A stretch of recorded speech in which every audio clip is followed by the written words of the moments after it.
Chapter 151. The Affectionate Couple. After Bai Yu took Lu Wen and Bai Xiaoya back to their new home, they invited Aunt Nyo, Yu Chong, and others to join them for a joyful and unforgettable reunion dinner. Yu Chong and Lu Wen were also high school classmates. He had even attended Lu Wen's funeral back when she passed away. When Yu Chong saw Lu Wen standing alive in front of him, his mind went completely blank. He began to question his entire reality. Throughout the entire dinner, Yu Chong's brain was a fog. He was utterly stunned, even forgetting how to use his chopsticks.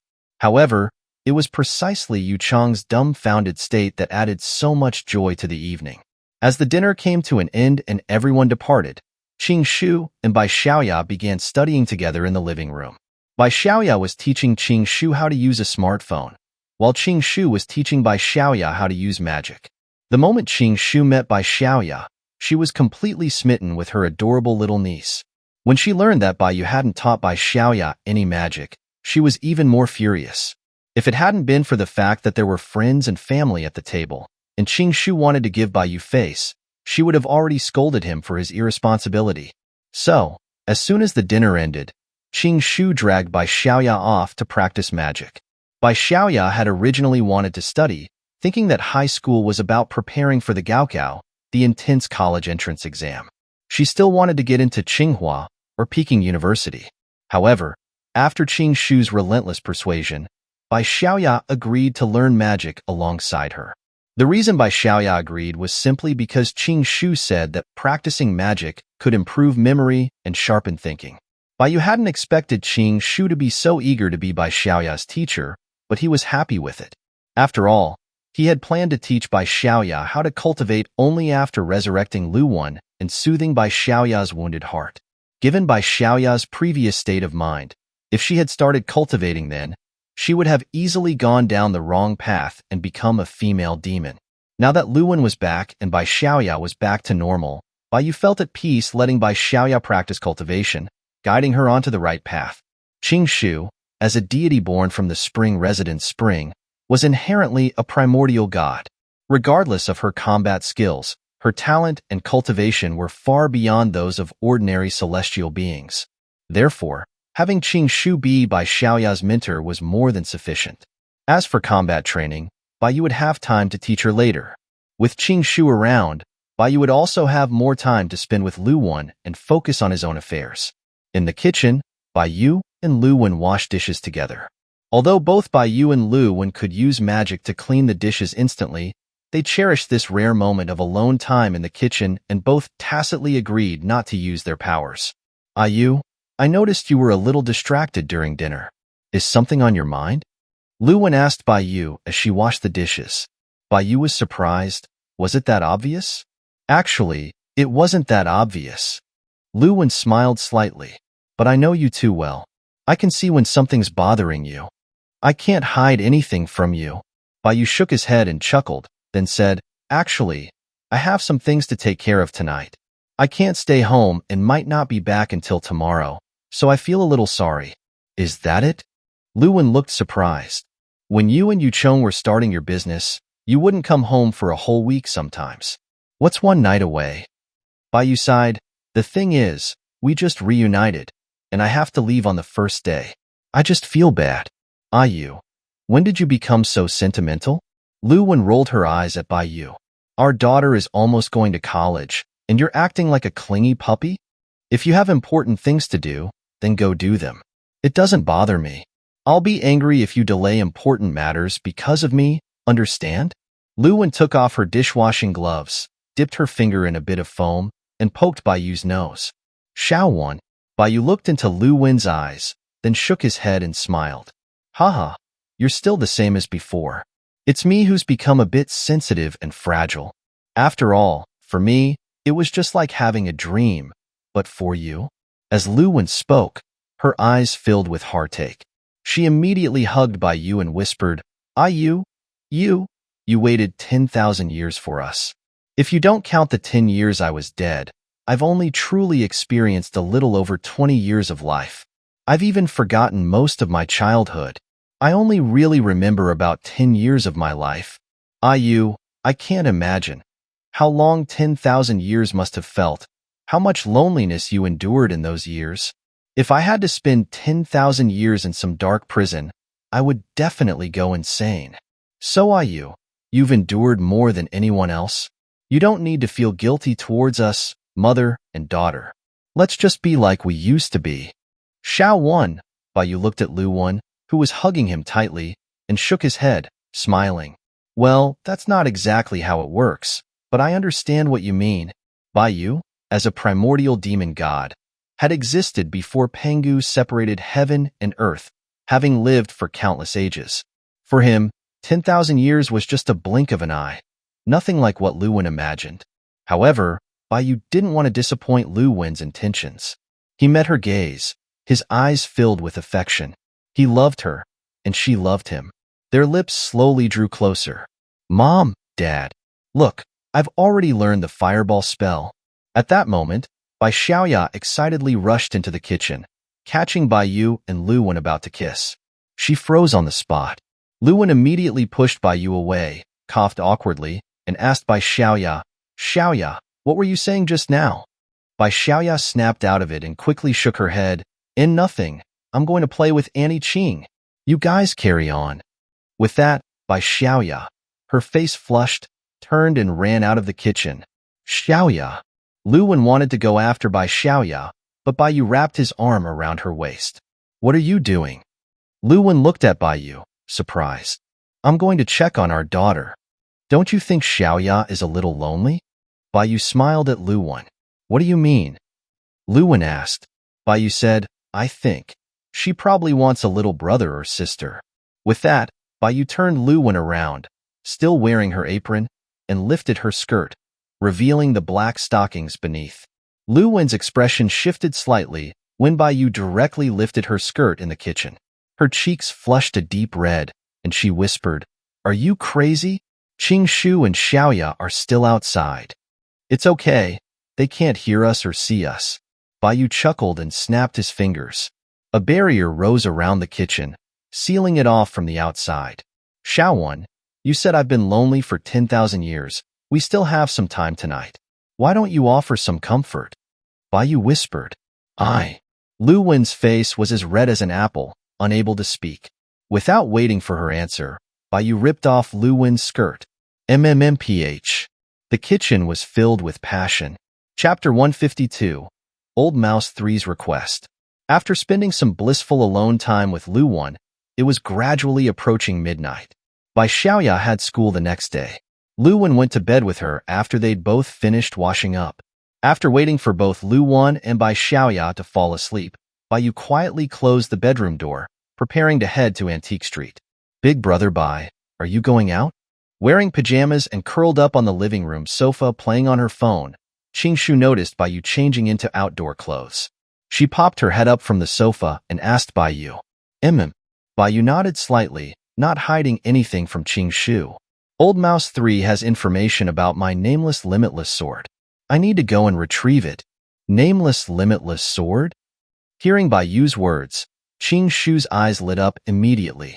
She dropped her phone and asked Yu eagerly, Big brother Bai, can you take me with you? Qing Shu was a big fan of the nameless limitless sword. Her own spring residence sword was even modeled after the design of the nameless limitless sword. Now that she had the chance to see Yu retrieving his divine sword, Qing Shu certainly didn't want to miss out. You rascal! Yu shook his head and laughed at Qing Shu's excited expression, then said, If you want to go get changed quickly. We're almost late. Yay! Qing Shu cheered and immediately transformed. Her cute pajamas changed into a little green dress. Wearing her sandals, Qing Shu excitedly urged Yu, Big brother Bai, let's go. Okay, keep up, Yu said, before turning into a gust of wind and flying out the window. Qing Shu also transformed into a gust of wind, following close behind. Jiang City's West Market, Antique Street. On the entire street, all the shops were dark. Only the dim streetlights illuminated the quiet road. Yu brought Qing Shu to the entrance of Old Mouse 3's shop. Looking at the closed shop doors, Qing Shu couldn't help but say, I can't believe that Old Mouse 3, a famous name amongst the three realms, has such a shabby shop in the mortal realm. It's nothing like the grandeur of his older brother's shop. Is he doing that poorly? Little girl, I can't pretend I didn't hear you say that, Old Mouse 3 said as he pushed open the door, his face stern as he looked at Qing Shu. My elder brother works for you Celestials. The customers he receives are all deities, so naturally his shop should be more luxurious. While Old Mouse 3 works in the mortal realm, my shop needs to be simple and discreet. But this doesn't mean that my business is any less capable than my elder brother's. I'm sorry. I didn't mean it. Hearing Old Mouse 3's words, Qing Shu immediately pressed her palms together and apologized. Old Mouse 3 secretly felt satisfied when he saw Qing Shu apologizing so readily. He continued to keep a serious face. Humph. Seeing how sincere your apology is, I'll grudgingly forgive you, little girl. Baiyu laughed at Old Mouse 3. Old Mouse 3, she is the spring resident spring guardian. In terms of status, you're not in any position to call her a little girl. Spring resident spring guardian? Hearing Baiyu's words, Old Mouse 3's expression changed drastically. He stared at the young-looking Qing Shu in disbelief and asked in a trembling voice, how could the spring guardian descend to the mortal realm? Is the spring residence in trouble? The spring residence spring was related to the spring season, which was to say, the revival of all things was greatly related to the spring residence guardian. Now that the spring guardian was in the mortal realm, wouldn't it mean that a bright spring would not arrive? That would be a major event that would affect the balance of the three realms. That's none of your concern. Let's go inside and talk business. Baiyu interrupted Old Mouse 3, saying, why yes, Master Bai, Sister Qing, please come inside. Old Mouse 3 snapped back to reality.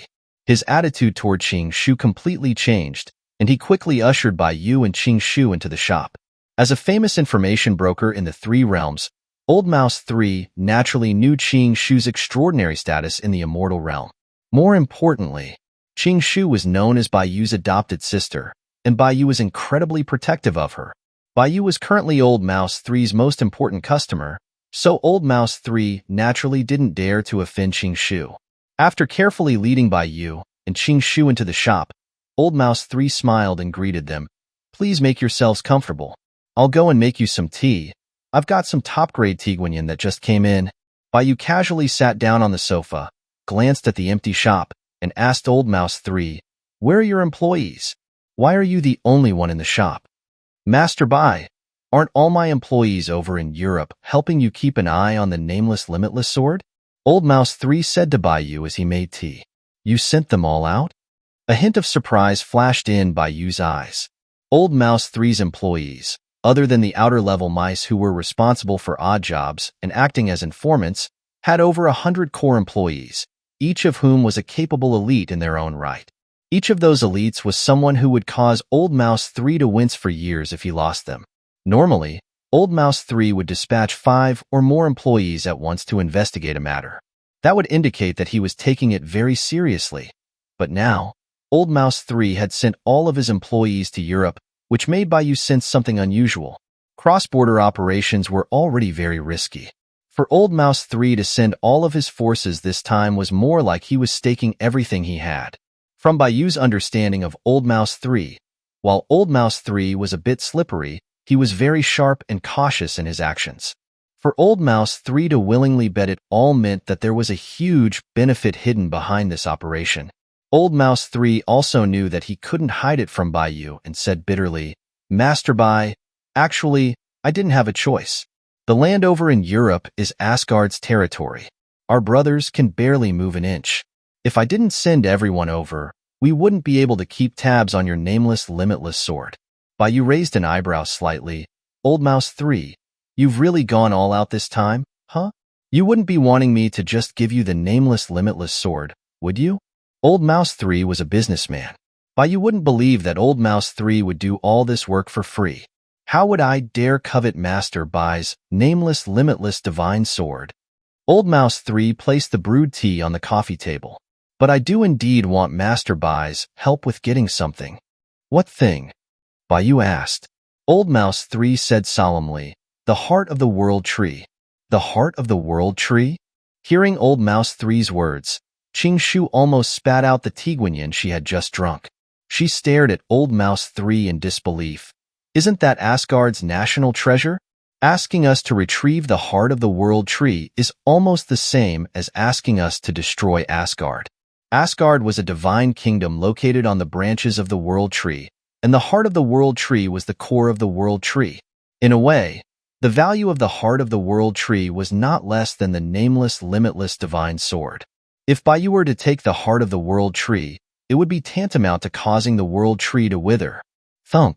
At that moment, Old Mouse 3 suddenly knelt down before Baiyu, begging, "Master Bai, please, I really have no other choice.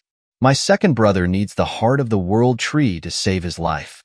Hearing Old Mouse 3's words, Baiyu's eyes narrowed slightly. "Are you saying something happened to Old Mouse 2? Chapter 153, Internal Strife in the Demon Realm. After hearing Old Mouse 3 say that something had happened to Old Mouse 2, a ripple finally appeared in Baiyu's otherwise calm eyes. In his opinion, of the three Mouse brothers, Old Mouse 2 was the least likely to get into trouble. Old Mouse 3 was working independently in the mortal realm and had no backing. Any slightly powerful demon could step all over him. Baiyu wouldn't even find it strange if Old Mouse 3 were to disappear one day. Old Mouse 1, while working for the Heavenly Palace, had a fixed residence in the celestial realm. But Old Mouse 1 wasn't like the other deities in the Heavenly Palace. Old Mouse 1 wasn't a civil servant. He wasn't on their payroll. He could only be considered a contracted worker. If he made a mistake, the Heavenly Palace would not hesitate to kick him out and find someone else to replace his network. But Old Mouse 2 was different. He worked for Demon Lord Luo Ho. Although Luo Ho lived in the demon realm and had a bunch of wicked demons under his command, Luo Ho strictly prohibited infighting amongst his subordinates. Furthermore, Luo Ho was well known and respected throughout the three realms, his reputation no less than Baiyu's. This meant that hardly anyone in the three realms would dare provoke someone from the demon realm. As long as Old Mouse 2 didn't offend Luo Ho, no one in the demon realm would dare touch him. Old Mouse 3 said, "Master Bai, you don't know this, but there's been internal strife in the demon realm recently. My second brother was injured in the fighting by the demoness Yilian. She stole his heart, and now only the heart of the world tree can bring it back." Internal strife in the demon realm? Baiyu looked at Old Mouse 3 in surprise, as if he'd just heard a funny joke. Qing Shu couldn't help but question Old Mouse 3 as well. How could there be infighting in the demon realm? Even I, a recluse who's never been to the mortal realm, know that Demon Lord Luo Ho strictly prohibits infighting amongst his subordinates. Old Mouse 3 said anxiously, "I don't know the specifics, but the demon realm is now split into two factions. One is led by the four great generals, the Demoness Yilian and Beast King Mad Lion, and the other is led by the other four great generals, the strategist Young Master and Sword Demon Nameless. The demon realm is in complete chaos." Baiyu raised an eyebrow. What about Luo Ho? Is he not doing anything about this? Not long ago he had asked Luo Ho to deal with the bottomless abyss. Luo Ho didn't show any signs of anything being amiss at the time. Old Mouse 3 said, "That's the strange thing. Demon Lord Luo Ho is clearly in the demon realm, but he's turning a blind eye to his subordinates killing each other. Many have already died in the demon realm. I'd estimate it won't be long before news of the internal unrest spreads." Interesting. What is Luo Ho up to? Hearing Old Mouse 3's words, Baiyu lowered his gaze, curious about what could have caused Luo Ho to act in such an unusual way. Old Mouse 3 continued, "Master Bai, what I'm saying is true. My second brother is in charge of the Demon Realm's information network. He's stuck between the two factions. While he seems fine for the moment, if he doesn't get the heart of the world tree, that madwoman Yilian will definitely kill him." Baiyu nodded, "That's true. I've had dealings with that Yilian before. She has no bottom line. If she's the one who asked for the heart of the world tree, then Old Mouse 2 will definitely die if he can't get it." "That's right, Master Bai. There are only a few people in this world who can obtain the heart of the world tree, and Master Bai, you're the only one I can turn to. Please, Master Bai, for all the help I've given you, help me this time." Old Mouse 3 begged, tearfully kowtowing to Baiyu. As the king of the underground information network, he would never have gone to such lengths if he hadn't been driven to this dead end. "Get up." Baiyu waved a gust of wind, lifting the kneeling Old Mouse 3. It's not impossible for me to help you get the heart of the world tree, but you're a businessman. You should know that the information about the nameless limitless sword is far from enough to exchange for a heart of the world tree. Of course I understand. Old Mouse 3 said hurriedly. Master Bai, just name your terms.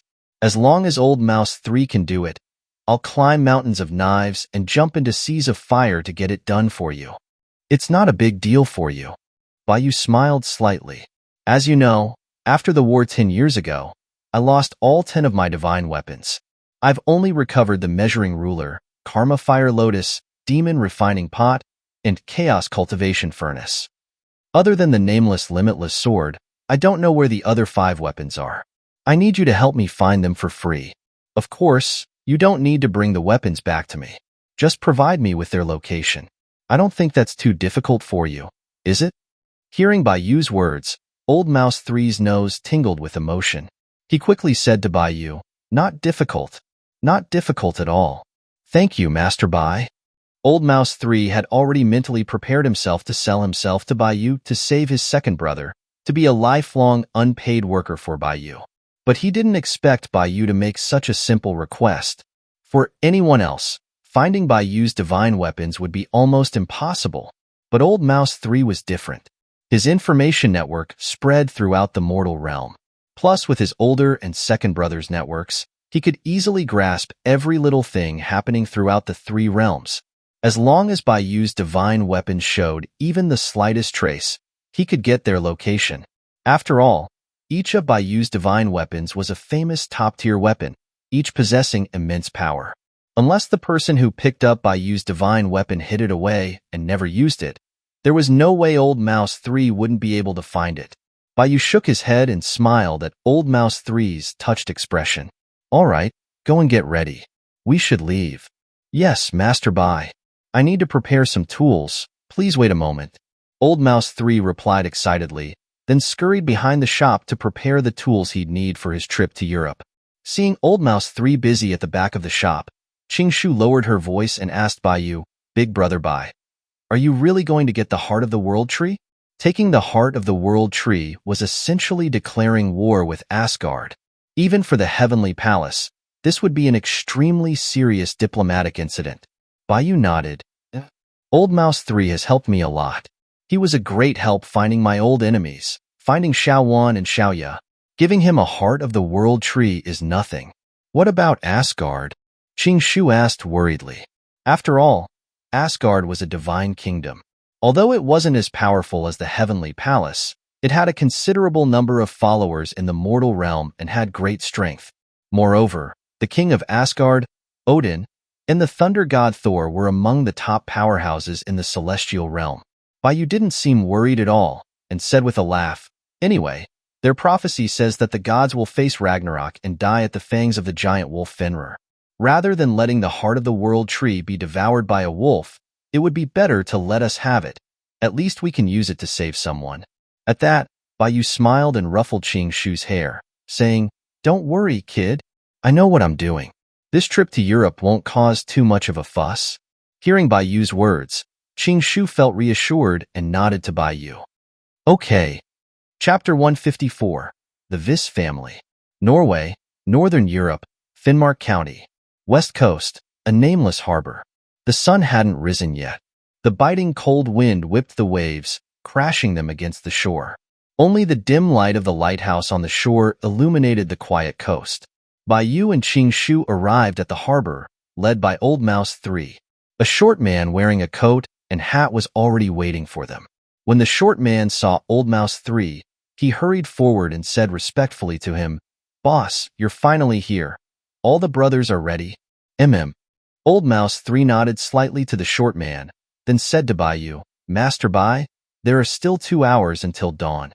Let's go to our base in Finnmark County first. Bai said, This isn't our territory after all. It's best not to cause too much trouble. Let's understand the situation first. The 3 of you, please follow me.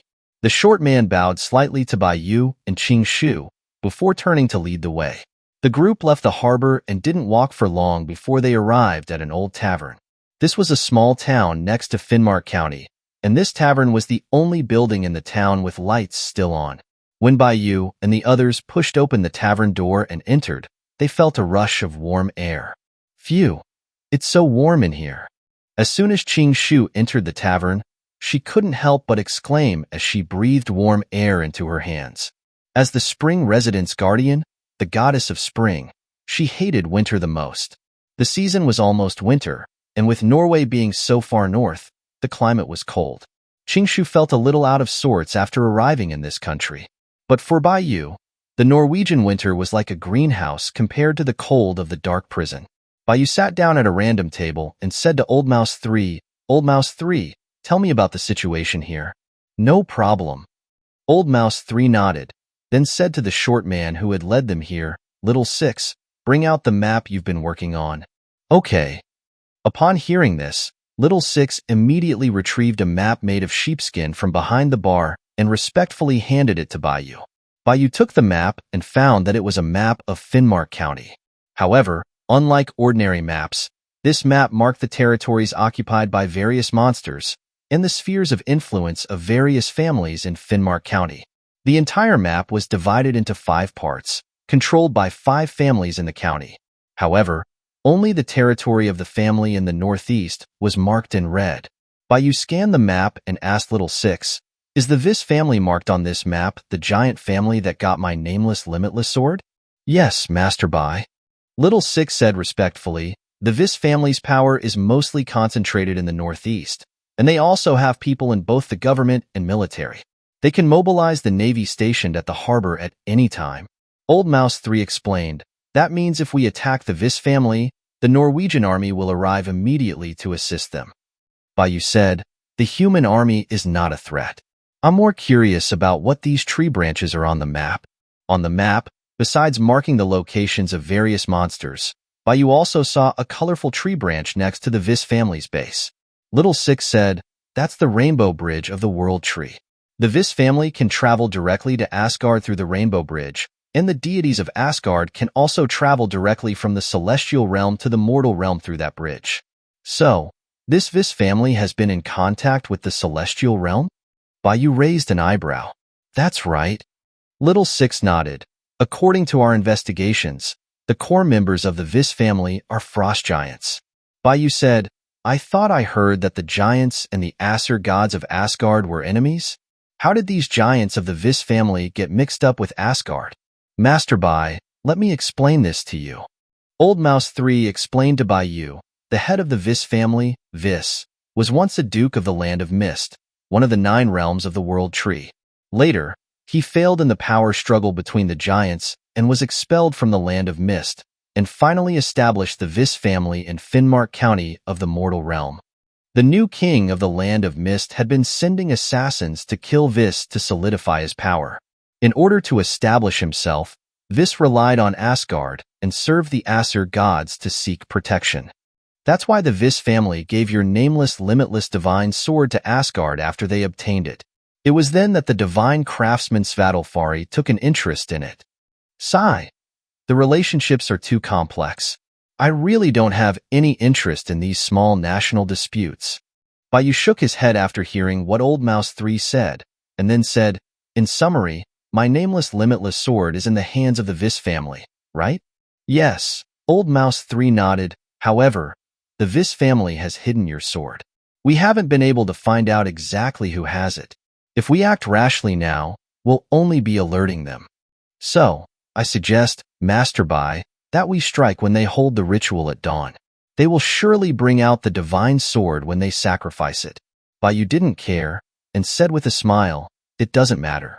Since I know the nameless limitless sword is with the Vis family, no matter how they seal it, they can't hide it from my eyes. You guys wait here for me. I'll go to the Vis family and get my sword back, then help you get the heart of the World Tree." Old Mouse 3 was shocked that Bai Yu was going to act so soon. He quickly asked, "Master Bai, do you need our help? My employees are all nearby, standing by." Bai Yu smiled at Old Mouse 3. "Send your employees to find the heart of the World Tree. There's no need to waste any manpower on my nameless limitless sword. While I promise to help you get the heart of the World Tree, if I don't know where it is, I'm helpless." You're the head of information. You might not be good at fighting, but your information gathering skills should be up to standard, right? Hearing Bayu's words, Old Mouse 3 quickly bowed to Bayu. I understand. Then I'll start arranging to search for the heart of the world tree and try to pinpoint its location before dawn. Bayu nodded, then put away the sheepskin map and said to Qingshu, let's go to the Vis family. Hearing Bayu's words, Qingshu's eyes lit up and she nodded quickly. Yes, I'll go with you, big brother Bai. I also want to see what the legendary frost giants look like. Are they strong? Bayu smiled. Frost giants. I've encountered them before. They're pretty strong. Qingshu looked surprised and quickly asked Bayu, they're strong enough for you to praise them? How strong are they? Bayu replied, An adult giant can probably withstand one of my fingers. Qingshu. Chapter 155. I am the owner of the nameless limitless sword. Finnmark County, Northeast Region. A snow-covered ancient castle stood alone on the land. Under the moonlight, the castle looked somewhat eerie and dark. This was the headquarters of the Vis family, where the head of the family and his direct line resided. Although it was late at night and the temperature outside was frigidly cold, 2 guards in full armor, looking extremely old-fashioned, were still standing at the castle gate.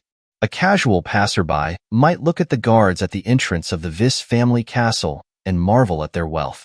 After all, being a guard, particularly in thick armor, standing in the freezing cold, was backbreaking work that wouldn't be done without high pay. But those who knew the truth would fear the power of the Vis family and avoid the 2 guards as much as possible. The 2 guards at the gate were actually frost giants from the Vis family, each possessing great power. They could tear a whale apart with a single hand.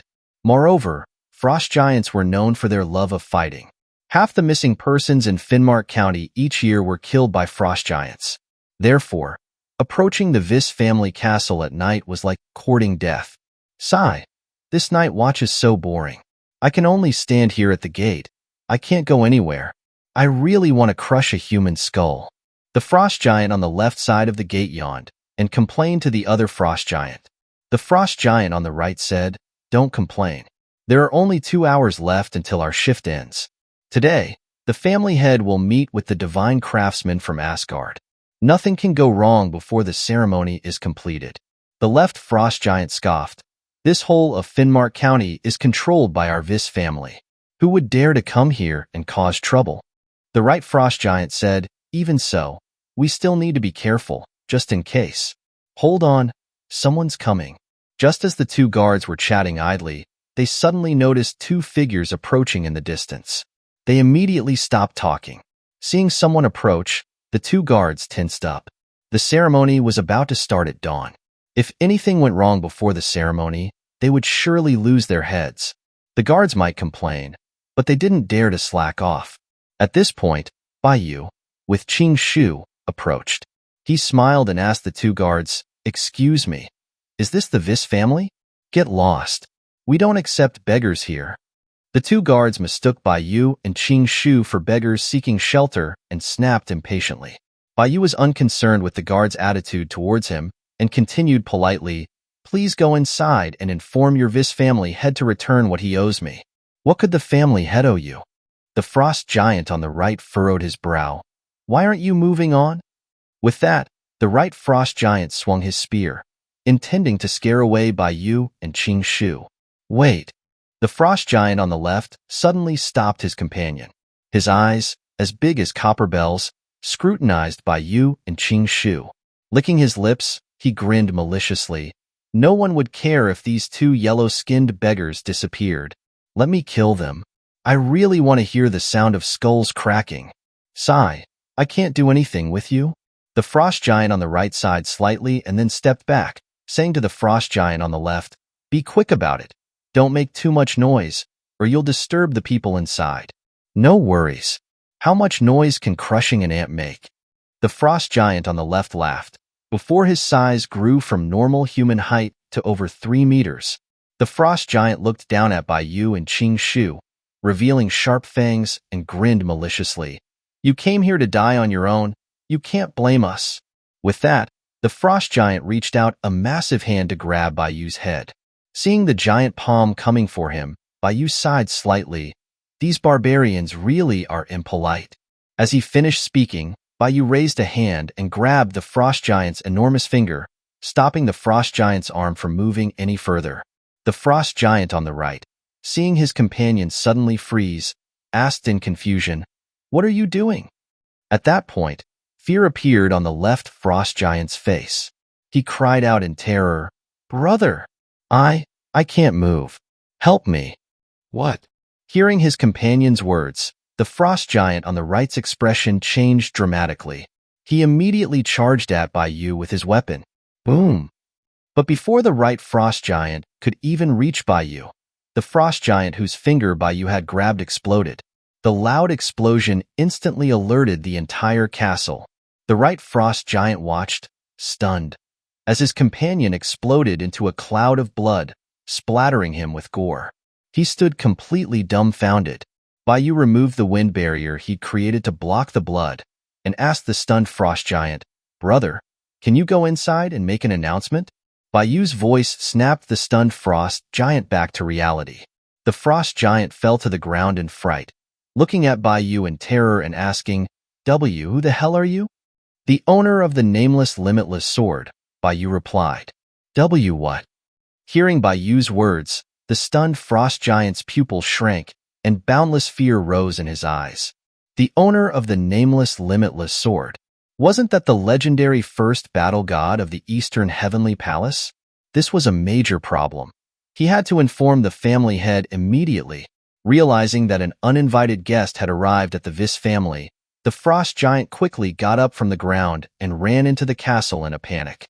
But just as the frost giant pushed open the castle gate, a flying knife shot out from inside, piercing the frost giant's head and then heading towards Bai.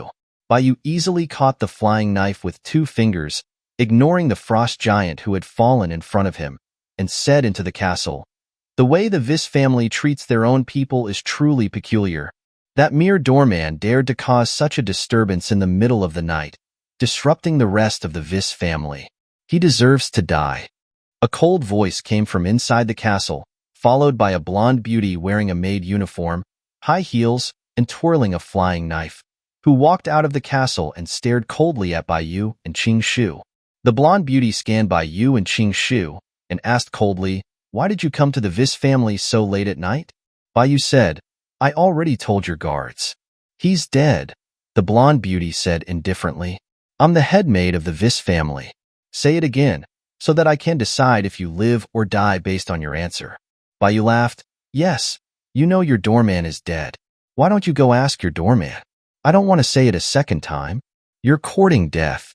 Hearing Bai's words, cold light flickered in the blonde beauty's eyes, and she immediately threw the flying knife towards Bai. The flying knife broke the sound barrier, stabbing straight at Bai's head. "Don't you dare hurt Big Brother Bai." At that moment, Xianxia's angry cry rang out, followed by a flash of green light that darted between the flying knife and the blonde beauty.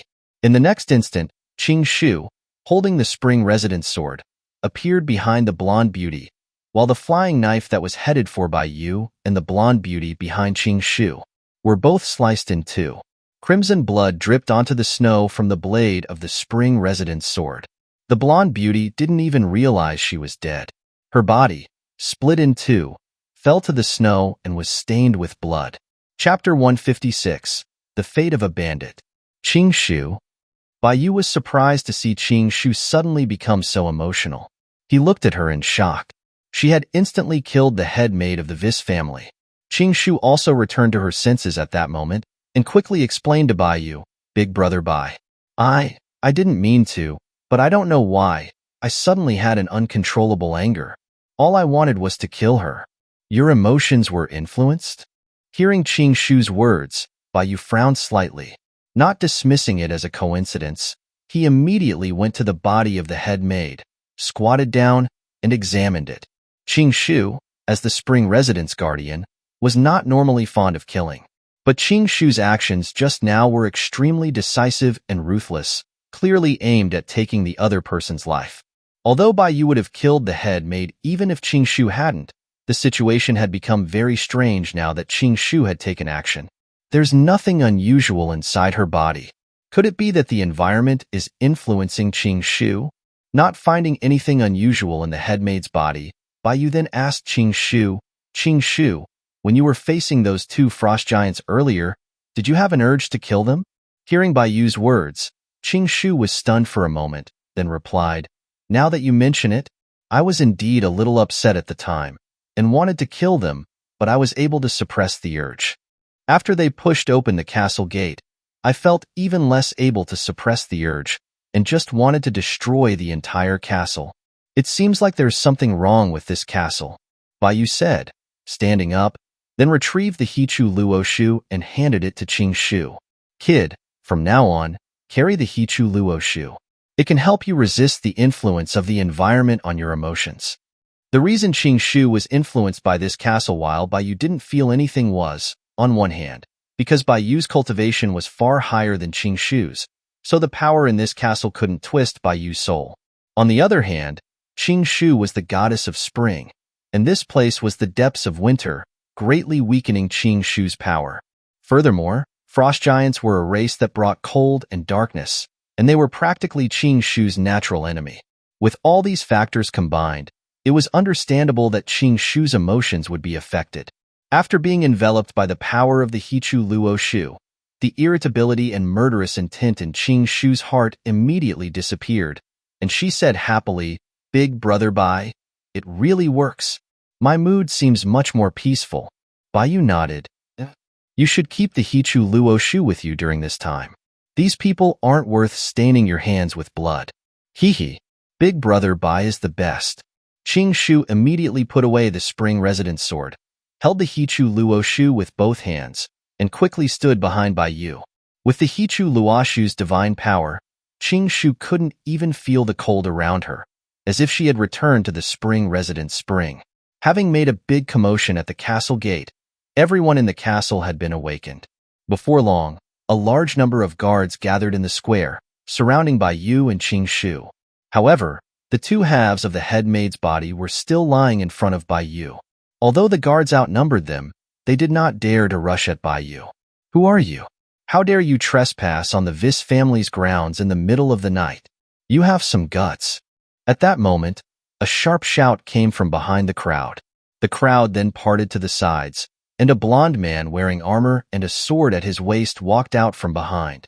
When he saw the body lying in front of Baiyu, his pupils shrank, his face contorted, and he interrogated Baiyu. You actually killed Ellie? Baiyu ignored the blond man's interrogation and said calmly, you took what you shouldn't have. You deserve to pay with your lives. However, I'm only here to retrieve my sword tonight. If you return the nameless, limitless sword to me now, I might give you a way out. Retrieve the sword? Hearing Baiyu's words, the blond man's chest exploded with endless rage. He immediately drew his sword and glared at Baiyu. We don't have a sword, and I'm going to take your dog life. Can't understand human speech? Seeing that the blond man had been blinded by rage, Baiyu had lost all patience for communicating. The measuring ruler appeared in his palm, then instantly teleported above the blond man, suddenly enlarged and slammed down. Bang! The blond man was directly smashed into a meat patty by the measuring ruler, with red blood splattering everywhere. Captain! When the guards saw the blond man suddenly killed by a huge ruler, they all cried out in shock and fear. The blond man was a direct member of the Vis family and had pure frost giant bloodline, making him one of the strongest in the Vis family. But now, the blond man hadn't even had time to show his true strength before being instantly killed by Baiyu. The remaining guards, seeing this scene, instantly lost all fighting spirit and dared not fight Baiyu again. Baiyu, as if crushing an ant, retrieved the measuring ruler. He stepped over the guards and yelled into the castle, Vis, I'm giving you 3 minutes. If I don't see the nameless limitless sword within 3 minutes, your Vis castle will be reduced to nothing. Baiyu's voice echoed inside the castle, instilling fear in everyone who heard it. At that moment, everyone truly realized that the Vis family had provoked a ruthless character. Guest from the east, you're speaking too loudly. At that moment, a magnetic voice came from inside the castle. A well-dressed blonde middle-aged man walked out of the castle as everyone watched. The Vis family head. When the people in the square saw the middle-aged man walking out of the castle, their faces lit up as if they had seen a light in the darkness. It was the head of the Vis family, the Duke of the Land of Mist, a pure frost giant, the embodiment of the wrath of winter, Vis. Vis walked into the square, met Bai Yu's eyes, and said calmly, "Guest, the nameless limitless sword belongs to my Vis family. It isn't yours to take." "That's a lie. The nameless limitless sword belongs to my big brother Bai." Qing Shu retorted to Vis from behind Bai Yu. Vis glanced at Qing Shu indifferently, ignored her words, and continued to look calmly at Bai Yu. "Perhaps the nameless limitless sword once belonged to the east, but this is Asgard's territory, and the nameless limitless sword is in our hands. Guest, do you really want the nameless limitless sword?" Bai Yu looked at Vis's condescending attitude, shook his head, and chuckled. "It seems like you've made your choice. I don't care if your backers are Odin or Zeus. Since you want to be bandits, you have to be prepared to pay the price." Hearing Bai Yu's words, Vis's eyes flashed with a hint of mockery. He sneered at Bai Yu. "The divine warriors of Asgard will arrive from the celestial realm soon. I want to see what price you will make us pay. You'll find out soon enough." Bai Yu laughed softly. The measuring ruler flew out of his hand again, heading towards Vis. When Vis saw the measuring ruler flying toward him, the mockery in his eyes deepened, and he sneered, "All of your so-called magical weapons from the east are nothing but trash. Let me show you the power of us frost giants." Vis laughed loudly as his body suddenly grew, instantly transforming into a frost giant over 10 meters tall. He swung his huge fist at Bai Yu's measuring ruler. "Watch me shatter your trash." However, the moment Vis's fist hit the measuring ruler, his fist was instantly crushed by the measuring ruler. Blood flew everywhere. The measuring ruler shattered Vis's fist and then slammed into his chest. Bang! Vis flew out like a cannonball, taking a large number of guards behind him, crashing into the castle. The ancient castle that had stood on the land of Finnmark County for hundreds of years completely collapsed at that moment. Chapter 157. Retrieving the Sword. The loud crash of the Vis castle collapsing awakened the sleeping town. The guards at the Vis family square were all dumbfounded, staring at the smoke and dust that billowed into the sky, their minds blank.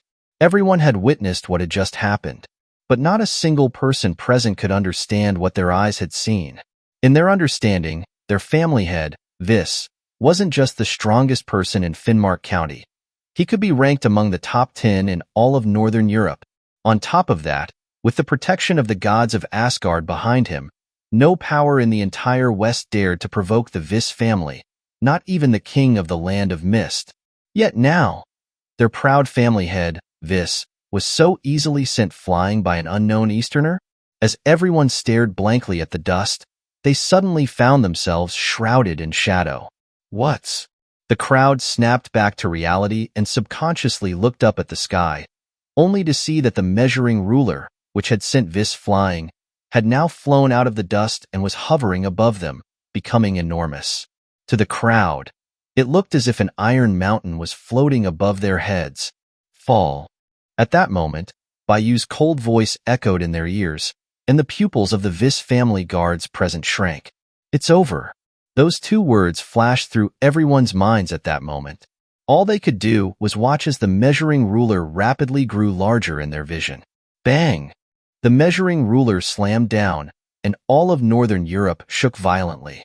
The huge sound spread far and wide, causing even sensitive people to wake up in fright, thinking a nuclear weapon had just struck. In the ruins of the Vis family castle, Bai Yu retrieved the shrunken measuring ruler into his hand and summoned a gentle wind to disperse the dust cloud that had covered the castle. The lone figure of Vis was now filled with despair. Sitting slumped among the ruins, his bones shattered, Vis gasped for air, staring at Bai Yu in terror, and asked in a trembling voice, Who the hell are you?" Bai Yu's attack just now had annihilated the entire Vis family. "I gave you a chance," Bai Yu said calmly, before teleporting in front of Vis. His palm pierced right through Vis's abdomen. Cough! Vis suddenly spat out a mouthful of blood. his face twisted in agony, the intense pain making his brain feel like it was about to explode. Thud. In the next instant, Baiyu pulled out a crimson long sword, sealed by numerous incantations, from inside Vis's body. Why you? Seeing Baiyu pull out the nameless, limitless sword directly from his body, Vis's eyes were filled with disbelief. He asked in shock, "How did you know the sword was inside my body?" He had planned to use this nameless, limitless sword to present to the divine craftsman Svadilfari in order to seek Asgard's protection.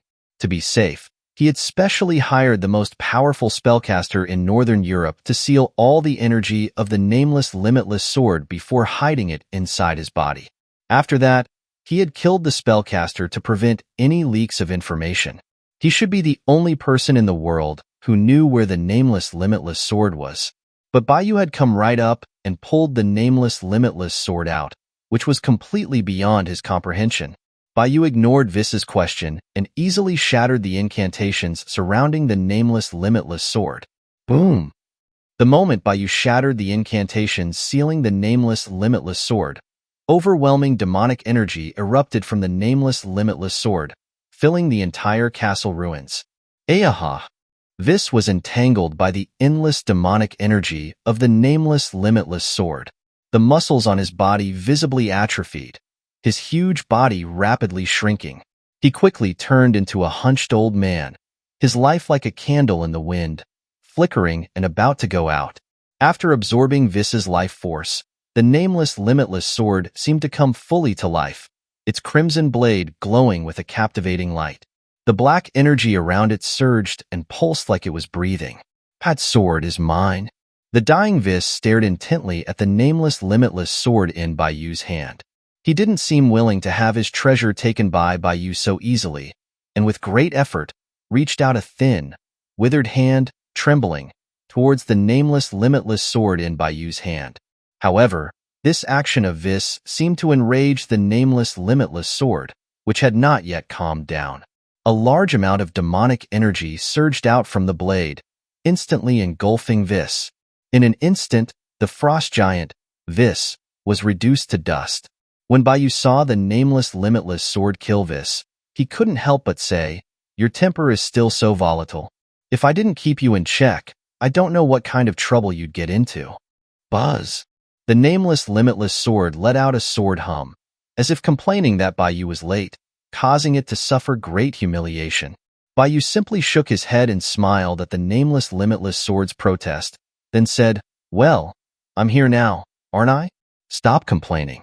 Return the power to me first. There's still a big battle to come." Buzz. As Baiyu's voice faded, the nameless, limitless sword once again emitted a sword hum, expressing its discontent. However, it didn't refuse Baiyu, and directly returned all the original power it had stored within itself to Baiyu. As he recovered his power, Baiyu's aura grew immensely, and the nameless, limitless sword also regained its calm at that moment, retracting all the demonic energy that had filled the castle into its blade. "Big brother Bai, let me see the divine sword." At this moment, an excited Xianxia rushed forward, excitedly saying to Baiyu. She had followed Baiyu to this cold northern Europe for the purpose of seeing the nameless, limitless sword up close. Now that Baiyu had retrieved the sword, she was naturally unable to suppress her excitement. Baiyu looked at the excited Xianxia, shook his head and smiled, then instructed the nameless, limitless sword, "You know, Xianxia is your little fan. Her condition is a little bad right now. Don't use your demonic energy to break through the protective energy of the Hichu Luoshu." Buzz. The nameless, limitless sword seemed to disdain Baiyu's instructions and the Hichu Luoshu. But when Baiyu handed the nameless, limitless sword to Xianxia, it still retracted all of its demonic energy and restrained its aura to the extreme, so as not to break through the barrier of the Hichu Luoshu. The nameless, limitless sword was the most spiritual of Baiyu's divine weapons. It had already developed a self-awareness. However, the personality developed by the nameless, limitless sword, which was filled with demonic energy, was a bit rebellious and arrogant, which gave Baiyu a bit of a headache. Wow, the real nameless, limitless divine sword. I finally get to touch the real thing. It's so cool. Xianxia received the nameless, limitless sword, exclaiming as she carefully caressed the sword, as if she was caressing the skin of a lover. If only my spring residence sword was this cool. Qing Shu, who was in love with the nameless limitless sword, couldn't help but say, "Kid, the spring residence sword also has a spirit. Aren't you afraid that it will feel wronged?" Baiyu couldn't help but complain upon hearing Qing Shu's words. The spring residence sword is a divine sword that was derived from my will. It definitely likes the nameless limitless sword too. Qing Shu said to Baiyu as she held the nameless limitless sword. "Big brother Bai, if my spring residence sword turns into a human, can we have the nameless limitless sword marry it? It would be great if divine weapons could have children too." Hearing Qing Shu's words, the corner of Baiyu's mouth twitched. Where did that outrageous talk come from? Just as Qing Shu was admiring the nameless limitless sword, a colorful light suddenly descended from the sky into the castle ruins. Baiyu's gaze narrowed slightly as he looked at the colorful light. The nameless limitless sword also seemed to sense a threat and immediately released a large amount of demonic energy to protect Qing Shu. "Baiyu." At that moment, a gloomy voice came from within the colorful light, followed by a short person who stepped out from within. His face was scarred, a slight smile on his lips. He stared at Baiyu and laughed. "You actually dared to come to my territory?" Chapter 158, Appetizer.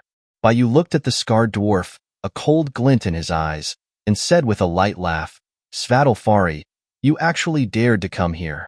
Why wouldn't I dare?" Svadilfari smiled as he looked at Baiyu. "This place is a stage I specially prepared for you." "A stage specially prepared for Big Brother Bai?" Hearing Svadilfari's words, a hint of confusion flashed in Qing Shu's eyes. She asked Svadilfari, "What do you mean?" Svadilfari laughed. "It means that the information about the nameless limitless sword was deliberately released by me.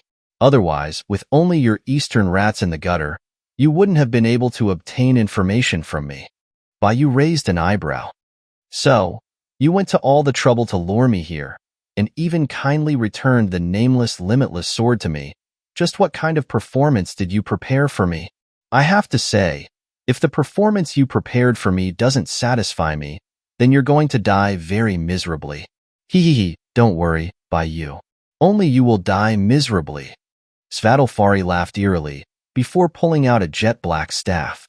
He then plunged it into the ruins of the Vis family. Thump thump. Suddenly, a sound like a beating heart came from underground. Many blood vessels appeared on the surface of Svadilfari's staff as it pierced the ground, drawing blood from below and gathering it at the top of the staff. A crimson eyeball appeared at the top of the staff, constantly absorbing the blood from the ground and rapidly growing bigger. The eyeball twitched erratically, with blood vessels running throughout the whites, looking extremely terrifying. Svadilfari, holding the staff, smiled at Baiyu.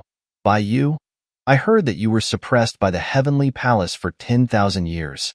Now that you've just been released, your strength and spirit are far from their peak, right? Your information is very well connected." Baiyu chuckled. "Don't underestimate the intelligence capabilities of Asgard." Svadilfari said coldly, "After hearing that you were released, I specifically prepared this gift for you. Come out, Hellhound Ram." Boom.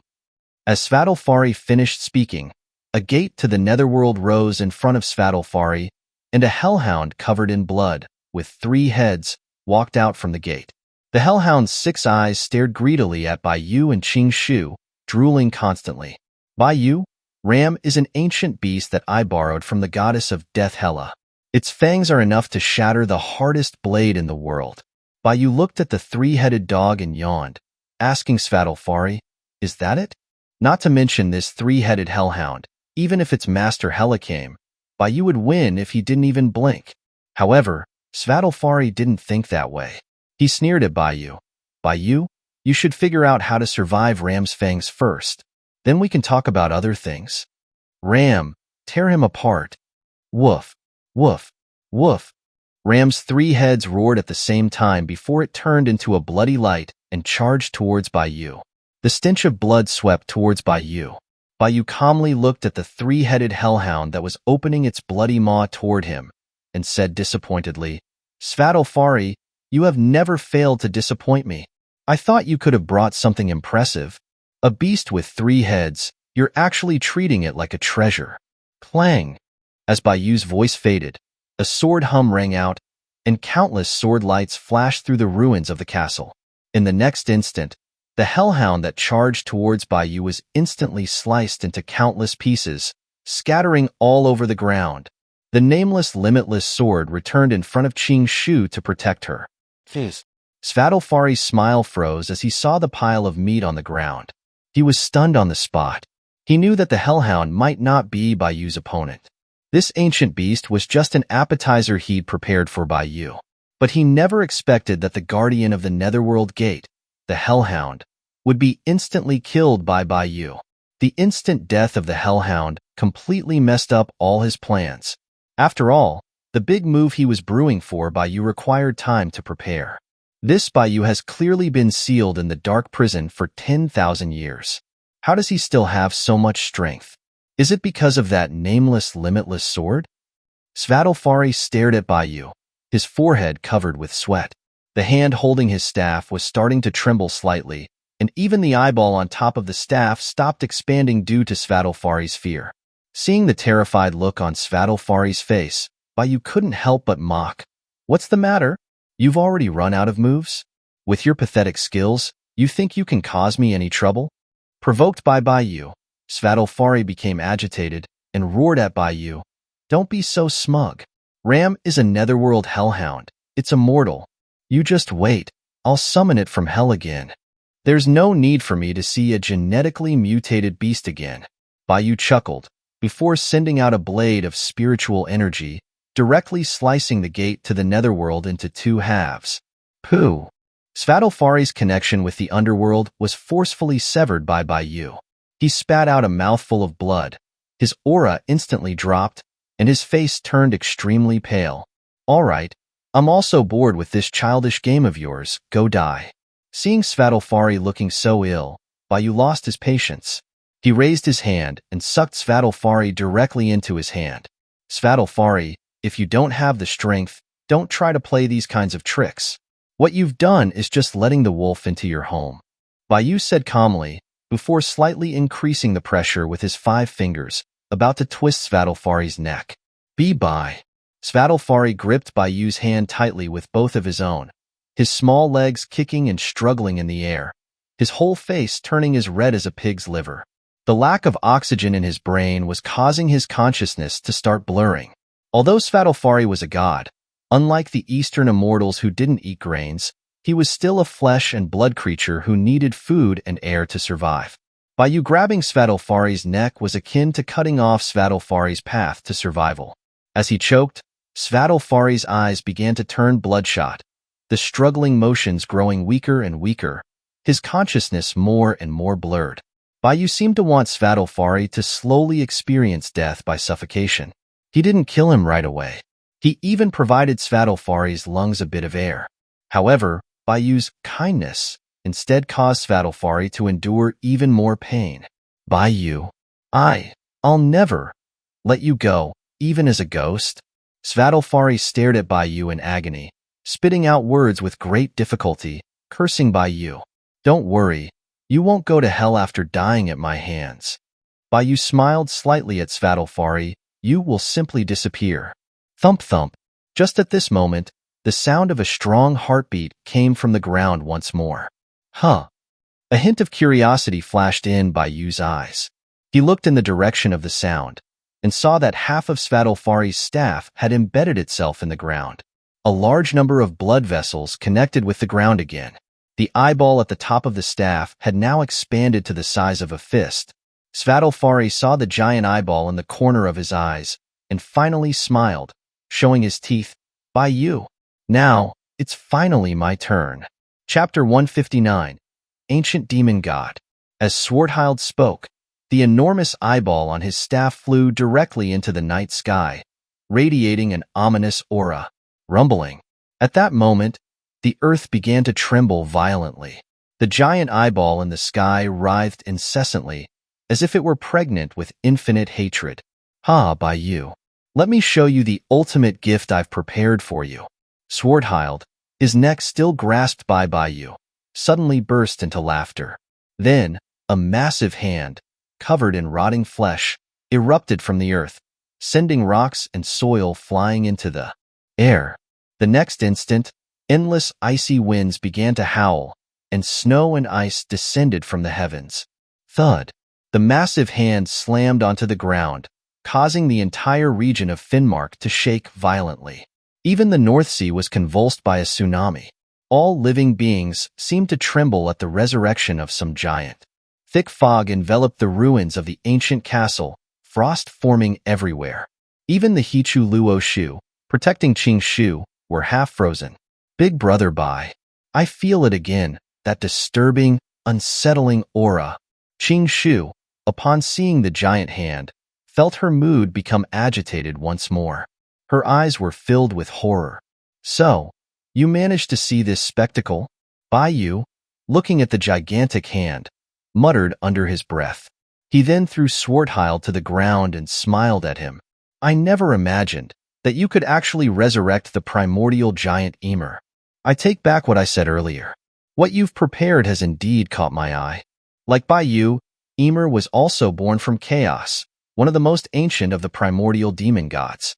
After Pangu separated heaven and earth, Ymir survived Panga's giant axe and fled to the mist-covered land in the far north, where he spawned the frost giants. However, another primordial demon god, Buri, also escaped to the northern lands, vying with Ymir for resources. While the eastern sages were fighting over the mandate of heaven with the investiture of gods during the ancient primordial wars, the northern battle was mainly between Ymir and Buri. In the war between the two great northern demon gods, Ymir ultimately killed Buri, securing victory, but Ymir was eventually killed by Buri's son, Bor. And Bor was the ancestor of the Aesir gods and the father of Odin, the current king of Asgard. It was because of the conflict between Ymir and Buri that the frost giants of the land of mist and the gods of Asgard harbored an ancient, unyielding hatred for each other.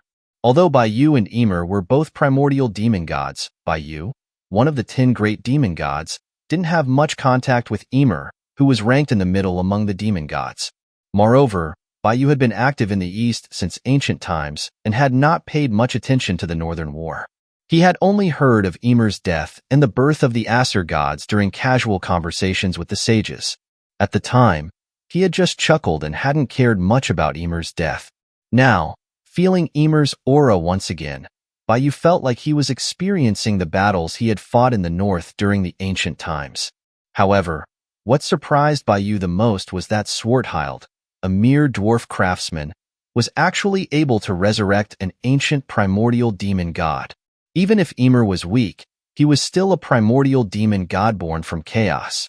He wasn't someone a minor god like Swarthild, whose power hadn't even reached that of a celestial immortal, could control. Roar! With a roar that shook the earth, the demon god Ymir, his body covered in rotting flesh, erupted from the earth, roaring at Bai Yu and Qing Shu.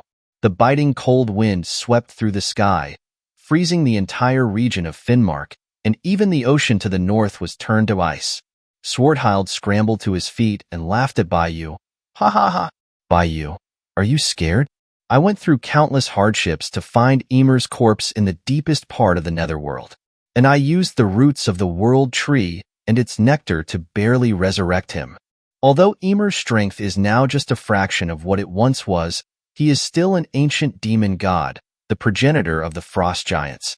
Killing you will be the easiest thing for him. Bai Yu looked at Swarthild's confident smile and couldn't resist teasing. If the frost giants of the land of mist knew you've turned their ancestor into this state, they would tear you to pieces, wouldn't they? Not even Odin could save you then. Humph. What can those cowards who only dare to hide in the land of mist do? It won't be long before King Odin leads Valhalla to flatten their land. And my puppet Ymir will be at the vanguard of their invasion. Swarthild sneered, not taking the frost giants of the land of mist seriously at all. Hearing Swarthild's words, Bai Yu shook his head and smiled, sighing, "You're truly foolish." Foolish? Swarthild was stunned, not understanding why Bai Yu would say that. Bai Yu continued, "According to your plan, Asgard is about to go to war with the land of mist, yet you fool, still provoke me at this critical moment, even bringing your trump card here. If I were Odin, I would have you skinned alive, just to vent my anger. You are truly arrogant. Using Ymir to kill you is just a side task. Hearing Bayu's words, Swarthild's expression gradually turned ferocious. He reeled the staff back into his hand and commanded Ymir, "Ymir, kill him." At Swarthild's command, the huge eyeball suspended in the sky grew countless veins that pierced into Ymir's forehead, connecting them together. Roar! Connected by the eyeball, Ymir's eyes turned bloodshot. He began to roar in agony, sending powerful sound waves that shattered everything around him. However, the massive eyeball, embedded in Ymir, was unable to withstand the overwhelming power surging through Ymir's body. Cracks began to appear on the eyeball's surface, and blood gushed out.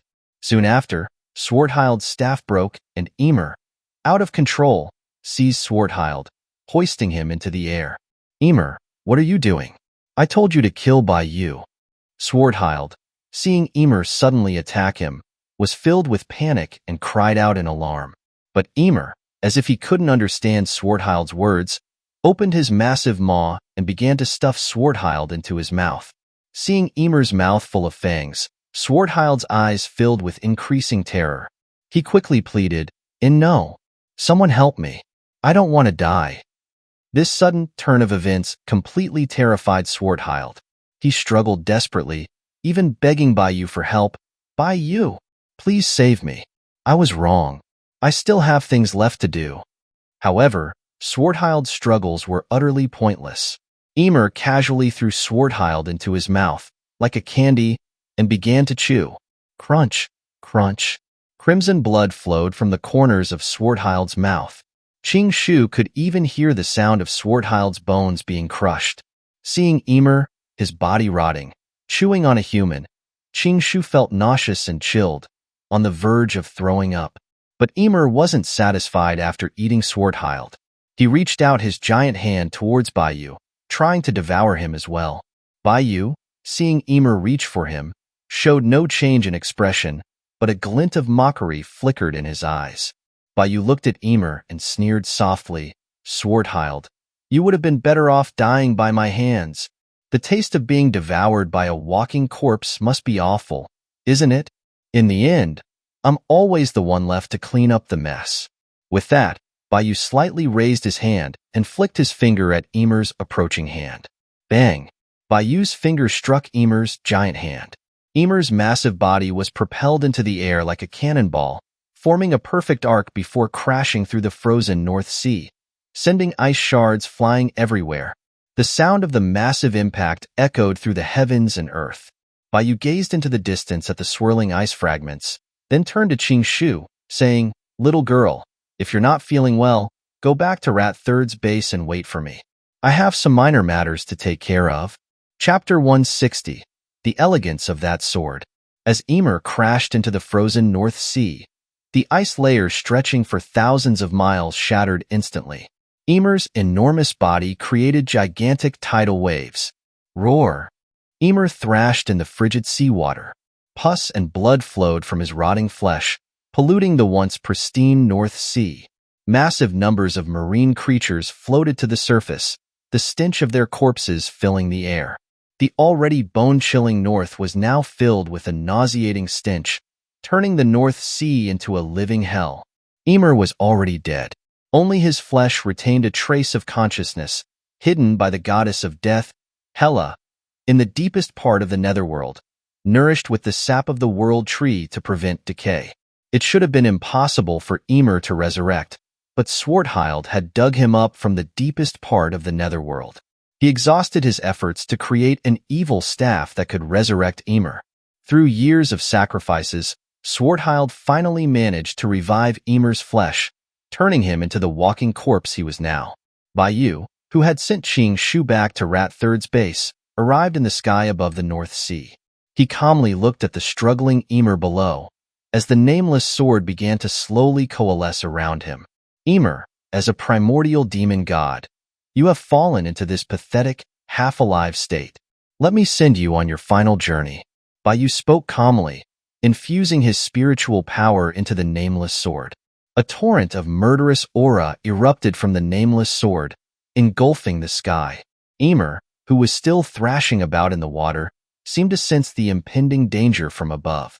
He suddenly calmed down and sank to the bottom of the sea. He looked up at Baiyu in the sky, his eyes becoming utterly indifferent. The next instant, Ymir's forehead split open, and Swarthild, who should have been minced to pieces by Ymir, crawled out of it, revealing only his upper body. He grinned at Baiyu. Seeing Swarthild's provocative smile, a hint of amusement flashed in Bayu's eyes as he chuckled. Interesting. Boom! Ymir's feet shattered the seabed, and endless lava spewed from the bottom of the sea. Ymir transformed into a beam of black light, bursting out of the sea and charging towards Baiyu. The aura of a demon god erupted from Ymir, raging in the sky above the North Sea. Even in the distant land of mist, frost giants could sense the resurrection of their progenitor. Go! As Ymir charged towards him, Baiyu uttered a single word. The nameless sword beside him transformed into a beam of sword light, easily piercing through Swarthild, who was embedded in Ymir's forehead. Then, an endless wave of murderous aura erupted from the nameless sword, slicing Ymir in two. Ymir's attack was instantly neutralized by Baiyu. His two severed halves fell from the sky, crashing into the sea once more. Baiyu, Swarthild, bisected by the nameless sword, called out Bayu's name with difficulty, his voice filled with boundless hatred. The next moment, a large amount of black mist poured from Ymir's wounds, reconnecting his two halves. Seeing Ymir reassembling his body in the sea, Baiyu muttered to himself, "An immortal body, huh? I hear they're quite popular in the north." However, Ymir's last bit of consciousness seems to have been completely controlled by Swarthild. Now, that massive body of his, even if it's immortal, is just a lump of unconscious rotting flesh. Not very interesting. While Baiyu was muttering, Ymir had reassembled his body. His massive form resurfaced, the black mist swirling around him like a deadly poison, instantly turning the surrounding sea into a dead zone. Swarthild, embedded in Ymir's forehead, looked at Baiyu with a grin and said, "It's no use, Baiyu. Ymir is immortal now. You can't kill him. Moreover, Ymir feeds on ice and darkness. As long as we are in the North Sea, we will have an inexhaustible supply of energy. You simply can't outlast us." Listening to Swarthild's words, Bayu's expression didn't change, and his eyes remained indifferent. All those claims of immortality, in the end, it's just a lack of firepower. As long as the power is sufficient, even the immortal and eternal Tao can disappear. Let alone the Ymir that stood before him now. The nameless sword flew back in front of Baiyu, its murderous aura surging, as if it was disgusted by the foul stench emanating from Ymir. Seeing the indifferent expression on Bayu's face, the smile on Swarthild's face gradually became distorted. It's always like this. That haughty, condescending attitude. Exactly the same as before, not taking us seriously at all. Baiyu, you're just a celestial from the east. I'm a god too, the same level as you. What makes you so arrogant? Back then, you came to Asgard, doing as you pleased, even killing my friend in front of my eyes, without even bothering to look at me. From that day on, I vowed that I would return all the humiliation you caused me tenfold. Baiyu, even if I die today, I will drag you down with me." Swarthild roared. Ymir also roared fiercely. His form rapidly increased in size, growing thousands of times larger in an instant. Ymir's feet were now planted in the lava on the seabed, and the surface of the ocean barely reached his waist. Ymir at this moment was like a pillar of the heavens and the earth, unshakable, if not for the fact that the surroundings were already frozen solid, and that it was the dead of night. Ymir's enormous form would have caused a worldwide sensation. Swarthild also increased in size along with Ymir. His eyes were filled with hatred as he stared at Baiyu with a sinister expression, snarling, "Baiyu, let me show you just how strong Ymir, the progenitor of Frost, the ancient demon god, really is. I will make you pay the price for your arrogance." How boring. Just as Swarthild roared, Bayu's calm voice echoed in Swarthild's ear. The next instant, a nameless sword, thousands of feet long, appeared high in the sky. A boundless aura of sword energy swirled around its massive blade, even coalescing into a dragon of killing intent, which emerged from the clouds and roared at Swarthild. Swarthild stared blankly at the dragon of killing intent in the sky, his body trembling slightly as he stammered, "That is the nameless sword?" Looking at the nameless sword, Swarthild even had the absurd feeling that Bayu could slice the world tree in two with a single blow. How magnificent! Sever. At that moment, Bayu's calm voice resounded once more. The dragon of killing intent merged into the sword's blade, and the nameless divine sword struck down with overwhelming force. Chzzz. The massive blade fell past Swarthild, easily bisecting Ymir's massive body and the entire North Sea. At that moment, it was as if heaven and earth had been cleaved in two by a single sword stroke. Chapter 161. The Mastermind. Rumbling. The dragon of killing intent thrashed in the North Sea, which had been split in two. The death energy released by Ymir was devoured by the killing intent and converted into more killing intent, which was absorbed by the nameless sword. Ymir's enormous body, split in two, fell to either side. Given his current height of 10,000 meters, if he were to simply fall like that, it was likely that the entire Eurasian tectonic plate would shatter. The last time the Earth's landmass shattered into 6 continents was during the ancient era during the conflicts between Taoism and Buddhism in the East. Although this current battle of demon gods was a one-sided affair, the consequences of the fight could have history repeat itself if left unchecked. Of course, Bayu had no intention of just allowing such a catastrophe to occur. After all, the current era of Earth belonged to humans, and he was currently on the side of humans. He wouldn't act as recklessly as he had in the past. Demon refining pot. It's your turn. Bayu chuckled and tossed out the demon refining pot. The pot hovered in the air and unleashed an immense suction force. Ymir's 2 massive halves were directly drawn into the sky by the demon refining pot and then forcibly absorbed. The demon refining pot was capable of refining everything under the heavens. Even if Ymir had an immortal body, once he entered the pot, he would ultimately be reduced to fertilizer, making the demon refining pot stronger. No, I can't die here. Swarthild saw Ymir's massive form about to be absorbed by the demon refining pot, his eyes widening with boundless fear. He didn't even care about Ymir's immortal body. He immediately struggled to pull himself out of Ymir's forehead, dragging his decaying body as he tried to escape.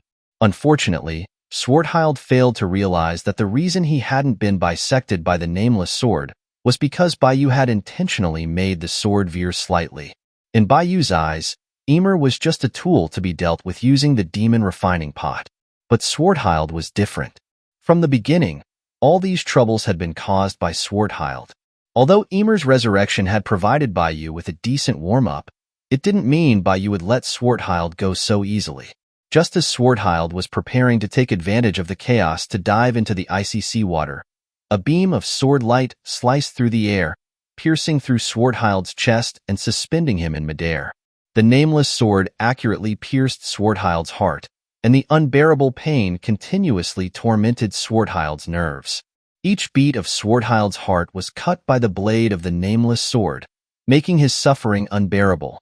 Swarthild wanted to simply stop his heart from beating, ending the pain, but the killing aura of the nameless sword had wrapped itself around his heart, acting as a pacemaker, forcefully keeping him alive. Ayaha! A shrill and helpless scream escaped Swarthild's throat, but tragically, even his screams were drowned out by the massive sound of the demon refining pot absorbing Ymir. At this moment, Swarthild truly understood what it meant to have no one to turn to. That helplessness and despair made him wish he were dead. Only after Bayu had used the demon refining pot to absorb Ymir's massive body, and after the pus and blood polluting the North Sea had been purified, and the late night had returned to tranquility, did Bayu finally retract the nameless sword. Swarthild was completely terrified. He ignored the gaping wound in his chest and immediately begged Bayu for mercy. "Master Bai, I was wrong. I truly know I was wrong." Please, just give me a quick death. Only now did he realize how ridiculous his previous resentment towards Baiyu was. Faced with Baiyu's absolute power, all his planning and efforts were meaningless.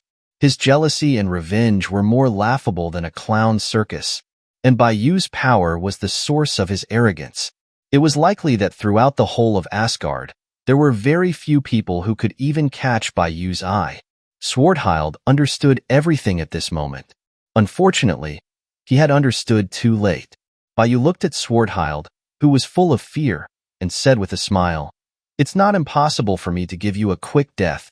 Just answer me one question." As if he had found the only hope in the darkness, Swordhild nodded rapidly, like a chicken pecking at rice. He quickly said, "As long as you're willing to spare me, don't mention one question, even 100 or 1,000. As long as I know, I will tell you everything." Baiyu, who was used to such humble behavior, simply smiled slightly and asked, "Was your revenge against me your own idea, or were you instructed by someone else?" Hearing Baiyu's question, Swordhild was immediately stunned. A look of boundless terror filled his eyes as he trembled. "Master Baiyu, it seems you don't want me to spare you, but that's fine. Looking at your reaction, I can guess the answer. With you being just a craftsman from Asgard, there's no way you would have been able to borrow Ymir's corpse from Hela, the goddess of death." As Baiyu spoke, a ray of white light emerged from his fingertip and flew towards Swordhild. Swordhild saw the white light coming towards him and became even more terrified, his voice frantic. "Wait, I'll tell you everything. It was King Odin who told me to do it." The ray of white light, about to enter Swordhild's forehead, instantly transformed into a sharp spike that pierced straight through Swordhild's forehead, destroying his soul completely. In an instant, Swordhild was left with nothing but an empty husk. "Odin, huh?" Baiyu muttered to himself as he tossed Swordhild's empty shell into the sea. In truth, he wasn't surprised by Swordhild's answer. After all, Swordhild was a god craftsman directly under Odin, and also because when he was ordered to go to Asgard to capture people, the one he had offended the most was King Odin. Although at the time, Odin hadn't directly confronted Baiyu because of Baiyu's strength and status, so many years had passed, and now that Baiyu had not only been removed from the Heavenly Palace, but had also been suppressed in the Netherworld prison for 100,000 years. In Odin's eyes, Baiyu no longer had the backing of the Heavenly Palace, and his strength was far from his peak. It was only natural that he would hold a grudge and seek revenge. After all, the lifespan of the gods was incredibly long, almost infinite. Many conflicts, regardless of how much time passed, could never be erased by time. It's fine like this. If Asgard wants to be my enemy, then I don't need any other reason to steal the heart of their world tree. Baiyu smiled, shook his head, and then stored the demon refining pot and the nameless sword. He was just about to go back and find Rat Third and Qingshu when a fierce, icy wind suddenly slapped against his face. Baiyu felt a peculiar aura. He looked in the direction the wind was blowing from and saw a giant gate made of ice and frost, appearing out of thin air over the North Sea. The icy gate slowly opened, and an endless icy wind blew out from it. The North Sea and all of northern Europe, which had just returned to normal, were, once again, frozen solid by frost. The north plunged into darkness. The land of mist? Baiyu looked at the giant gate of frost. He was stunned at first, then shook his head and laughed as he teased, "Interesting. It's as if everyone has agreed to show up all at once." Chapter 162. A Sword That Annihilates a Nation. As the ice gate slowly opened, frost giants emerged from behind it, one after another. The North Sea was frozen into ice. Among the frost giants, the males were all tall and hideous, each radiating an unsettling and evil aura. The female giants, however, were the same height as humans and remarkably beautiful, with looks that rivaled heavenly deities. In one race, the difference between the two sexes was so great. Apart from the frost giant race, Baiyu found it difficult to find other races like this. However, despite the vast differences between the sexes of the frost giants, their attitude towards Baiyu was the same. They all held boundless hatred for him. The frost giants who lived in the land of mist because their progenitor Ymir was killed by the gods, had an endless hatred of the gods of the celestial realm. Baiyu also counted as a celestial immortal, and on top of that, Baiyu had just used the demon refining pot to collect Ymir's body. It was only natural that the frost giants would be hostile towards Baiyu. A frost giant, over 10 meters tall with fangs protruding from his mouth and an extremely hideous appearance, stood on the ice of the North Sea, holding a spiked club in his hand. His enormous eyes stared straight at Baiyu, and he ordered, "You, return the remains of the progenitor of Frost to us?" "I'm sorry." After the demon refining pot absorbed him, Ymir's corpse was converted into spiritual energy. "I can't return it to you," Baiyu said to the frost giant with a smile. As soon as Baiyu's words left his mouth, it sparked a huge uproar among the frost giants. The giants who had walked out of the ice gate, both male and female, had their faces twist into contortions as they glared at Baiyu, gritting their teeth. The leading frost giant roared at Baiyu, "You dare to insult our progenitor of frost. Our frost giant race will be your enemy until the end of time." Facing the frost giant's roar, Baiyu spread his hands out helplessly and said, "Ymir was already dead. What I dealt with just now was nothing more than a rotting corpse. Asgard was the culprit that turned Ymir into that state, and I'm also a victim here. Why are you guys staring at me? The lackeys of the celestial realm, not a single one is any good. We'll kill you first, then go to Asgard, cut off the heads of all the gods, and hang them at the gates of the land of mist." The leading frost giant roared again. A violent aura erupted from him, causing the entire North Sea to shake violently. The other frost giants were encouraged by their leader, and they all roared at Baiyu, their piercing cries echoing through the heavens and the earth. Even the beautiful female frost giants now had twisted and hideous faces. Baiyu, feeling the animosity coming from the frost giants, sighed slightly and muttered to himself, "Sigh. It's so exhausting to talk to you barbarians. You're completely unreasonable. I'm starting to get a bit angry. Odin, you truly are a king of the gods who has drunk from the well of wisdom. I'll fulfill your wish this once. We can settle our scores slowly later," Baiyu said calmly. The nameless sword coalesced slowly around him once more, the killing aura spreading out from its blade and transforming into a dragon of killing intent that wrapped around the sword. When the frost giants came out of the land of mist looking for trouble with Baiyu, Baiyu realized that he had fallen into a trap set by Odin. Odin had used the nameless sword to lure him to northern Europe, and then had Swarthild manipulate Ymir to attack him.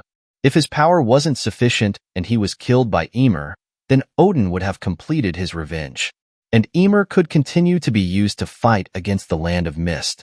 But if he was strong enough to kill Ymir, then the frost giants in the land of mist would hate him for it. Given the frost giants' warlike and brutal nature, once they began to hate him, a battle between him and the land of mist would be unavoidable.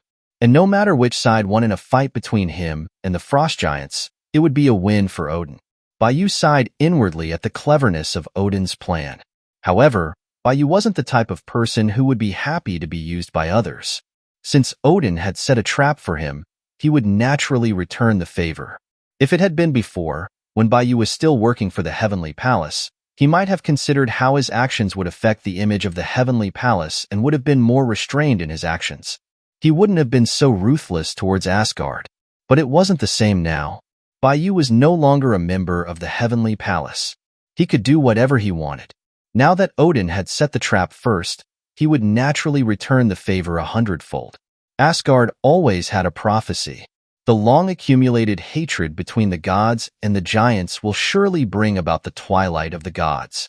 Since you want to use my hand to eliminate the giants, Odin, then it's only right that I should personally send you into the twilight of the gods. Baiyu muttered to himself. The nameless sword suddenly grew larger, stretching across the sky, while the dragon of killing intent roared towards the frost giants on the ice of the North Sea. The frost giants seemed to have no concept of fear. They also roared towards the dragon of killing intent high in the sky. Behind the frost gate, more and more frost giants were rushing out. The land of mist was about to mobilize their entire nation to kill Baiyu. The appearance of their progenitor Ymir and Bayu's actions of collecting Ymir's body with the demon refining pot had completely detonated the frost giant's hatred for the gods, which had been accumulating for countless ages. At this moment, the giants of the Land of Mist came out in full force, intent on devouring Bayu before moving on to flatten the mortal realm and kill all those below. The leader of the frost giants raised his spiked club and shouted loudly, "People, the time for revenge has come. Kill that god, and then flatten Asgard, to avenge our progenitor Ymir." Avenge our progenitor Ymir. The frost giants shouted, their voices like tidal waves that swept through the heavens and the earth. The cold and darkness of the Land of Mist also poured out of the ice gate, polluting this mortal realm. The Land of Mist was originally the base camp of the ancient demon god Ymir. It was cold and dark all year round, and was the place closest to chaos. Now that the frost giants of the Land of Mist had come out in full force, they even attracted the attention of the demon gods in chaos. Some restless demon gods wanted to descend to the mortal realm through the Land of Mist and invade the three realms. But when these demons, who intended to defile the three realms, had just poked their heads out of chaos into the Land of Mist and saw Bayu in the sky above the North Sea through the ice gate, each one of them, like a mouse seeing a cat, quickly retreated into chaos, not daring to linger in the three realms. Not to mention that Bayu himself was one of the 10 great demon gods in chaos. Just recently, Heavenly Demon Juyuan and Heavenly Demon Kuei Xian had died at Bayu's hands. And on top of that, the newly emerging Abyss clan in chaos had been exterminated by Bayu. Now, Bayu's prestige in chaos had already returned to its peak, on par with that of Rahu. The creatures in chaos were old foxes who had lived for countless ages. They naturally didn't dare provoke a top-tier demon god like Bayu. As the creatures in chaos backed down, the ice gate closed. Bayu's lips curled up into a cold smile. He looked at the frost giants who had taken to the skies and were charging at him. He brought 2 fingers together to command the nameless sword. Divine sword, limitless, sever. Swoosh. The light of the sword flashed, illuminating the world. The 10,000 or so frost giants over the North Sea, enough to flatten a world, all stopped moving under the brilliant light of the sword. Time seemed to have frozen. The nameless sword, which was 10,000 feet long, passed through the frost giants and plunged into the ice of the North Sea.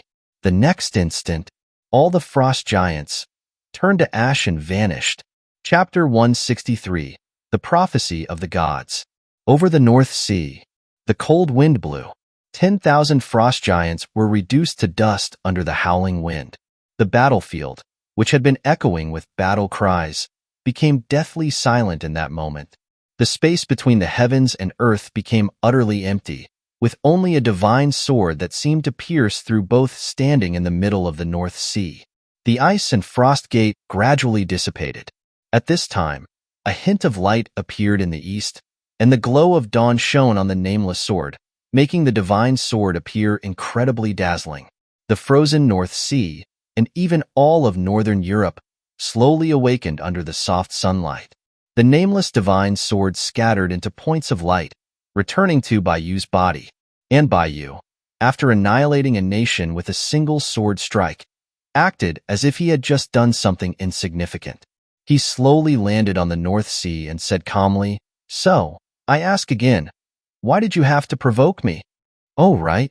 Bayu suddenly paused, then looked at a vacant area and said, "You, go back and tell Odin. Tell him to get ready. Since he's provoked me, then the twilight of Asgard will arrive soon." Caw caw.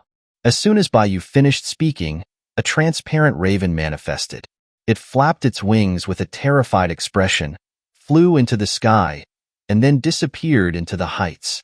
After the raven flew away, Bayu didn't continue to linger on the North Sea and flew back to Rat Third's base. Now that he had taken care of his own matters, it was time for him to fulfill his promise to Rat Third, to obtain the heart of the world tree. At this time, in the small tavern in Finnmark, Rat Third had gathered all his employees, ready for action at any moment. Ching Shu was sitting at the bar, holding a mug of warm milk in both hands, watching the morning news on TV. The news of the destruction of the Weiss family castle overnight had caused a huge uproar in the local area. However, the official definition in the news was that the Weiss family had been secretly storing explosives, and coupled with a natural gas leak, it had caused the tragedy. I didn't think that the ruling class in this mortal realm are so skilled in lying. That Weiss castle was clearly destroyed by Big Brother Bai. Qingshu casually took a sip of her warm milk and commented on the news report. Exposing the existence of gods and demons to the public isn't beneficial to anyone, Bai said with a smile as he returned to the tavern. Big Brother Bai, you're back. When Qingshu saw Bai return, she immediately stood up to welcome him and asked curiously, what happened last night? I could sense the power of Big Brother Bai's nameless sword even in the tavern. Bai said with a smile, after I took care of Ymir, the frost giants from the land of mist came looking for trouble, so I took care of them as well. Master Bai, you destroyed the land of mist? Rat Third, who had heard the conversation, couldn't help but exclaim in surprise. He was an intelligence worker and knew how powerful the frost giant race was. Although the land of mist wasn't in the celestial realm, the frost giants, as enemies of the gods, possessed an overall strength comparable to that of Asgard. It could be said that the land of mist could also be considered a divine nation, which even the heavenly palace had to take seriously. And yet, Bai had destroyed the land of mist in one night. Although Rat Third didn't doubt what Bai had said, he couldn't imagine what kind of heroic figure Bai had been then. How tragic was that battlefield? Bai didn't try to hide anything. He smiled at Rat Third and said, the fact that the Weiss family obtained the nameless sword was all part of Odin's plan. His goal was to make me clash with the land of mist. Hearing Bai's words, Rat Third's expression changed. He said in a low voice, so, we were used by Odin? Bai nodded slightly. However, if Asgard wants to use me, they will have to pay the price. And that price, just the heart of the world tree, is far from enough. Hearing Bai's words, Rat Third's heart jumped in alarm. He seemed to have realized something. His mouth felt dry, and his face was full of disbelief as he confirmed with Bai, Master Bai, you're planning to? Of course, I'm planning on helping them fulfill the prophecy, Bai said with a smile, his eyes narrowed. Indeed. Hearing Bai's words, Rat Third immediately felt his body go soft, and even his soul began to tremble. He knew that with Bai's character, he would definitely do this. Of course, he also knew that the prophecy of Ragnarok had always been passed down in Asgard. However, a prophecy was still a prophecy. Before it came true, no one could confirm its truth. Furthermore, in Rat Third's view, the giants weren't qualified enough to destroy Asgard. But now that Bai was involved, in Rat Third's eyes, the prophecy of Ragnarok had become overwhelmingly real. Although the destruction of the land of mist meant that Asgard had lost a deadly enemy, it was very clear that Asgard had provoked an even more terrifying existence. It was important to know that even Ymir, the ancient demon god who was the origin of the northern divine kingdoms, was only a mid-ranking demon god in chaos. There was no comparison between him and Bai, one of the 10 great demon gods.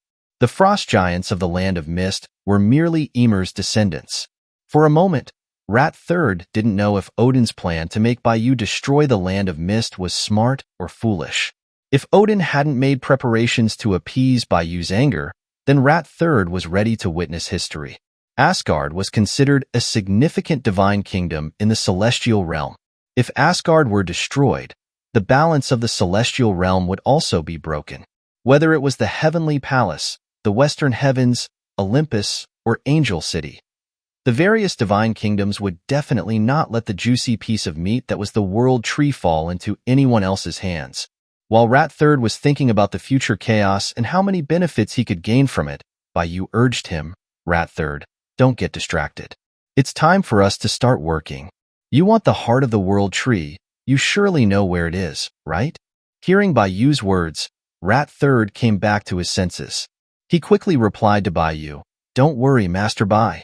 I've already investigated. The heart of the world tree is hidden in the sea of the underworld at the bottom of the world tree, guarded by Hela, the goddess of death. However, the heart of the world tree is protected by the world barrier. We can't go to the bottom of the world tree using conventional methods. Baiyu raised his eyebrows and said, You wouldn't expect me to figure out a way to get there myself, would you? Of course not. Rat Third rubbed his hands together and said with a smile, The passage to the sea of the underworld is ready, but you know, Master Bai, my subordinates are just a bunch of useless trash who aren't good at fighting. The sea of the underworld is Hellas' domain. We can't break through it, so we still need Master Bai's strength. I understand. Set up the passage. I'll take you with me, Baiyu said, not caring about these details. Yes. Yes. Hearing Baiyu's words, Rat Third's face lit up with joy. Then he clapped his hands and called out to the employees in the tavern, Guys, time to get to work. Yes. As soon as Rat Third finished speaking, the employees who had been waiting in the tavern began to busy themselves, taking out strange tools and rare materials and skillfully constructing a teleportation gate.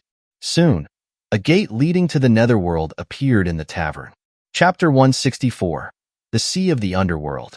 The black gate in the tavern that led to the netherworld was exuding an eerie aura. The death energy from the netherworld seeped out of the black gate, making the demons in the tavern show expressions of fear. The world was divided into 3 realms, the heavens, the earth, and the human realm. The mortals and gods lived in the heavens, which was also commonly known as the celestial realm. Humans and all things in the world lived in the human realm. And the spirits of the dead were mostly located in the earth realm, also commonly known as the netherworld. The 3 realms were independent of each other. Even if humans invented spaceships and rockets and escaped into space, without special means such as ascending to immortality or a celestial realm's intervention, people could not go to the celestial realm or the netherworld. They would only travel endlessly in the vast universe.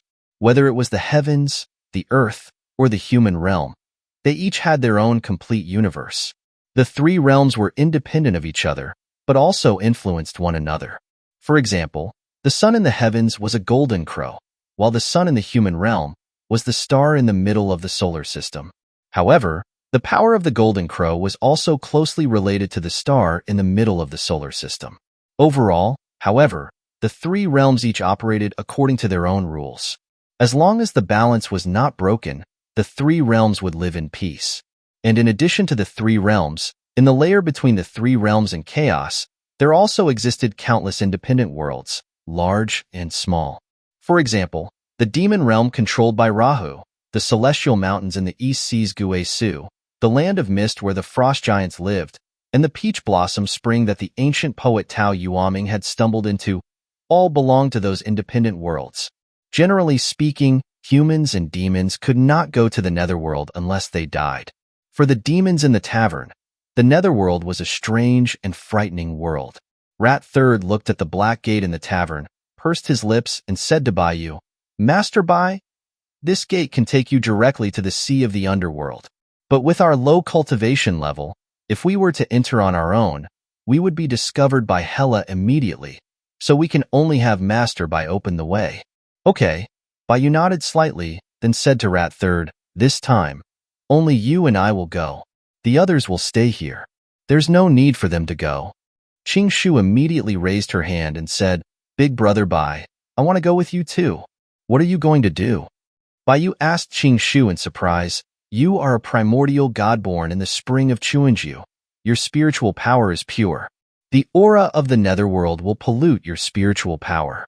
That place is not good for you. Qing Shu whined. I've never been to the netherworld before. I just want to take a look. Besides, it's said that the world tree connects the heavens, earth, and human realms, and possesses the strongest vitality in the world. Maybe when you go to retrieve the heart of the world tree, I can also get some benefits from the world tree? After all, when you think about it, my attributes are kind of similar to those of the world tree. Hearing Qing Shu's words, Baiyu couldn't help but sigh, but he still agreed. I can't do anything with you, little girl. Fine then, you can come with us this time. But you must promise me that after we go to the netherworld, the spring-dwelling sword must not leave your side, and you must not leave the protective barrier of the Hichu Luo Shu. Okay. I promise I won't cause trouble. Qing Shu said excitedly when Baiyu agreed. You little girl. Baiyu saw Qing Shu cheering happily and shook his head and laughed. Then he placed his hand directly on the black gate. The moment Bayu's palm touched the gate to the netherworld, he felt the aura of the netherworld rejecting him, and the gray air tried to invade his palm. The netherworld did not welcome any living things. However, Bayu didn't care about the netherworld rejecting him. He pushed open the black gate without hesitation. Boom! Icy wind burst out of the gate, and a large number of vengeful spirits flew out, wreaking havoc in the tavern and causing chaos. "Let's go," Bayu said calmly, using his aura to shatter the raging ghosts.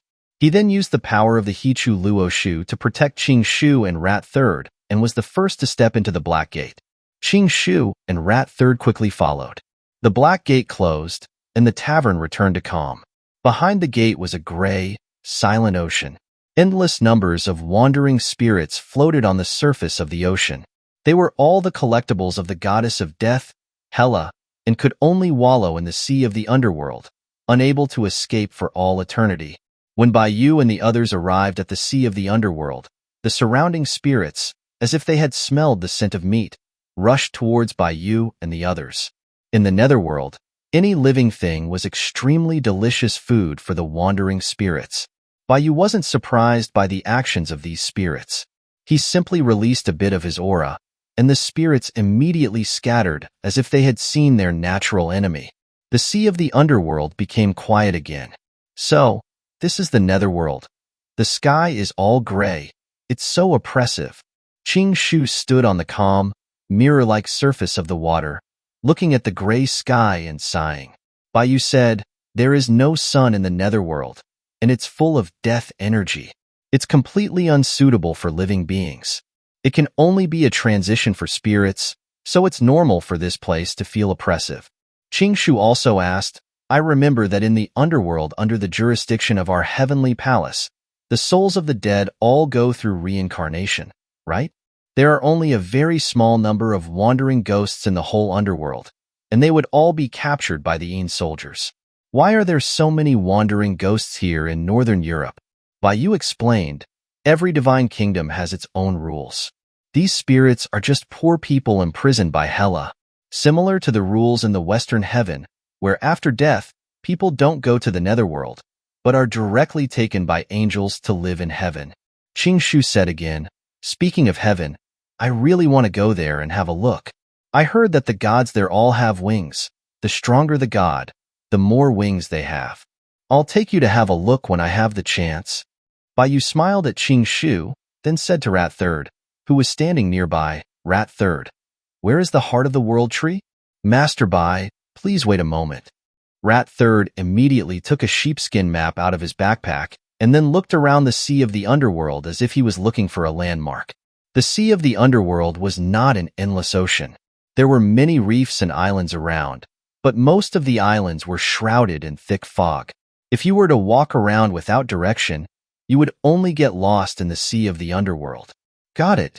Rat Third found a huge reef that had the same shape as the one on the sheepskin map. He then used the reef as a reference point to locate it and pointed to the north. "Master Bai, the world tree is to the north of here. If we start from here, we have to travel 10 miles north to a wolf-headed island.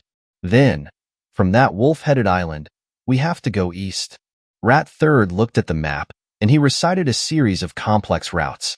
Qing Shu was listening, and her head had started spinning. Why is it so complicated? Why do we have to go around in such a big circle?" Qing Shu asked Rat Third, feeling a bit broken down. Rat Third said helplessly, "Sister Qing, there's no other way. There are mazes in this sea of the underworld. You have to follow a specific path to get to the world tree. This is already the simplest route." Qing Shu scratched her head and sighed, "Sigh. In that case, we can only just follow it obediently, right?" "That's not necessary." At that moment, Bayu took the map from Rat Third's hand and burned it with his karmic fire. "Master Bai?" Rat Third was taken aback by Bayu's sudden action of burning the map. He was confused. Bayu chuckled and asked Rat Third, "The world tree is to the north, right?" Rat Third replied absent-mindedly, "Why yes, it's in the north, but there are mazes. As long as we know the specific direction, mazes and things like that." Bayu brushed the ashes off his hands and began to walk to the north. are useless against me. You guys follow me. Chapter 165, The World Tree. As a primordial demon god, Baiyu had lived in chaos for an extremely long period of time. In chaos, there was no time or space, only a vast darkness. And in that environment, Baiyu had developed eyes that could see through all the mazes in the world. Although the maze in the sea of the underworld was intricate, it had no effect under Baiyu's gaze. Guided by Baiyu, Qing Shu and Rat Third quickly passed through the mist and arrived at the center of the sea of the underworld, where the world tree was located. A colossal world tree that pierced through the netherworld's heavens and earth came into view as Baiyu and his companions left the fog. The world tree's trunk was incredibly thick. After a quick glance, Baiyu roughly estimated that the diameter of the world tree's trunk was probably about 1/10 of the length of the equator. The roots of the world tree pierced deep into the sea of the underworld, spreading out in all directions. Each root was like a small piece of land. How magnificent! Qing Shu stared blankly at the enormous world tree in front of her. She looked up at the sky, but could only see the tree trunk and no leaves. Rat Third said, "The world tree pierces through the 3 realms. It's the tallest and largest tree in the 3 realms.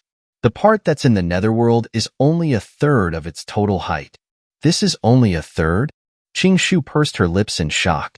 She stretched her arm out to measure the visible length of the world tree's trunk. Just with what she could see, it stretched 10,000 feet, not to mention what was obscured by the clouds, plus the world tree in the other 2 realms. Qing Shu really couldn't imagine what the full view of the world tree was like. Roar!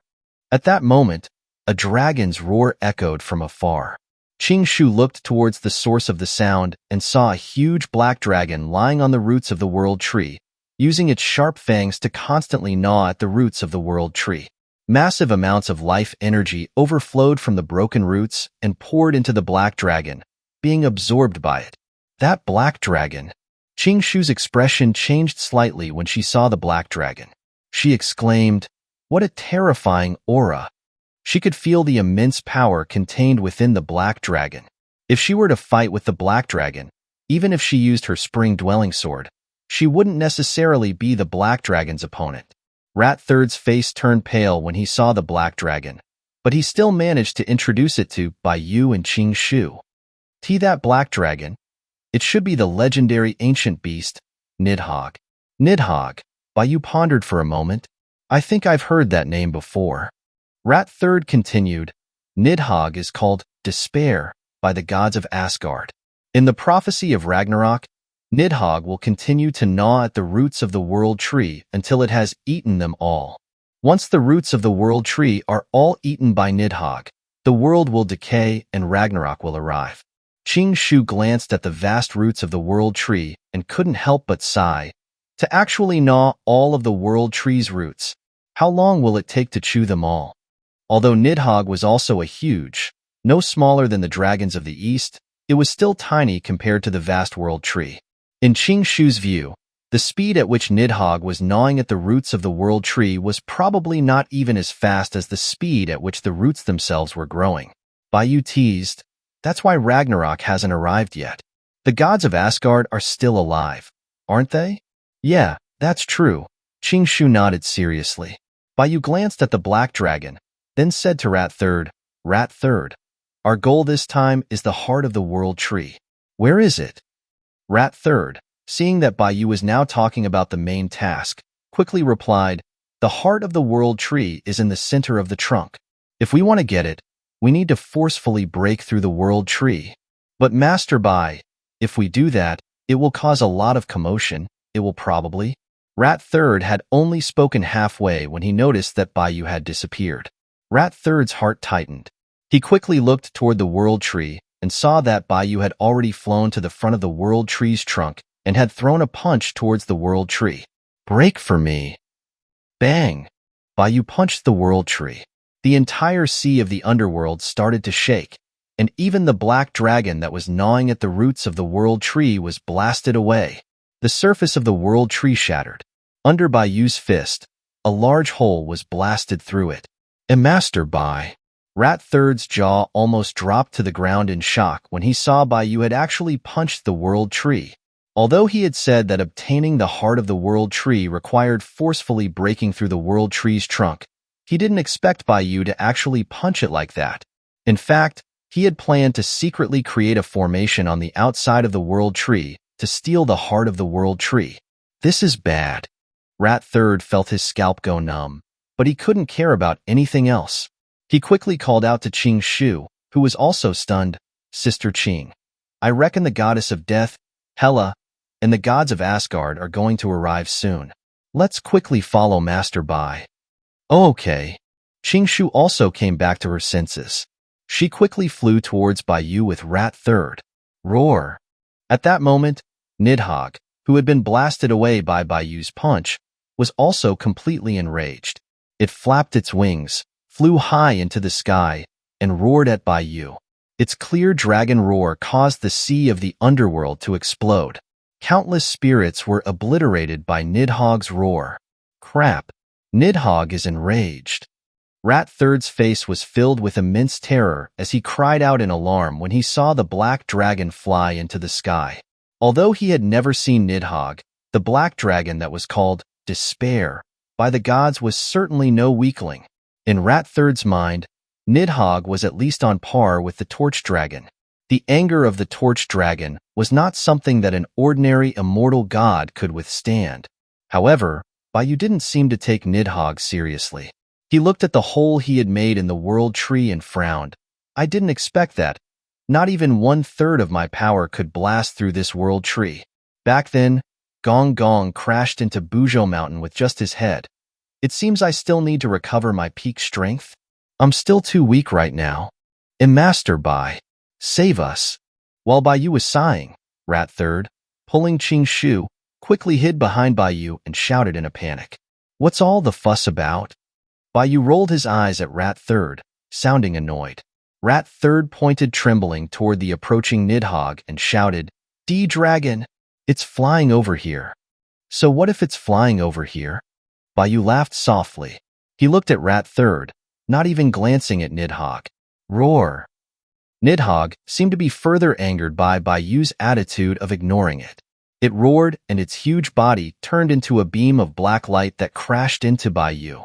It opened its massive maw as if wanting to swallow Baiyu in one bite.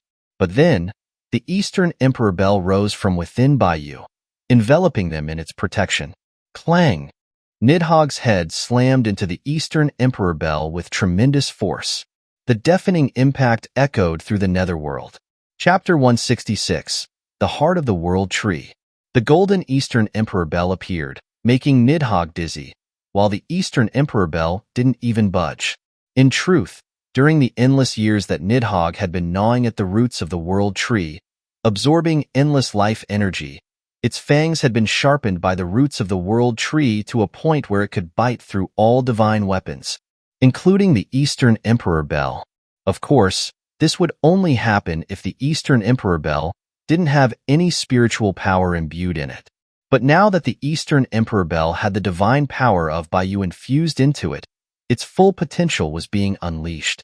If Nidhogg were to try and bite the Eastern Emperor Bell, it would only shatter its teeth.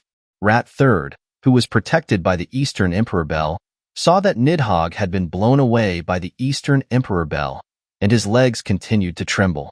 He was covered in a cold sweat. That was close. "I really thought I was going to be swallowed by that black dragon just now." Rat Third wiped the cold sweat from his forehead, looking like he was still in shock. "Are you underestimating me too much?" Baiyu asked Rat Third in a teasing tone. "Master Bai, what are you talking about?" Rat Third quickly explained to Baiyu.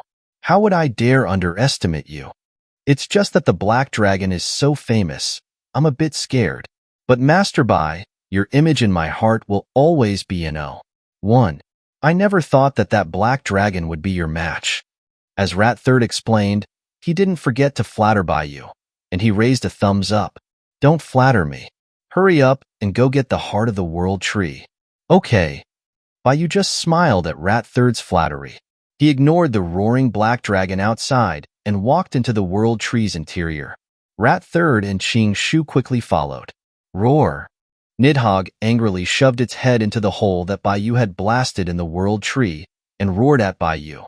However, its body was too large, and only its head could enter the hole. It could only watch as Baiyu and the others went deeper into the world tree. Rat Third followed Baiyu into the passage inside the world tree. He felt the Xingfeng, fishy wind, rushing in from behind him, and all the hair on his body stood on end. The anxiety of toying with a dragon made him feel incredibly insecure. After all, he was just a rat demon. If Baiyu wasn't by his side, he would have already peed his pants in fear. The interior of the world tree was not solid as Baiyu had imagined. The inside of the world tree was hollow, and everywhere there was life energy flowing. And in the center of this space, there was a huge, wooden heart, entwined with vines. That was the heart of the world tree. Baiyu, who was far away, could feel an incredibly powerful life energy from the wooden heart. Qingshu stared at the wooden heart and exclaimed, "Is that the heart of the world tree?" The life energy it contains is comparable to that of the spring of Chuanju. Baiyu said, "The world tree nurtures 9 independent worlds. The living beings in those 9 worlds all receive the nourishment of the world tree's spiritual energy. If the world tree didn't have this much life energy, it wouldn't be able to support those 9 worlds." Qingshu also asked, "If we were to take away the heart of the world tree and the world tree withered, wouldn't those 9 worlds be destroyed?" "Sister Qing, you don't need to worry about that."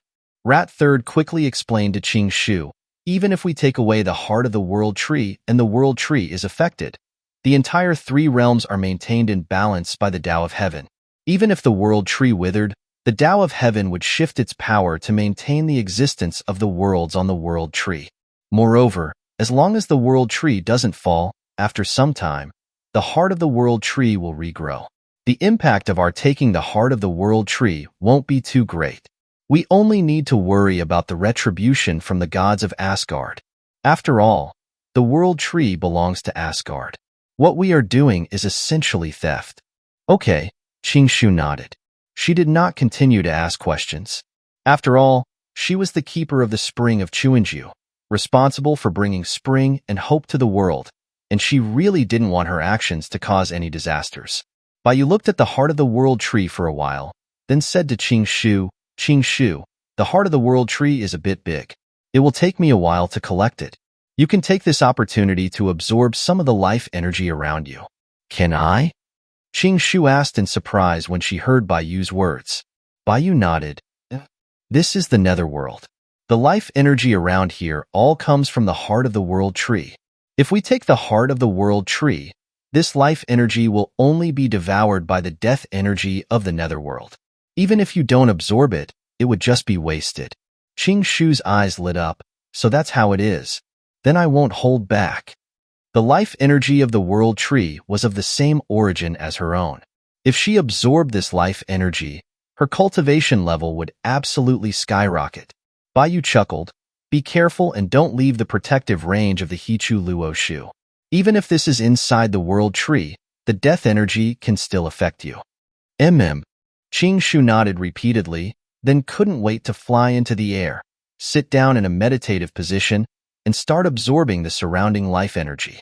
Large amounts of life energy poured into Qingshu's body, causing her aura to increase at a speed that was visible to the naked eye.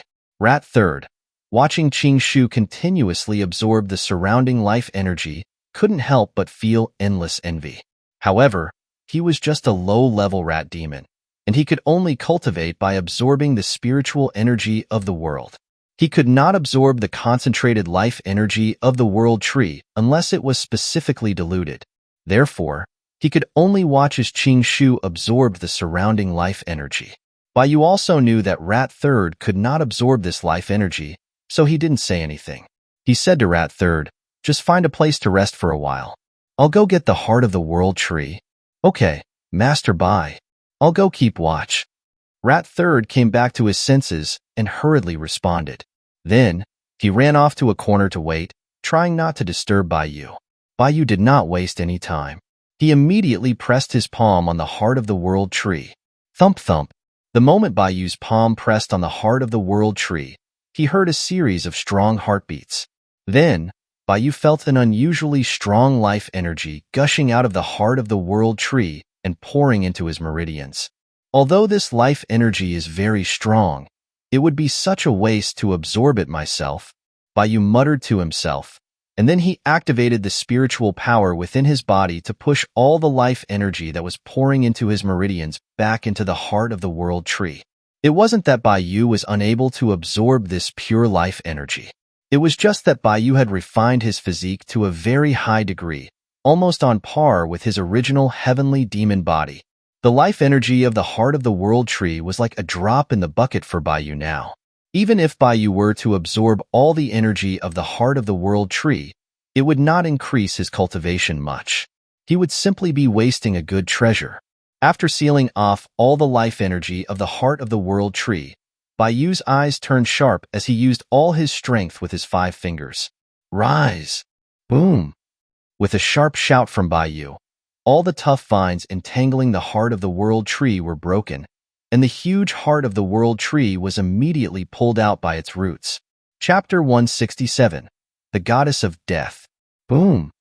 The instant Baiyu pulled out the heart of the world tree, a massive surge of life energy erupted from below, sweeping out in all directions. Everything has its extreme, and the life energy now exploding from the heart of the world tree was simply too powerful. The force that should have been nurturing life was now filled with destructive power, laying waste to everything around it. Inside the world tree, the vines were completely reduced to ashes under the onslaught of this overwhelming life energy. Even the Eastern Emperor Bell sensed the threat posed by the life energy, and a phantom image formed around Mouse 3 and Qing Shu to help them withstand the violent surge. Baiyu, holding the mountain-sized heart of the world tree in one hand, was taking the brunt of the life energy impact himself. He relentlessly squeezed the heart with his spiritual power, compressing it and making it smaller. As Baiyu pulled the heart of the world tree out, the tree seemed to lose its energy source. Vast quantities of leaves began to fall and wither.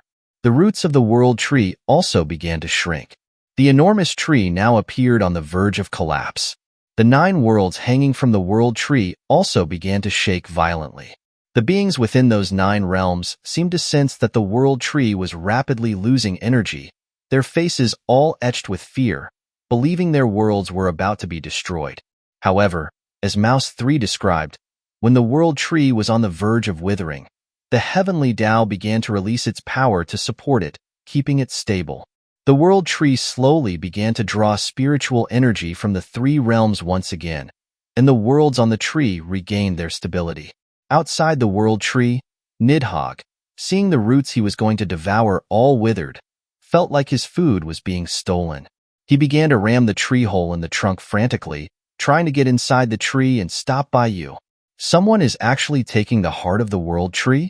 At that moment, the space above the sea of the underworld rippled slightly, and a woman shrouded in death aura, radiating murderous intent, appeared above the sea of the underworld.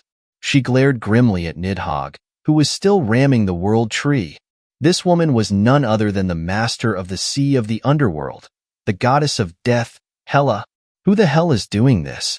Not only did they break through my mists, they even managed to evade Nidhogg. Hela muttered, her brow furrowed with anger. She had laid a mist over the sea of the underworld. This was her domain, and whoever dared to enter, even if it was Odin himself, she would be aware of their presence immediately. But now, someone inside the world tree had already begun taking the heart of the world tree, and she was only just now finding out. This intruder's power was beyond her expectations. However, beyond her shock, she felt more anger. After all, everything in the sea of the underworld was supposed to belong to her, including the heart of the world tree. A jet-black spear slowly materialized in her hand. Whoever you are, the heart of the world tree is mine. You dare trespass into the domain of the goddess of death, and you will pay the price. Hela said in a low voice, instantly teleporting in front of Nidhogg. She coldly shouted, "Beast, get out of my way." The moment Hela's voice left her lips, the sea of the underworld began to churn. Countless spirits wailed around her. Hearing Hela's cry, Nidhogg trembled. As if facing its natural enemy, it quickly pulled its head out of the tree hole in the world tree, flew to the side, and wrapped its body in its wings, shivering. Useless waste. You can't even guard the world tree? Hela glared coldly at Nidhogg. Then, clutching her spear, she flew into the tree hole. Inside the world tree, Qingshu, who was absorbing life energy, suddenly sensed a powerful aura surging in from outside. Her eyes snapped open, and she looked in alarm in the direction the aura was coming from. She saw endless death energy surging inward, corroding the surrounding life energy. Such a chilling aura. Sensing the cold power, Qingshu's expression turned serious. She stopped absorbing the life energy and summoned her spring-abode sword, preparing to fight. Although she didn't know who was coming, she was clear that this person was undoubtedly her nemesis. Mouse 3, on the other hand, recognized the aura. His expression changed drastically, and he quickly said to Bai Yu, "Bai Yi, things are bad. The goddess of death, Hela, is here." Hela was the master of the Sea of the Underworld, and the most powerful goddess of death in the northern part of the underworld. Her strength was no less than that of the Bodhisattva Ksitigarbha. Not only could Hela absorb the death aura in the underworld to transform into her power, she could also be reborn endlessly in the Sea of the Underworld. It could be said that as long as the Sea of the Underworld was not destroyed, Hela would have eternal life. To make matters worse, the Sea of the Underworld was Hela's domain, where she could exert even more power. Even Odin, the god-king of Asgard, was no match for the goddess of death, Hela, in the Sea of the Underworld. Now that the goddess of death had charged into the world tree, Mouse 3 was utterly terrified. However, Bai Yu's expression didn't change at all. He continued compressing the heart of the world tree. Beside him, the nameless immeasurable sword manifested and flew to Qingshu's side. "Bai Gij." Qingshu, holding the spring-abode sword, saw Bai Yu suddenly give her the nameless immeasurable sword and looked at him with a hint of doubt in her eyes. Bai Yu said, "Girl, Hela is your nemesis. You can take this chance to hone yourself. I'm lending you the nameless immeasurable sword." "I can use the nameless immeasurable sword?" Hearing Bai Yu's words, Qingshu instantly became excited. She quickly confirmed with Bai Yu, even putting the matter of Hela to the back of her mind. She was the #1 fan of the nameless immeasurable sword. The fact she could now use it made her incredibly excited. Bai Yu chuckled and said, "It's just for an extra layer of protection. You should mainly use your spring-abode sword, and don't rely too heavily on the power of the nameless immeasurable sword." "I understand," Qingshu replied, holding the spring-abode sword in her right hand and the nameless immeasurable sword in her left. The life force of the spring-abode sword and the killing intent of the nameless immeasurable sword intertwined, swirling around Qingshu. Such a powerful force. "Nameless immeasurable sword, you have to listen to me." Qingshu sensed the overwhelming killing intent emanating from the nameless immeasurable sword and couldn't help but instruct it. Buzz. The nameless immeasurable sword let out a sword hum, as if expressing disdain for Qingshu's words, but the killing intent it released was much softer, no longer overpowering the power of the spring-abode sword, and even actively guiding the spring-abode sword to temper itself. The spring-abode sword was, after all, a newly born divine sword. Its own power was still very immature. Now, guided by the nameless immeasurable sword, its power became mature instantly. Qingshu sensed the spring-abode sword being guided by the nameless immeasurable sword and admired again, as expected of the nameless immeasurable sword. Truly the #1 divine sword in the immortal realm. Buzz. The nameless immeasurable sword gave another proud sword hum. "Intruders, you are incredibly audacious." At this moment, Hela's angry voice came from afar. Endless death energy transformed into a long spear, which shot towards Qingshu in the air. Seeing this, the spring-abode sword immediately unleashed a powerful life force, forming a green sword shield in front of Qingshu. Bang! The spear collided with the sword shield. Life force and death aura entangled, spreading in all directions. The inside of the world tree instantly turned into ruins. Chapter 168. Qingshu and Hela. Such a powerful force. Qingshu exclaimed, feeling the force of the spear hitting the sword shield. "Qingshu, don't get distracted." At that moment, Bai Yu spoke calmly, and Xianxia snapped back to her senses. She saw the death spear that had collided with the spring-abode sword shield instantly dissipate, turning into countless tiny spikes that passed through the sword shield. They pierced towards her from all directions, about to break the Hichu Luoshu shield surrounding her. As the guardian of the spring abode, Xianxia had no way to survive in the underworld. The reason she could now move freely in the underworld was all due to the Hichu Luoshu. Once the Hichu Luoshu shield was broken, Xianxia's power would be instantly corrupted by the death energy of the underworld. Her strength would undoubtedly plummet. Hela had obviously noticed Xianxia's situation. That was why she didn't aim for Xianxia in the first place. She targeted the shield, trying to finish Xianxia with one blow. After all, in Hela's eyes, her enemies were not just Xianxia, but also Baiyu, who was taking the heart of the world tree.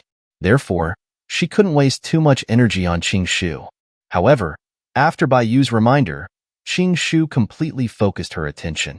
She swung the nameless immeasurable sword in her left hand, releasing killing intent that devoured all the death energy spikes. "Imph!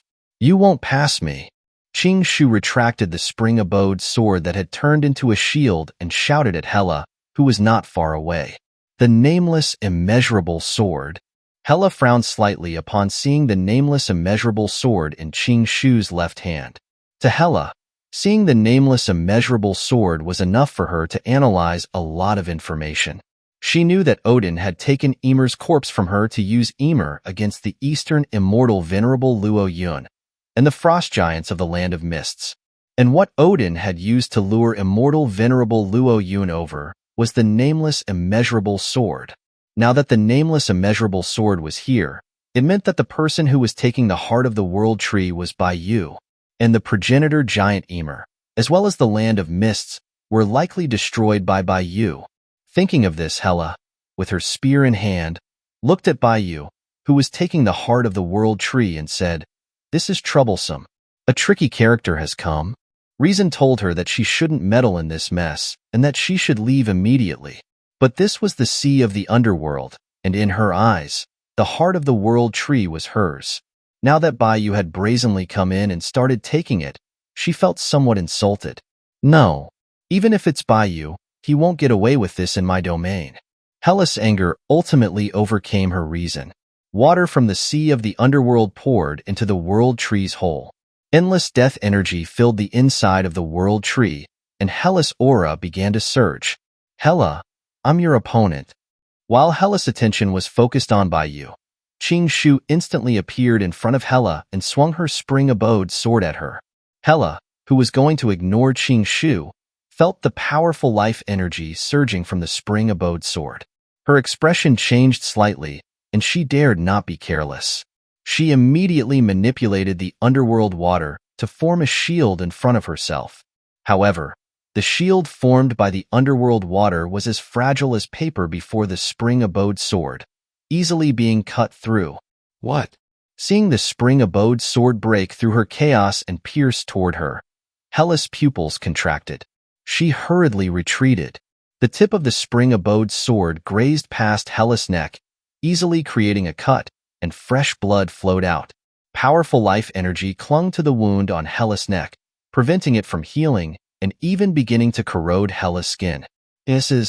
Why can't I heal myself?" Hela, retreating, realized that the spring-abode sword had dealt real damage, causing a wave of shock in her heart. How could she, the dignified goddess of death, the master of the sea of the underworld, be injured by a mere spirit born from a spring? What she could not accept was that if her reaction had been a little slower and she hadn't dodged the spring-abode sword, her head would have been cut off. She would have been killed instantly. Xianxia performed a sword flourish and said to Hela, "I am the guardian of the spring abode. Your death energy is my nemesis and can easily corrupt my spiritual power, but conversely, my life force is also the deadliest poison to you. Hela, I spared your life just now because I attacked you by surprise. But if you dare to ignore me again, then I will not hesitate to end your life. Under the spring-abode sword, your immortality means nothing." Hearing Xianxia's words, Hela's expression also distorted. She drew death energy from the underworld water and corroded the life energy in her wound, allowing it to heal. A mere spirit born from a spring dares to provoke the goddess of death. Fine. I'll show you how foolish your current actions are. Boom. Hela roared. Her once gentle and beautiful face was half transformed into a grotesque and rotten visage. Vast quantities of underworld water surged into the air, swirling around Hela. Endless death energy spread around, and the enormous world tree began to wither. Even Nidhogg, the black dragon outside the world tree, began to rot and slowly turn into a bone dragon after being touched by Hela's death energy.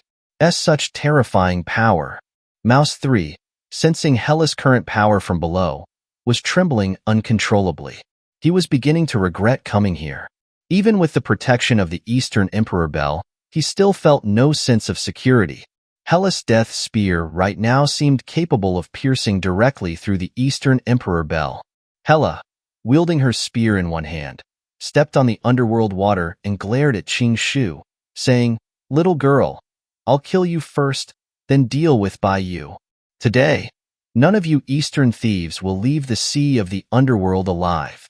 Xianxia, sensing Hela's oppressive aura, did not show any fear. Gripping the spring-abode sword and the nameless immeasurable sword tightly, she challenged, "Old hag, you can't even beat me, let alone hurt by Gidge. You little sharp-tongued brat." Hela's eyes flashed red, and she turned into a streak of lightning, charging towards Xianxia. "Come on." Seeing Hela attacking, Xianxia didn't rely too much on the killing intent of the nameless immeasurable sword. Instead, she chose to clash head-on with Hela, using the spring-abode sword. Clang! The spring-abode sword and the death spear collided. Life force and death aura entwined. Mouse 3 didn't even see Xianxia and Hela's movements clearly and was blown away by the violent energy shockwave. If Baiyu hadn't pulled Mouse 3 back at the critical moment, he would have been swept out of the world tree hole by the underworld water and become food for the black dragon Nidhogg outside. Thank you, Baiyi. Mouse 3 looked at the surging underworld water inside the world tree and gratefully thanked Baiyu with lingering fear. He really didn't want to imagine the consequences of being swept away. Baiyu tossed the compressed heart of the world tree to Mouse 3, saying, "Be careful yourself. Even if you have the Eastern Emperor Bell for protection, if you don't try your best, no one can help you." "Why yes, Baiyi is right. I'll be careful next time." Mouse 3 hurriedly took the heart of the world tree and carefully stored it into a wooden container he had prepared beforehand. Then he looked up at Xianxia and Hela's battle, swallowed, and asked Baiyu, Baiyi, aren't you going to help?" "What's there to help with?" Baiyu said with a smile, not showing any intention of helping. Mouse 3 asked anxiously, "But the other party is the goddess of death, Hela, the master of the sea of the underworld. Her fighting strength would be among the top in the immortal realm, wouldn't it? Xianxia is the guardian of the spring abode. She is not good at fighting in the first place. Is it a bit of a struggle for her to face Hela now?" Baiyu smiled and said, "It's precisely because Xianxia is too immature that she needs to be honed. Enemies that are too weak will not have any effect, while enemies that are too strong would be impossible for Xianxia to fight. Hela's strength is just right. Besides, Xianxia also has the nameless immeasurable sword as a safeguard. Nothing will happen to her." "Okay." Hearing Baiyu's words, Mouse 3 stopped worrying too much. He carefully used the wooden container he had prepared earlier to store the heart of the world tree. He then looked up at Xianxia and Hela's battle. However, Mouse 3's cultivation level was too low, and he couldn't perceive Xianxia and Hela's movements at all. He could only hear the sounds and see nothing. Hela, who was at the center of the battle, became more and more alarmed as she found that her all-out attacks were unable to suppress Xianxia. "Damn it! What's her background? The life energy in her sword is endless, and it also counteracts my death aura. She's practically my nemesis." As Hela fought, the desire to retreat gradually began to grow in her heart, and her attacks gradually weakened. If it were just Xianxia alone, Hela wouldn't be too afraid. After all, this was the sea of the underworld, and the death aura was endless. She could completely fight a war of attrition with Xianxia, and she would eventually deplete Qing Shu's life energy. But the key was that Qing Shu was just a follower of Bai Yu, and Bai Yu, the main person, was just watching from below and had no intention to attack. Now she was locked in a fierce battle with Qing Shu. She couldn't even think of what she would use to fight Bai Yu.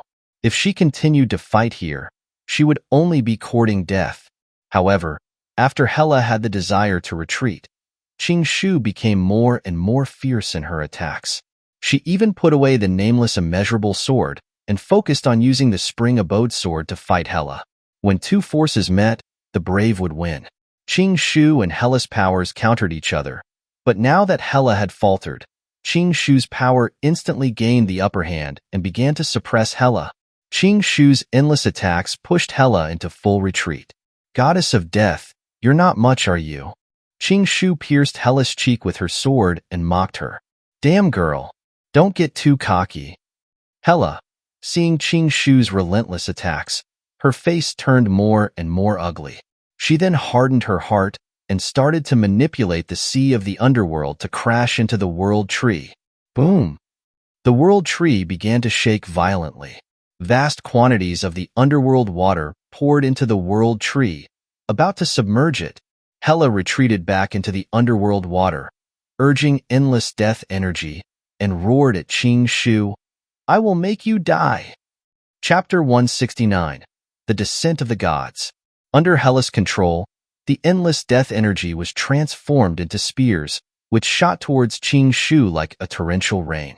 The space inside the world tree was distorted by Hela's death energy. But Qing Shu was now confident. She looked at the overwhelming death spears instead of dodging. She held the spring abode sword with both hands, laughing, Well done. Watch me split all of your death energy. Qing Shu's eyes flashed with brilliance.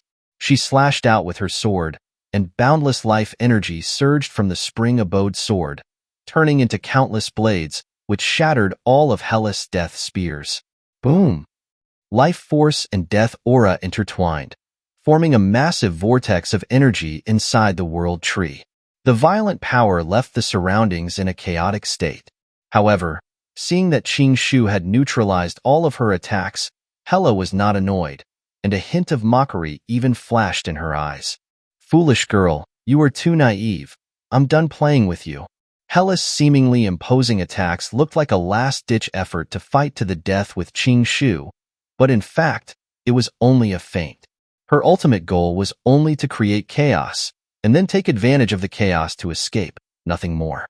When Qing Shu's attention was all on the death aura, Hela turned into a black mist, blended into the underworld water, escaped from the world tree at an extreme speed, and went into the depths of the sea of the underworld. Seeing Hela escape, Bai Yu sighed slightly and said to Qing Shu, Okay girl, the test is over. Huh? It's over? Hearing Bai Yu's words, Qing Shu was startled. She looked in the direction where Hela had been, but found that Hela had already disappeared. Where's Hela? How did she run away? Seeing that Hela had actually run away secretly, Qing Shu said indignantly, That cowardly deserter.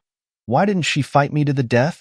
Bai Yu took back the nameless immeasurable sword, cut off the rampant life force and death aura inside the world tree, and then used the nameless immeasurable sword to knock Qing Shu on the head, reprimanding, You girl, you become complacent when you gain the upper hand, and you can't even tell if the enemy is feigning an attack. If I wasn't by your side, if you were to fight Hela alone in the future, you wouldn't know how you died. For this test, I'll give you AC as a passing grade. Qing Shu covered her head and said to Bai Yu with grievance, How is it so exaggerated?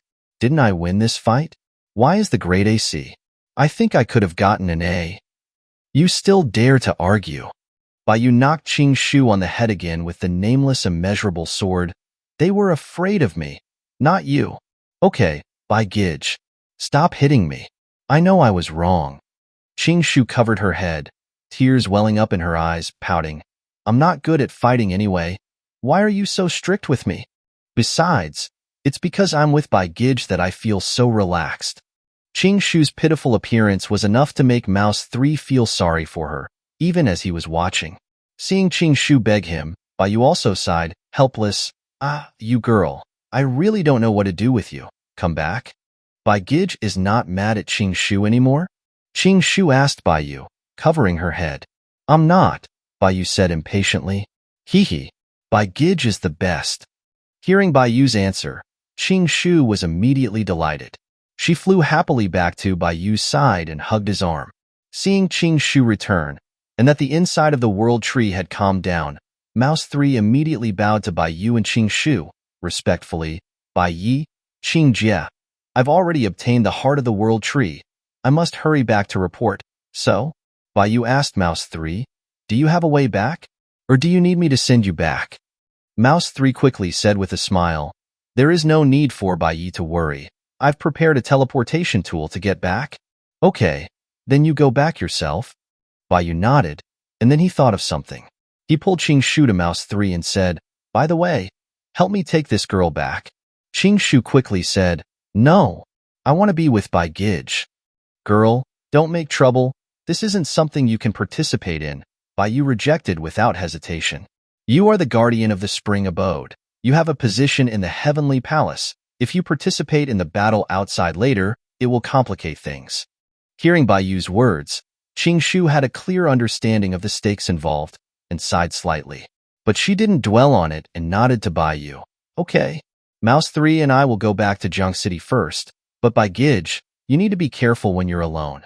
I'm not so weak that I'd need a young girl like you to worry about me.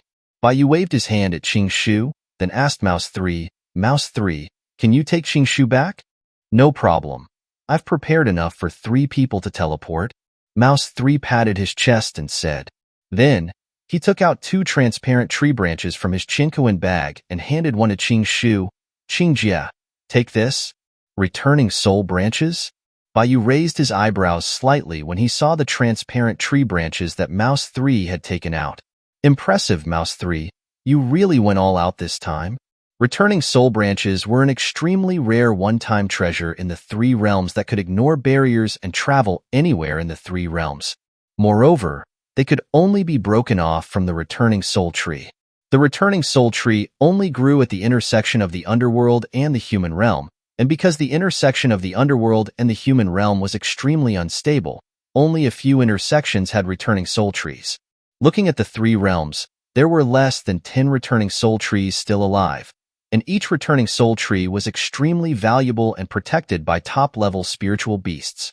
More importantly, the returning soul tree itself was extremely fragile. After its branches were broken off, they may not grow back even after 1,000,000 years. This made the returning soul branches even more precious. The fact that Mouse 3 had now taken out 2 returning soul branches showed that he had really put everything on the line. Mouse 3 scratched his head and chuckled. There's no other way, Bai Yi. This time it concerns my second brother's life. I even used my future wife's savings, but thankfully, I got the heart of the world tree, so these returning soul branches are worth buying. Hearing Mouse 3's words, Bai Yu shook his head and laughed. Forget it. It's not easy for you. It's a waste to use the returning soul branches in this place. I'll send you back instead. Mouse 3 quickly said, Bai Yi, how can we be so embarrassed? You helped get the heart of the world tree. If I rely on you to get back to the human realm, it's just 2. Just treat the returning soul branches as payment for the information I get from you in the future, Bai Yu said with a smile, and then lightly swiped his palm to the side. The space of the underworld was easily torn open, and the aura of the human realm spread from the spatial rift. Seeing that Bai Yu had torn open space so casually, Mouse 3's pupils shrank. He asked Bai Yu in shock, Bai Yi, have you fully recovered your strength? Not yet, Bai Yu replied casually. Hurry up and go. The gods of Asgard have already arrived outside. Yes, we're leaving now. Hearing Bai Yu's words, Mouse 3's expression changed slightly. He did not dare to stay here any longer and quickly went into the spatial rift that Bai Yu had opened, returning to the human realm. Bai Gij, please be very careful. Qing Shu walked to the edge of the spatial rift and instructed Bai Yu again. Okay, go back. Bai Yu nodded slightly and created a gust of wind that blew Qing Shu into the spatial rift. As the spatial rift slowly healed, Bai Yu looked outside the world tree, his eyes flashing with a hint of coldness. Odin, next, it's time for you to pay the price for using me. As Baiyu finished speaking, the phantom images of the nameless immeasurable sword, the measuring ruler, the karmic flame lotus, the demon refining pot, the chaos cultivation furnace, the Eastern Emperor Bell, and the Hichu Luo Shu. 7 divine weapons manifested behind him, surging with endless divine power, as if they would fight alongside him. Baiyu was ready to face the gods alone. Outside the world tree, a 7-colored branch appeared in the sky. Then, a rainbow bridge appeared out of thin air, connecting the underworld and the immortal realm. That rainbow bridge was a unique magical power of Asgard. It had the same effect as the returning soul branch. It could travel anywhere in the 3 realms and even into the chaos. As the rainbow bridge descended, all of Asgard's gods passed through the rainbow bridge and teleported to the sea of the underworld.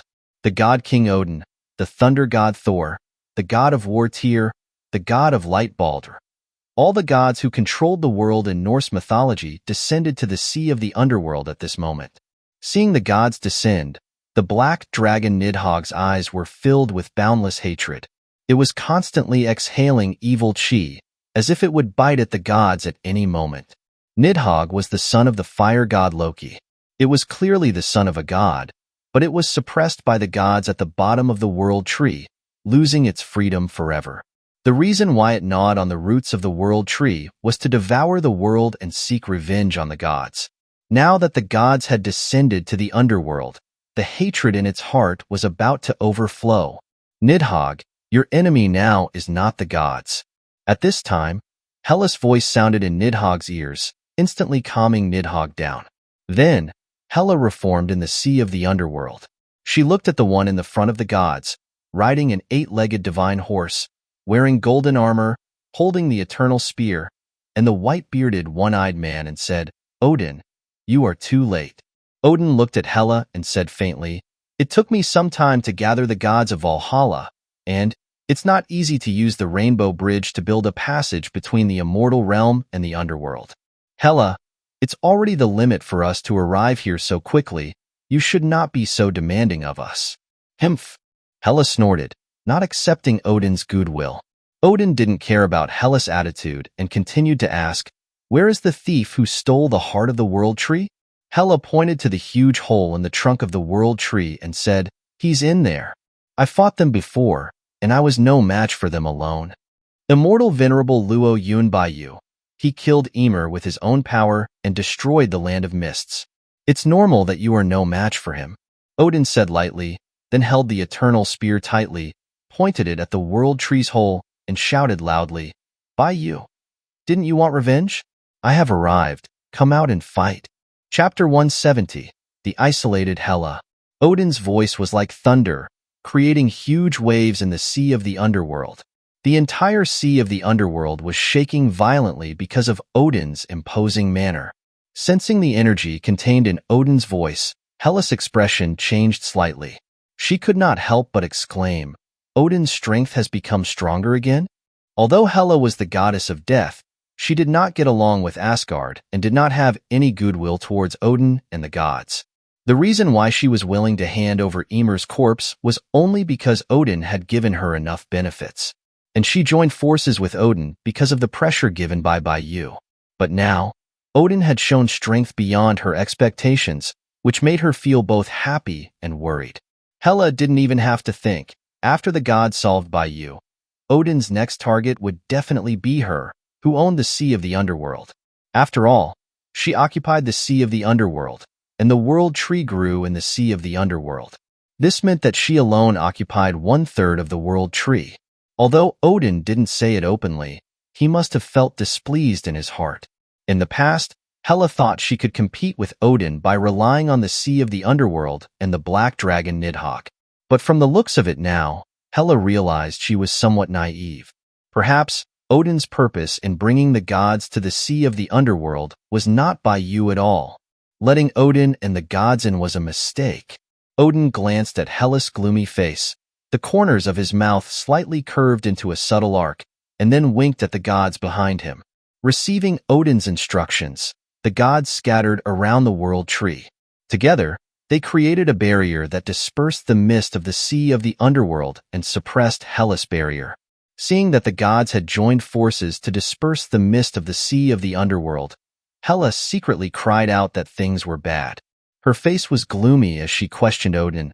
Odin, what is the meaning of this? We still have a common enemy? Odin said with a smile, Hela, the underworld is filled with death energy, which is not suitable for us Asgardians to fight in. Suppressing your barrier and dispersing the death energy is only so that we can better use the power of the world tree to attack Baiyu. Don't worry, when we solve Baiyu, we'll remove the barrier and it won't affect you. Don't overthink it. Hela didn't believe a word of Odin's explanation, but at this moment, the gods had already set up the barrier. She had already lost the upper hand. It would be meaningless to speak now. It would only accelerate the gods turning against her. Seeing that Hela had been forced to swallow her anger, a hint of mockery flashed in Odin's eyes. The situation was now completely under his control. Odin snorted coldly and looked at the hole in the world tree again, shouting loudly, Baiyu, are you afraid to come out? Or do you want me to personally come in and find you? It's not that I don't dare to come out. It's just that the show you planned was truly marvelous. It had me mesmerized. Baiyu's voice came from the tree hole. Then, dressed in white, Baiyu stepped out of the world tree under the gaze of all the gods. Seeing Baiyu come out, Odin narrowed his eyes slightly and said faintly, What show? I don't understand what you're talking about. Don't play dumb. Anyone with eyes can see what you're thinking. Baiyu smiled at Odin and said, First you used me to destroy the land of mists, then you used the excuse of attacking me to let the gods come to the underworld to seize the sea of the underworld. And finally you wanted to get rid of me to complete your revenge. Your three-pronged plan really has everyone spinning. As he spoke, he looked at Hela, who had a gloomy face, not far away, and asked with a smile, Hela, on one side is the person who took the heart of the world tree, and on the other side is the person who wants to steal your sea of the underworld and drive you to a dead end. You have two enemies on both sides. Which side should you stand on? Odin said to Hela, Hela, don't listen to Baiyu's instigation. He's just a cunning oriental person. After we join hands to solve him, the gods will naturally leave and won't occupy your sea of the underworld. Baiyu laughed again. See, Hela? Odin still treats you like a fool. Do you really want to join hands with him to deal with me? Enough. Hela interrupted Baiyu and Odin's words in a stern voice. Then, she said to Odin in a deep voice, Odin, tell the gods to remove the barrier. I will suppress the death energy in the underworld, and then we will slay Baiyu together. Odin shook his head and said, No, I still think it's best to maintain the current situation. The death energy in the underworld is too harmful to the gods. It's better for us to suppress the death energy. Seeing that Odin was not even pretending anymore, Hela's expression became even more ugly. She said in a deep voice, If you do this, I can't help you. Since you are not willing to help us, then we can only do it ourselves. You can just watch from the side, Odin said calmly, without putting Hela in his eyes at all. Now he had brought the gods and the spirits of Valhalla to the underworld. It was an easy task to surround and kill Baiyu alone. To put it bluntly, even if Hela were to stand on Baiyu's side, Odin would only think that things would be slightly more troublesome, but it would not be a big problem at all. Hela was not a fool, and naturally could see that Odin was planning to eliminate her and Baiyu in one fell swoop. She turned to Baiyu. Baiyu, I can ignore the fact that you stole the heart of the world tree. Let's join forces and repel the gods. A smart move. Seeing that Hela had chosen to stand on his side, Baiyu just smiled slightly, and then said, However, I don't need your help. You won't join forces with me? Hearing Baiyu's words, Hela's pupil shrank. Are you crazy? Do you want to fight against the gods and the many spirits alone? Setting aside the gods that Odin had brought, all of the spirits from Valhalla that had come down with Odin were the souls of the most courageous and skilled warriors from the mortal world. Each of them had the strength to take on 100, even 1,000 people. In Hela's opinion, even if she and the black dragon Nidhogg were to help Baiyu, today would still be a difficult battle, and they may all die here. But now, Baiyu had actually rejected her help and wanted to fight Asgard alone? In her opinion, Baiyu was completely daydreaming. Baiyu said with a smile, Hela, to put it bluntly, it doesn't matter to me which side you stand on. Your fighting strength won't have any impact on me. The reason I brought Odin's plans out into the open was just to see if you could choose the right side. Now that you've chosen the right side, then it's none of your business. Just stand aside and watch my performance. Don't worry. I'm not Odin, and I have no interest in your sea of the underworld or the world tree. Baiyu. Hela glared fiercely at Baiyu. Her whole body exploded with overwhelming death energy. She gritted her teeth and said, "Both you and Odin look down on me so much. This is just too much." Chapter 171. Instant Kill. Fine. Since you two look down on me so much, I'll show you why I'm called the Goddess of Death.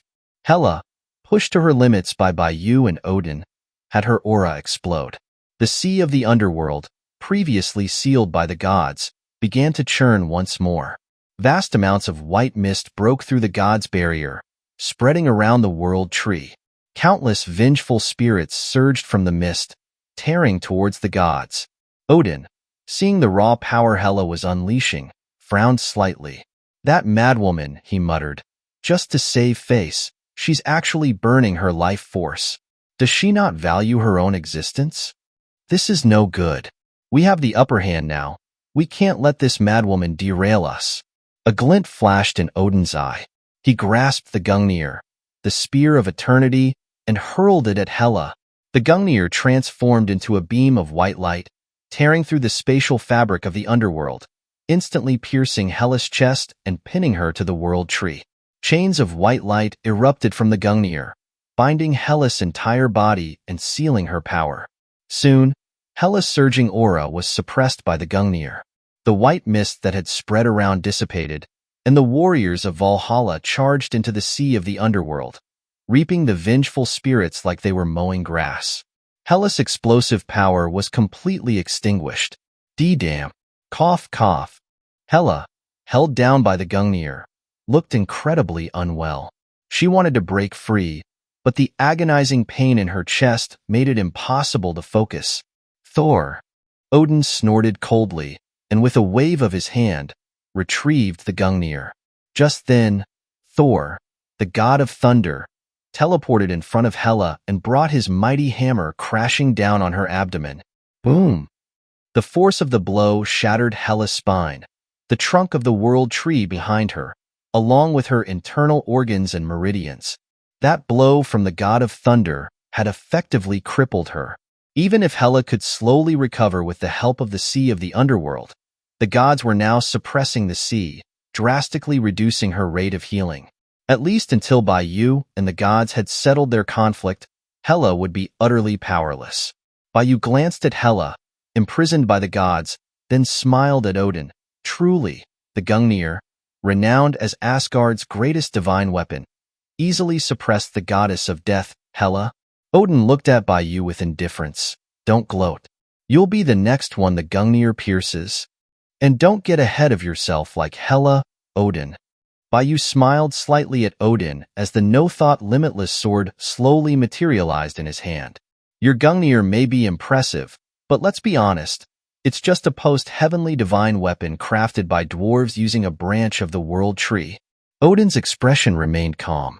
He stared at Baiyu and said, pre-heavenly or post-heavenly, if it can slay you, even a wooden stick becomes a supreme divine weapon. Odin, how about we make a bet?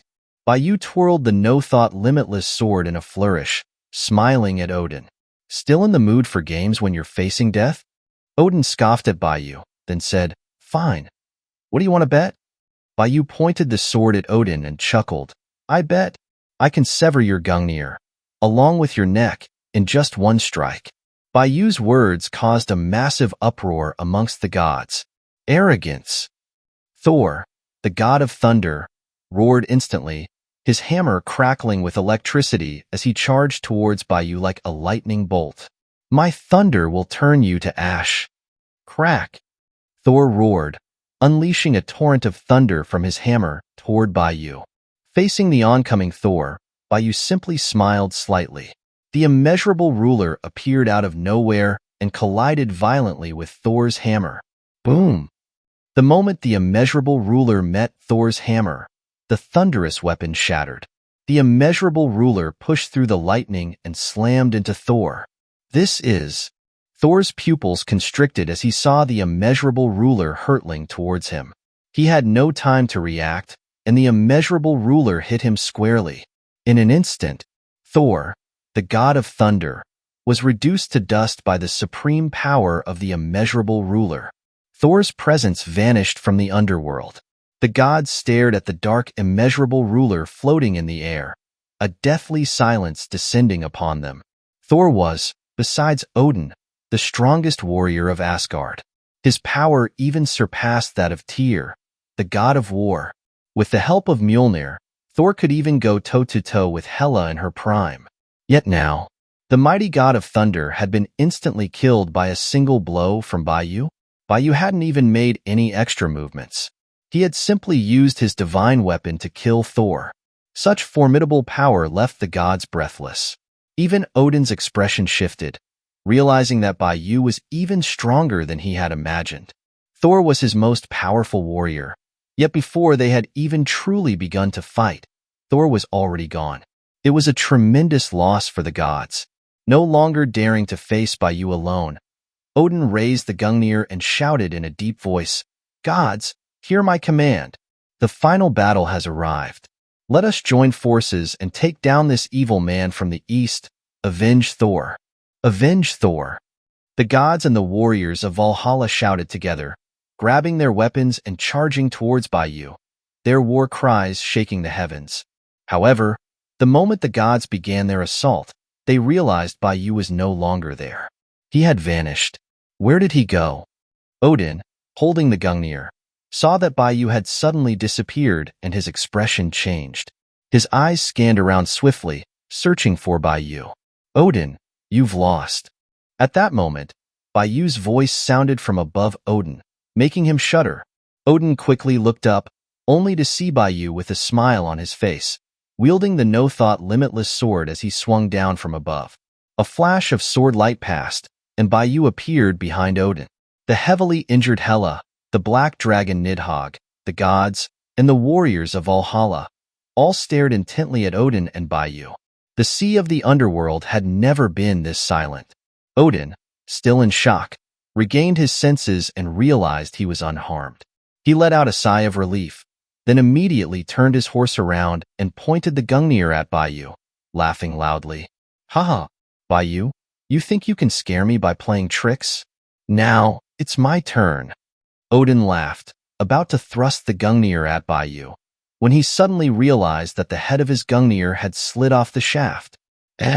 Odin stared blankly at the fallen spearhead. Subconsciously, he touched his neck and felt it was wet. He looked at his hand and saw that it was covered in blood. Impossible. Horror filled Odin's eyes, but before he could even struggle, blood sprayed from his neck as his head rolled off his shoulders. Odin's headless corpse fell off his divine steed. And then, the entire battlefield was enveloped in absolute silence. You could hear a pin drop. Chapter 172, Ragnarok. The sea of the underworld was silent. The gods stared blankly at Odin's corpse, their minds completely blank. They could even hear their own heartbeats. What they had just witnessed was definitely the most outrageous thing they had seen in their entire lives. Who was Odin? The Lord of the North Realm, the King of the Gods. Even in the entire celestial realm, Odin was a god at the very top of the pyramid, with only a handful of beings capable of defeating him. And the Gungnir was the most powerful weapon in Asgard. Though it might not be as highly ranked as Baiyu's no-thought limitless sword on the list of divine weapons, it was still a top-tier item capable of piercing all three realms with a single throw. Yet, such a powerful god-king, and such a powerful divine weapon, had been sliced in two with a single stroke of Baiyu's no-thought limitless sword. The gods couldn't tell whether it was Baiyu or the no-thought limitless sword that was more powerful. But either way, the result was the same. With Odin being instantly killed, the gods of Asgard and the warriors of Valhalla had lost all their fighting spirit and were no longer willing to battle. The God King is dead. At this moment, Balder, the god of light, cried out in horror, instantly breaking down the gods' morale. Run! The gods couldn't take it anymore. They abandoned the seal on the sea of the underworld and flew towards the Bifrost, hoping to escape the underworld and return to Asgard in the celestial realm. The successive deaths of Thor and Odin had robbed them of any hope of victory. However, just as the gods were about to flee through the Bifrost, a massive black shadow slammed into it, shattering it into pieces. Roar! Nidhogg, the black dragon, unfurled his wings, roaring at the gods. His powerful dragons might force them back into the sea of the underworld. Nidhogg might not have been as powerful as Odin or Hela, but he had absorbed a vast amount of life energy from the world tree. The raw strength of his blood and chi was far beyond what ordinary gods could compare to. Coupled with the fact that the Asgardian gods were demoralized and had no intention of fighting, Nidhogg easily pinned them down, and the instant the gods fell back into the sea of the underworld, an enormous serpent, 800,000 miles long, surged from the depths. It opened its gaping maw and swallowed half the Asgardian gods. Hiss! The giant serpent created a massive wave. Its huge body coiled around the trunk of the world tree. Its piercing roar pierced the eardrums of the remaining gods. The warriors of Valhalla couldn't put up any resistance and were annihilated instantly.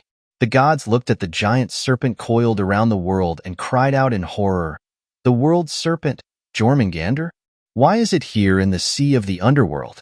Hela, having recovered under the healing power of the sea of the underworld, was standing on the head of Jormungandr.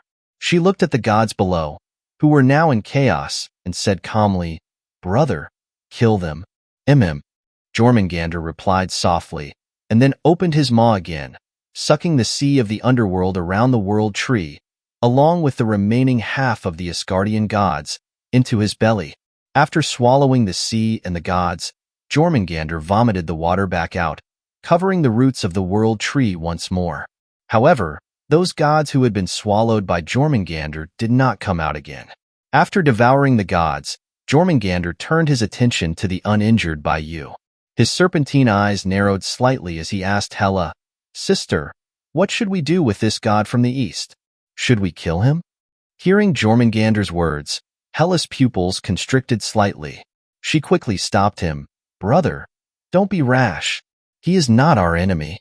Jormungandr had just arrived and probably hadn't seen Bayu's display of overwhelming power, but Hela had seen it clearly. Although Hela initially summoned Jormungandr to help deal with Bayu, who was trying to seize the heart of the world tree, during the battle with the gods, Bayu had shattered Thor with one swing of his ruler and sliced the God King in two with one strike of his sword. The power he had demonstrated far surpassed her imagination. Even though Jormungandr had devoured the gods, that was only because they had fallen into disarray, and their two strongest were already dead. Jormungandr's real strength was about the same as Odin. Even if he had broken through after swallowing the gods, he was not necessarily a match for Bayu. Hela knew that Bayu possessed 10 famous divine artifacts, and so far, Bayu had only used the immeasurable ruler and the no-thought limitless sword. His true strength had probably not even been displayed fully. In this situation, going after Bayu would be suicide. "All right, I'll listen to you." Jormungandr seemed to be very obedient to Hela. After Hela spoke, he simply glanced at Bayu. Then, his huge body dove into the sea of the underworld and swam into the distance. Seeing Jormungandr's shadow disappear into the depths, Hela breathed a sigh of relief. She immediately flew in front of Bayu and bowed respectfully. "Bai, Lord Bai, I was ignorant and offended you before. Please forgive me." As Hela acknowledged her defeat, Nidhogg, the black dragon, landed behind Hela and lowered his body to the ground facing Bayu. He no longer projected his superior attitude. Bayu, seeing Hela and Nidhogg acknowledge their defeat, smiled slightly and said, "Very well, we have no real grudges between us. What little conflict we had was a result of circumstance. Since you've both taken this posture, I see no reason to press the matter. Thank you for your understanding, Lord Bai. From now on, I and the sea of the underworld will always be your friend." Hela wasn't foolish.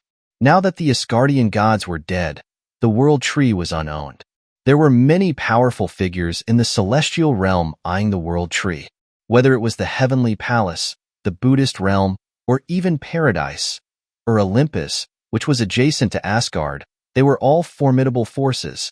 Hela was the master of the sea of the underworld, and even with the aid of her two brothers, Fenrir the giant wolf and Jormungandr the world serpent, she simply didn't have the strength to fight the other gods of the celestial realm.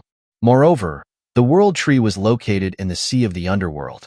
Now that Asgard was destroyed, her sea of the underworld had become the target of all. If Hela didn't find a powerful backer now, her situation would be incredibly difficult in the future. And having witnessed Bayu's power, Hela realized Bayu was her best option right now. He had connections with the Heavenly Palace, and he was a former #1 war god of the celestial realm. As long as Bayu protected the sea of the underworld, no one in the entire celestial realm would be able to touch her. Chapter 173. The Terms of Your Protection. Bayu was fully aware of Hela's sudden shift in allegiance, but from his perspective, there were no downsides to her joining him. Bayu was no longer a general of the Heavenly Palace. Although his own strength was formidable, with few in the three realms daring to provoke him, he couldn't guarantee that those who didn't dare target him would refrain from going after his wife and daughters. Therefore, to ensure the safety of his loved ones, he needed to establish his own power base, deterring any petty troublemakers. The demons of Gu Mountain in Jiang City were the first step in Bayu building his power. Now, subduing Hela was the second step. As the master of the sea of the underworld, Hela held a high position in the underworld and enjoyed great prestige among the beings of the three realms. If Bayu could bring Hela under his command, not only would he have a powerful general, but he would also gain territory in the underworld. And that territory included a third of the world tree. At that point, he could manipulate the cycle of reincarnation within the sea of the underworld. Even if the demons of Gu Mountain fell in battle, Bayu could resurrect them within the sea of the underworld with the help of the world tree. This would turn his followers into a fearless and death-defying army. With the sea of the underworld and a third of the world tree, if Bayu wanted to recruit, all he had to do was make the call, and countless followers would volunteer. Of course, protecting Hela wasn't without its drawbacks. Although Hela was highly regarded in the three realms, that reputation was mostly negative. If Bayu took her in, it would be equivalent to lowering his own reputation and losing favor with many self-proclaimed righteous immortals.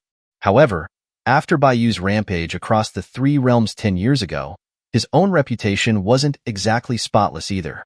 Though Bayu still considered himself righteous, his reputation among immortals wasn't much better than that of the demon Lord Luo Ho. The immortals treated Bayu with respect and politeness mainly because they feared his strength and couldn't fathom the Heavenly Emperor's attitude toward him. After all, the Heavenly Emperor seemed to have turned a blind eye to Bayu's forced departure from the Nether Prison, his massacre of the three realms due to the nine-headed serpent, and the killing of the Heavenly Venerate Aotion. Moreover, Bayu didn't really care about the opinions of others. Therefore, he wasn't concerned about the damage to his reputation that would result from sheltering Hela. For Bayu, the biggest risk in taking in Hela was that she could betray him at any time. Hela was powerful, and she had no relationship with Bayu. In fact, they had even had conflicts before.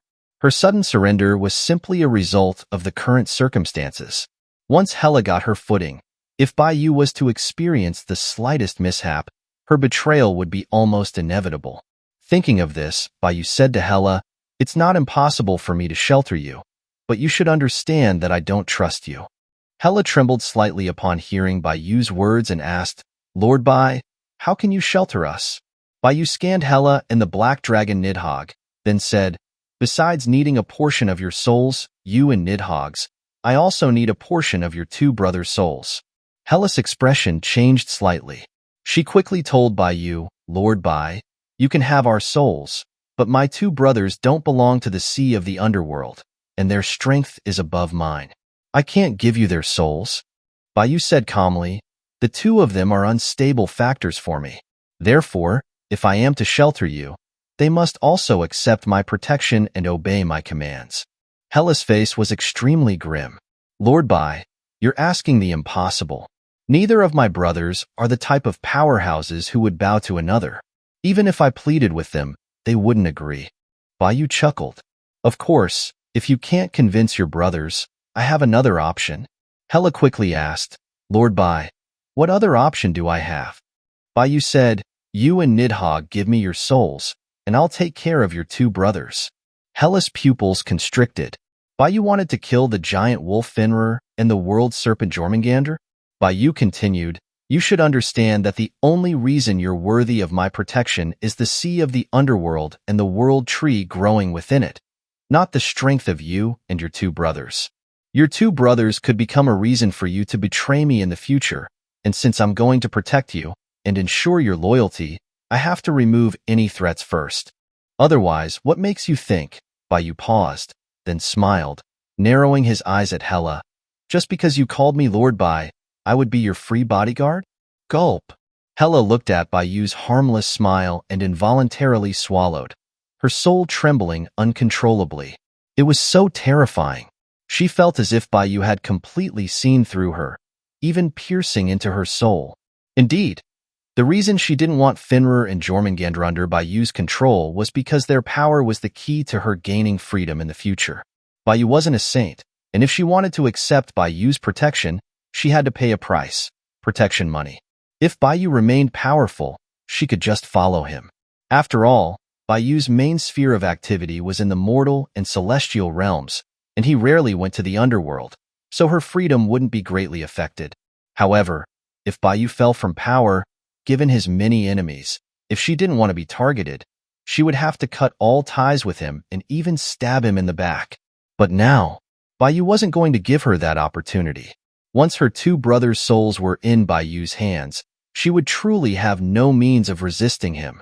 But if she disagreed, now that Asgard had been destroyed, the part of the world tree in the celestial and mortal realms would definitely be devoured by various forces, and the part of the world tree in the underworld, she simply couldn't protect it on her own. Finrer and Jormungandr might not be willing to get involved in this mess for her either. Baiyu seemed to be giving her a choice, but in reality, she had no choice at all. After realizing all this, Hella sighed heavily, then said to Baiyu, Lord Bai, I'm really unable to convince my two brothers. If possible, I hope you can speak to them yourself. That's not impossible. Baiyu glanced at the time. I still have a while before I have to go home to have lunch with my family. Call your brothers over now, and I'll talk to them. Lunch. Hearing Baiyu's words, Hella's lips twitched. She realized that Baiyu didn't actually see this as an important matter at all. Hella felt rather dejected, but she also knew that this was a major event that would decide her fate. She had no choice but to transmit a message to her two brothers, telling them to come to the Sea of the Underworld immediately. Not long after, the Sea of the Underworld began to shake violently, creating enormous waves. Hella, what do you want from us? Haven't the gods already been dealt with? A deep voice came from afar, followed by the giant head of the world serpent Jormungandr rising from the Sea of the Underworld. His eyes, as large as stars, stared at Hella, making her feel uneasy. At the same time, behind Jormungandr, space twisted slightly into a giant wolf, whose aura was no weaker than Odin's and whose size was larger than Mount Tai, stepped onto the water. The powerful pressure from the two creatures caused countless vengeful spirits in the Sea of the Underworld to dissipate. Chapter 174. Won't cry until you see the coffin. The appearance of the two ancient beasts made the atmosphere in the Sea of the Underworld incredibly oppressive. Baiyu's figure seemed as small as a grain of sand compared to these two beasts. However, despite his small size, Baiyu's aura was not weaker than any of them. Hella felt inexplicably nervous seeing her two brothers arrive, and said to Baiyu anxiously, Lord Bai, they're here? You step back. I'll talk to them. Baiyu said calmly to Hella, then turned his gaze to the giant wolf Finrer and the world serpent Jormungandr. You two, could you shrink a bit? I'm getting tired of talking while looking up. The giant wolf Finrer looked down at Baiyu, who was the size of a grain of rice, and asked calmly, Who are you? Hella saw Finrer's arrogant attitude and, fearing that her brother might offend Baiyu, quickly said, Finrer, that's Immortal Venerable Baiyu of Luo Yun. King Odin and Thor, god of thunder, both died at his hands. He killed Odin and Thor? Upon hearing Hella's words, Finrer's expression changed slightly, and he immediately restrained his arrogant attitude. His strength was about the same as Odin's. If Baiyu had been able to take down Odin and Thor, it meant that his strength was even greater. The world serpent on the side also put away his dismissive attitude and restrained his oppressive aura. Earlier, when he came to rescue Hela, he had been completely focused on the gods and had not noticed the corpses of Thor and Odin. He had thought they hadn't even come to the sea of the underworld. Now that he knew that Thor and Odin had fallen, and that his own strength was only around that of Thor, he naturally wouldn't dare act rashly now that even the giant wolf had backed down. The giant wolf and the world serpent exchanged glances, then shrunk down to the size of normal animals. Baiyu looked at the two ancient beasts with his head held straight and chuckled. That's much easier on the eyes. The giant wolf Fenrir cleared his throat and asked Baiyu, Immortal from the east, why did you have Hela summon us here? Baiyu chuckled. Hela wants to join my command and be under my protection. So I thought, since you two are her brothers, how about you two join me too? Without a moment of hesitation, Fenrir refused. I'm used to freedom and dislike being under anyone else's command. The world serpent Jormungandr said, Hela's joining you is her business. There's no need to drag us into it. We don't want to follow you. Although the giant wolf and the world serpent were wary of Baiyu's power, it didn't mean they were willing to become his spiritual pets. Both of them were overlords in their own right, used to doing what they pleased. Who would want to be under someone else's control? Baiyu wasn't surprised by their response. He shook his head, smiling. Indeed, you two are as Hela described. You don't want to join me. The giant wolf Fenrir said calmly, Immortal from the east.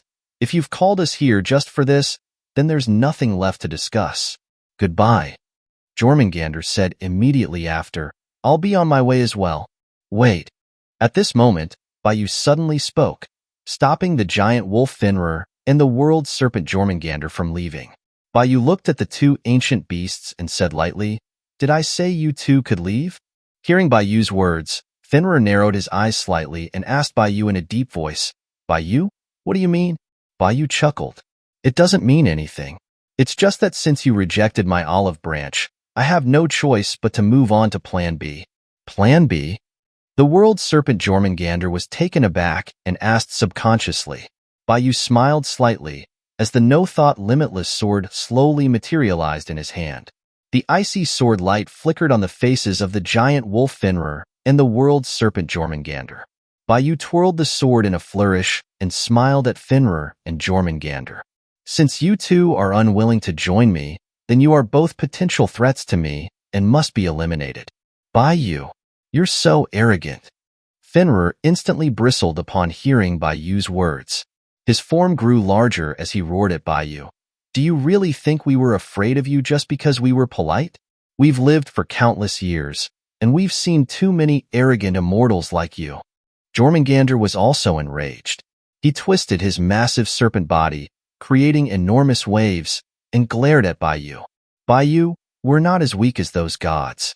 Now that you've spoken so harshly, you must be prepared to pay the price. Hela knew that her two brothers were definitely not a match for Baiyu. She was afraid Baiyu would really kill them and quickly tried to persuade her brothers, Fenrir, Jormungandr, calm down. Do not fight Lord Bai. The giant wolf Fenrir snorted coldly. Hela, don't interfere in this. After we deal with this ignorant immortal from the east, we'll cover for you in the future. Baiyu, watch as I turn you into a meat patty. The giant wolf Fenrir roared, raising his huge paw and slamming it down towards Baiyu. The immense power of his muscles even caused the surrounding space to collapse, and it seemed like he was truly determined to turn Baiyu into a meat patty. However, before his paw could land, a sword light pierced through his claws. The no-thought limitless sword, magnified 1,000 times, easily severed Fenrir's paw. The giant wolf's paw went flying, and scarlet blood gushed from the wound like a waterfall. The giant wolf Fenrir let out a painful roar. The world serpent Jormungandr, seeing the wolf injured, narrowed his eyes slightly and immediately raised his tail, whipping it towards Baiyu, creating a huge wave. However, Jormungandr's fate was no better than the wolf's. The no-thought limitless sword that had just cut off the wolf's paw came down from the sky and easily pierced through the tail of the world serpent, pinning it to the seabed of the sea of the underworld. Hiss! Jormungandr also let out a painful cry. The black dragon Nidhogg, who had been watching the battle, couldn't help but shrink his head back and take a step, secretly rejoicing that he had not challenged Baiyu. He could see that Baiyu was holding back. The no-thought limitless sword could have easily sliced through the wolf's head and then cut off the serpent's head. The two sides were simply not on the same level. Baiyu looked at the two beasts crying out in pain, his lips curving into a slight smile. There was not a trace of pity in his eyes. He then summoned the no-thought limitless sword and controlled it to cut through Jormungandr's body from the middle. The world serpent's huge body was sliced in two like tofu. Scarlet serpent blood dyed the sea of the underworld red. Hiss! Jormungandr twisted his body frantically, but the no-thought limitless sword seemed to be stuck to his body. No matter how he twisted, the no-thought limitless sword accurately sliced his body in half from the middle. In less than 10 seconds, the no-thought limitless sword had already cut off most of his serpent body and was about to cut him in half completely.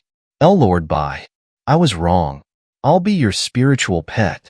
Seeing that he was about to be cut in two like a worm, Jormungandr completely gave in and screamed at Baiyu in a panic, surrendering. Upon hearing Jormungandr's words, Baiyu simply smiled slightly. Then, he controlled the no-thought limitless sword and had it fly out of Jormungandr's body and pierce towards the head of Fenrir. Fenrir, having witnessed his brother's miserable state, was now completely terrified to see the no-thought limitless sword flying towards him. He immediately prostrated himself before Baiyu and begged for mercy. Lord Bai, I also know that I was wrong. I'll be your spiritual pet too. The moment Fenrir spoke, the tip of the no-thought limitless sword touched his forehead, and scarlet blood flowed down his cheek. Fenrir felt the tip of the sword pierce through a part of his skull, almost touching his brain. His limbs went limp, and he collapsed in the sea of the underworld. He had almost been killed. He had thought that he could defeat Baiyu by joining forces with Jormungandr, or at the very least, that they could have the help of Hela and the Black Dragon. But after fighting Baiyu, he realized that he was just like a toy in Baiyu's hands. They had been far too ignorant and arrogant before. With the two ancient beasts surrendering, Baiyu's lips curved into a smile. He retracted the no-thought limitless sword and smiled at the wolf and serpent. Since that's the case, hand over your souls. Chapter 175. An Ordinary Immortal. Hand over our souls? The giant wolf Fenrir and the world serpent Jormungandr trembled at Baiyu's words, their faces filled with resistance. Giving up one's soul was practically the same as giving up one's life. It seems that you two don't really agree with my proposal. Well then, there's nothing left to discuss. Baiyu, seeing the two ancient beasts hesitating, simply smiled slightly. He said nothing more, and the no-thought limitless sword began to materialize in his hand once more.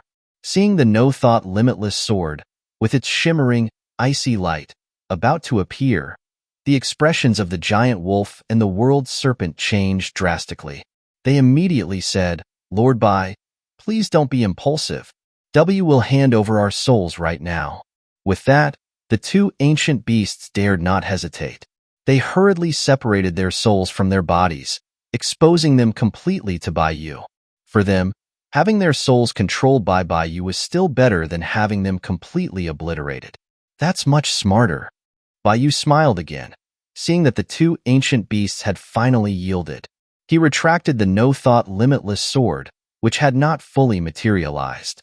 He then etched his mark on the souls of the wolf and the serpent, and formed a master-servant contract with them. The moment Baiyu branded them, the auras of the giant wolf and the world serpent surged significantly. Boom! The entire sea of the underworld shuddered under the power of the ancient beasts' surging auras. Lord Bai, what is this? The giant wolf, feeling the overwhelming power surging from the mark in his soul, looked at Baiyu in disbelief. He had not expected his strength to increase after signing a master-servant contract. Baiyu said, Listen carefully. Although the marks I've given you won't affect your freedom, and will allow my spiritual power to nourish you and enhance your strength, there is a price to pay. If you harbor even the slightest intention to betray me, even just a fleeting thought, you will endure a pain worse than death. I have absolutely no sympathy for traitors." Hearing Bai Yu's words, the two beasts pursed their lips and said quickly, "Yes, yes. We will remember your teachings, Lord Bai, and we will never betray you." Bai Yu waved his hand. "That's all I wanted to say. You two can go now. When I need you, I will give you orders. Oh, and be careful not to cause trouble among humans using my power." "Yes." The giant wolf and the world serpent, their souls back in their bodies, respectfully replied to Bai Yu. After experiencing the substantial increase in their power, their attitudes toward Bai Yu had made a complete 180-degree turn. Previously, they thought they would become Bai Yu's slaves and lose their freedom completely. But, to their surprise, after becoming his spiritual pets, they had not lost their freedom, and their strength had actually increased, providing them with real benefits. And Bai Yu's only requests were that they could not betray him, and that they could not stir up trouble among humans. Frankly, for the giant wolf and the world serpent, following a boss like Bai Yu was an incredible stroke of luck. Only someone with a broken brain would think about betraying him. As for causing trouble among humans, the power of the human world was now far from what it once was. Each region was protected by the gods they worshipped. Even if Bai Yu hadn't said anything, they wouldn't be foolish enough to cause trouble among humans and get themselves into trouble. All in all, the benefits of becoming Bai Yu's spiritual pets completely outweigh the drawbacks. And as the giant wolf and the world serpent left contentedly, the black dragon Nidhogg felt a little envious. He moved forward, putting on a pleasant face, and said to Bai Yu, "Lord Bai, my strength isn't really any weaker than Fenrir or Jormungandr's. Do I have what it takes to be one of your spiritual pets?" For Nidhogg, his greatest pleasure was eating the roots of the world tree in the sea of the underworld. He had no interest in either the celestial or human realms. Moreover, now that the sea of the underworld was going to be under Bai Yu's protection anyway, he would have to hand over his soul to Bai Yu, regardless of whether he became Bai Yu's spiritual pet or not. If that was the case, then instead of being controlled by Hela, he might as well cling to Bai Yu. Hela also knew that it was inevitable that the black dragon would join Bai Yu, and did not try to stop him. She simply watched silently. Now that the giant wolf and the world serpent had become Bai Yu's spiritual pets, Hela knew that she was no longer the master of the sea of the underworld.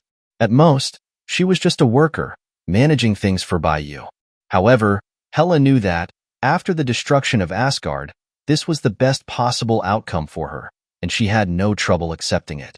Bai Yu glanced at Hela, then smiled slightly and said to the black dragon and Hela, "Hand over your souls too." "Yes." The black dragon didn't hesitate at all, handing over his soul to Bai Yu with an excited expression. And Hela also accepted reality, releasing her soul and exposing it to Bai Yu. Bai Yu used the same method to etch his mark on the souls of the black dragon and Hela, forming a contract with them. Then, he said, "My requests to you are the same as they are to the two beasts. Do not betray me, and do not cause trouble in the human world. Everything else remains the same." Hela, her soul back in her body, respectfully bowed to Bai Yu and said, "Hela will follow your orders, Lord Bai. The sea of the underworld will become your strongest support." Nidhogg also said, "Rest assured, Lord Bai, I will protect the sea of the underworld and will never let any troublemakers set foot on it. I'll leave this place to you too. I'm going back." Bai Yu nodded slightly to them, then raised his hand, tearing open the space above the sea of the underworld and leaving the underworld. Hela, seeing Bai Yu casually tear open space, was once again shocked and had a clearer understanding of his strength. After being completely awed by Bai Yu's method of leaving, the last trace of resistance in Hela's heart disappeared completely. A powerful being like this was not someone that she could betray. When Bai Yu left the sea of the underworld and returned to Jiang City, it was exactly noon. Qing Shu and Mouse Elder 3 had parted ways, and she had returned home early to prepare lunch with Lu Wan. Bai Xiaoya, after beginning her cultivation, to exercise herself in her spare time from studying, she chose not to eat lunch at school, and instead ran home to eat lunch before running back in time for afternoon classes. By doing this, she could not only exercise, but also spend more time with Bai Yu and Lu Wan, making up for the lack of her childhood. When Bai Yu returned home, the family had just finished setting the table. "Dad, you're back. It's time to eat," Bai Xiaoya exclaimed, seeing Bai Yu return. "All right, I'm coming." Bai Yu looked at the table of steaming dishes and felt a genuine sense of happiness. He said with a smile, I'm coming." Bai Yu sat down in his seat and enjoyed a pleasant lunch with his family. At this moment, Bai Yu was just like an ordinary family man who had just returned home from work to enjoy a meal with his family. No one would have imagined that, just yesterday, this man who was chatting with his wife and daughters with a gentle smile had completely destroyed the mist country of the frost giants and the powerful divine kingdom of Asgard, all in the span of a single night. And at this very moment, in the celestial realm, everything was the opposite of Bai Yu's happy family. The demise of Asgard had stirred up an enormous storm. Powerful undercurrents were beginning to brew in the shadows. Chapter 176, The Heavens Mandate Bounty Board. After spending a pleasant lunchtime with his family, Bai Yu had wanted to stay with Luwan and Bai Xiaoya for a little while longer, but Bai Xiaoya was in a rush to go to school after lunch, and Qingshu was in a hurry to drag Luwan out shopping. In the end, Bai Yu was left alone at home. Looking at the empty house, Bai Yu couldn't help but laugh and said self-deprecatingly, "So, why did I hurry back so much? I should have gone to Asgard to play some more." Suddenly, he felt some sympathy for the gods of Asgard. If he hadn't been in such a hurry, they could have lived a bit longer. Bai Yu chuckled, but didn't give it much thought. He simply lay down on the soft sofa, intending to relax for a bit before retrieving the rest of his divine artifacts. However, Bai Yu had only just laid down, and before he could even close his eyes, he heard a sharp whistling sound coming from outside the window. Whoosh! At that moment, a sleeve dart shot in from the window, heading straight towards Bai Yu. Bai Yu caught the sleeve dart between two fingers and immediately looked out the window. He saw a young girl with a foundation establishment cultivation base perched on the roof of the high-rise opposite his, aiming a second sleeve dart at him. Whose daughter is this? Bai Yu's eyes flashed with a hint of curiosity when he saw a cultivator who was only at the foundation establishment stage suddenly attack him. In human society, besides the lurking monsters and some gifted individuals, there were quite a few immortal cultivators. Generally, cultivators who reached the tribulation stage and overcame their heavenly tribulation would ascend to become human immortals, earth immortals, or heavenly immortals, depending on the quality of their cultivation. Those with exceptional talent could even become heavenly immortals directly.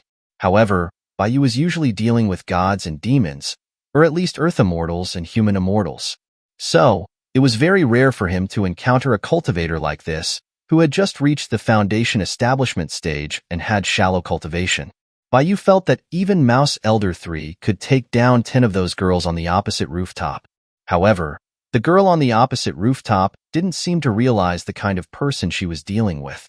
Her eyes flashed with panic when she saw that Bai Yu had caught her sleeve dart. She immediately fired a second sleeve dart at Bai Yu. Such poor mental fortitude, and yet she's trying to be an assassin? Bai Yu smiled slightly at this, then, holding the sleeve dart, flicked his fingers.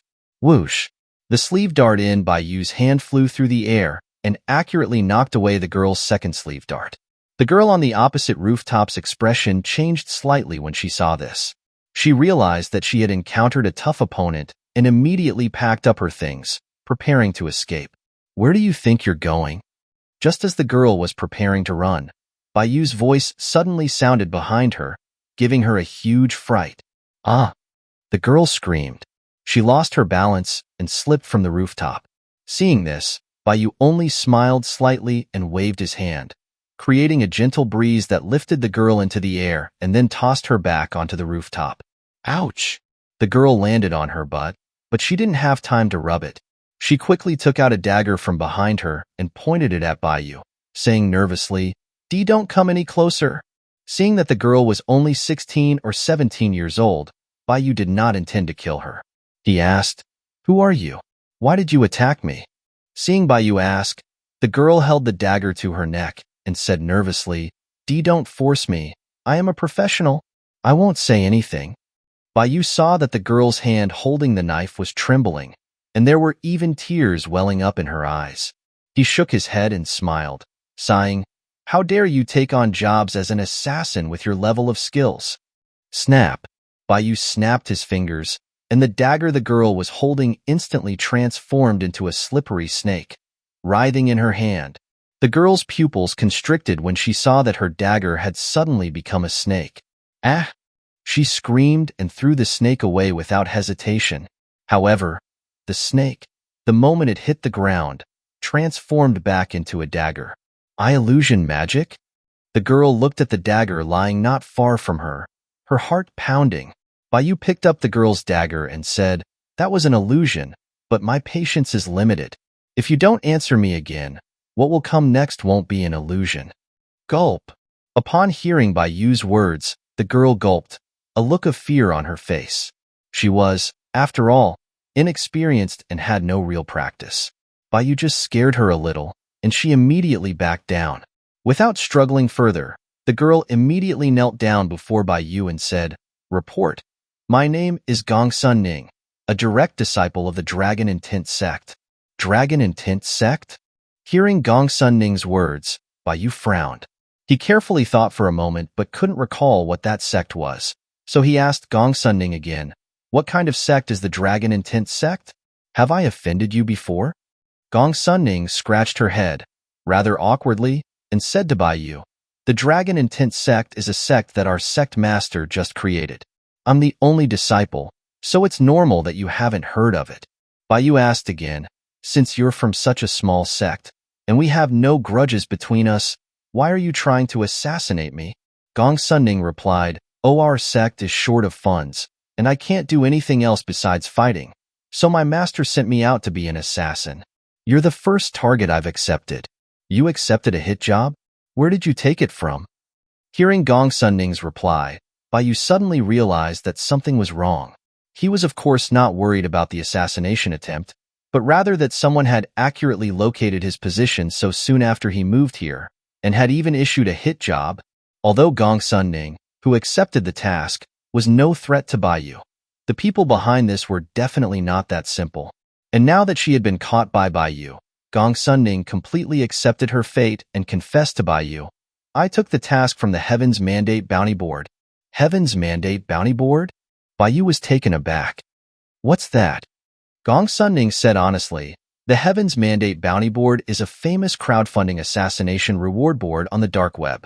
The people listed there are all wicked people. If someone can eliminate the people listed on the board, they will get the corresponding bounty. There's actually a board like this. Interesting." Bayou smiled slightly. He didn't care about being on some kind of evil list.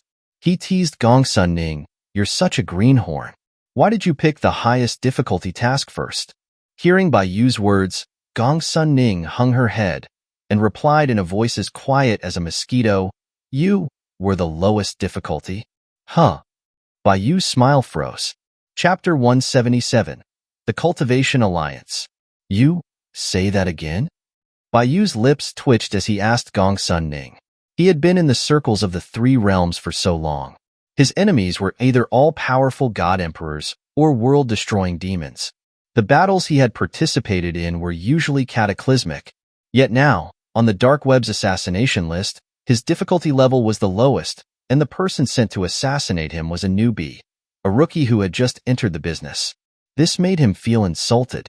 Faced with Bayou's question, Gongsun Ning pursed her lips and replied nervously, "You are in the F difficulty level of targets, and the reward for a successful assassination is only 50,000 yuan. F 50,000 yuan?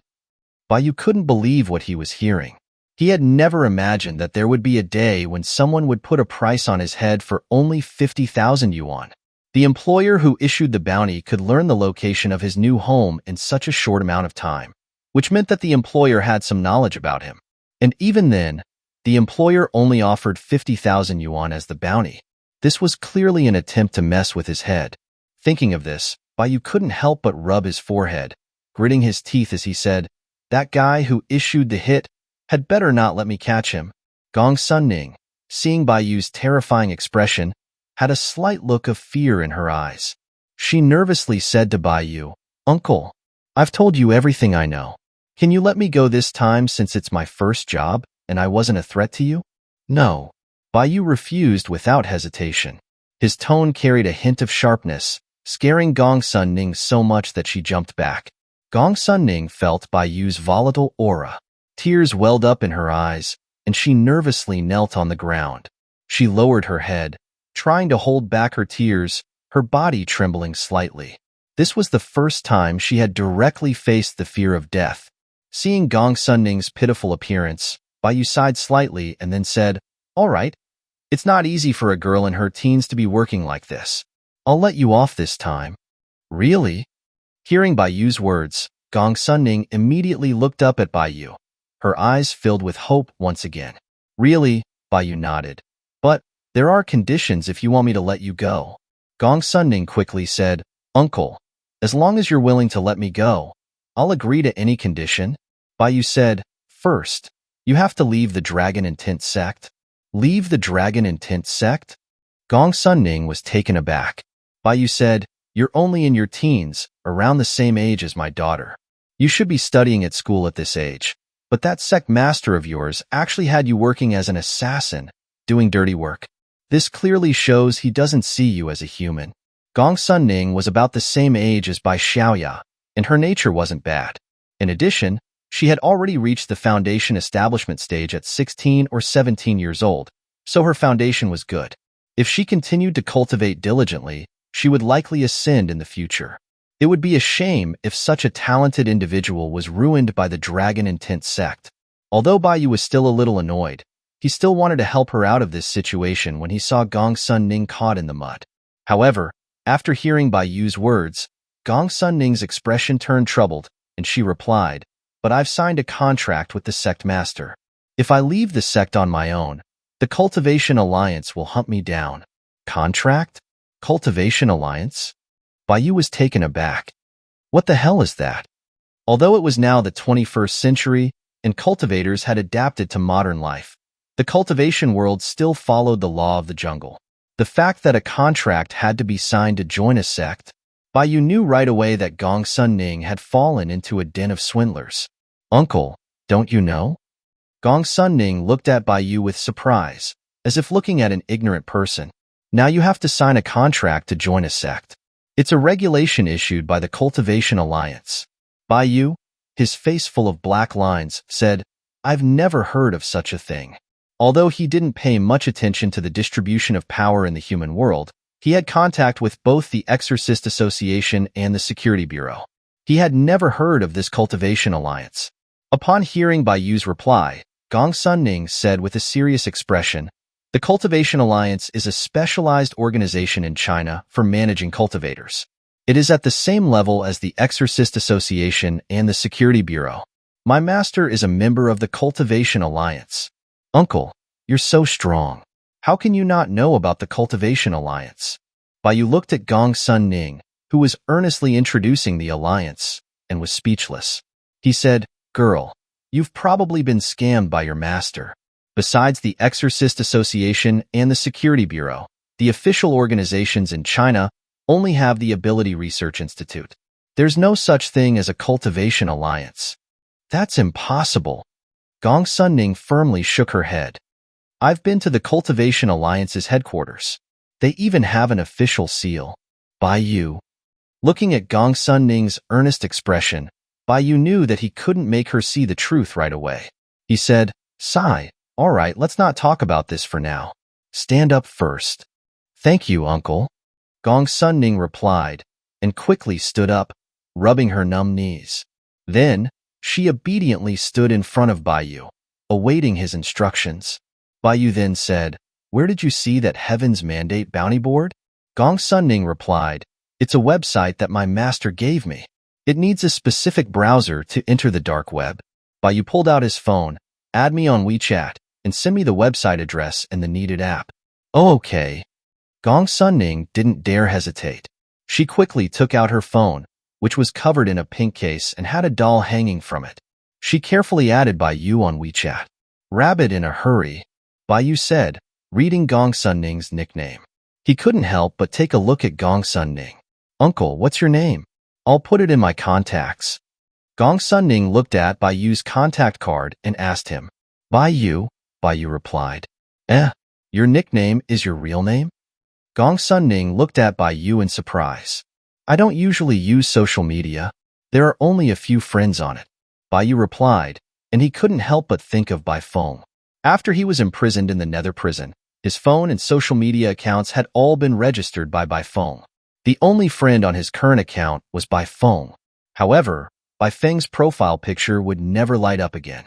Thinking of his disciple, Bai Yu sighed once more, feeling extremely melancholic. He should have been reincarnated by now. When I have the chance, I'll take him back, Bai Yu muttered under his breath. Although Bai Feng had done some wrong things, he was, after all, Bai Yu's favorite disciple.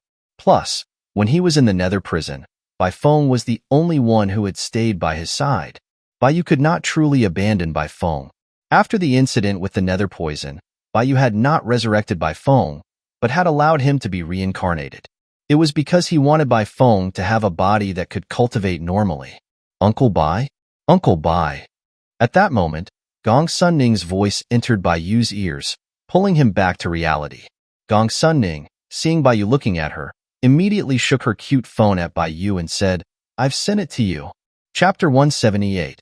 The Dark Web. After Bai Yu downloaded the software that Gong Sunning had sent him, his phone screen displayed a virus. What's this?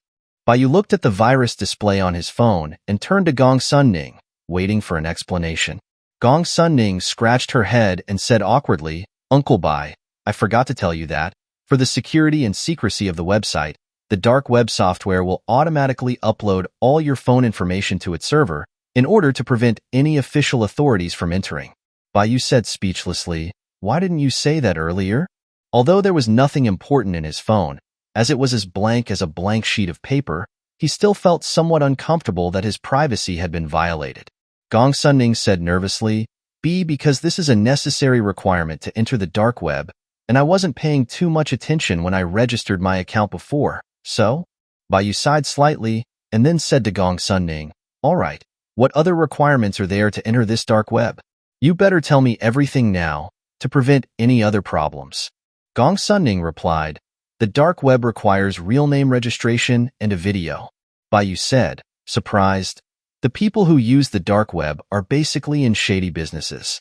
If they need to register with their real names, how can that site even stay up? Although Bai Yu didn't know much about the dark web, he knew logically that no assassin would be willing to expose their real information on the internet. Even if the dark web stole phone privacy with viruses, the users could just use a new phone to avoid that. But real name registration and a video was something that not many people would be willing to do. Gong Sunning replied, There's no way around it. That's the website's rule. And it seems that they have people who specialize in reviewing the information. Anyone who provides false information will be dealt with.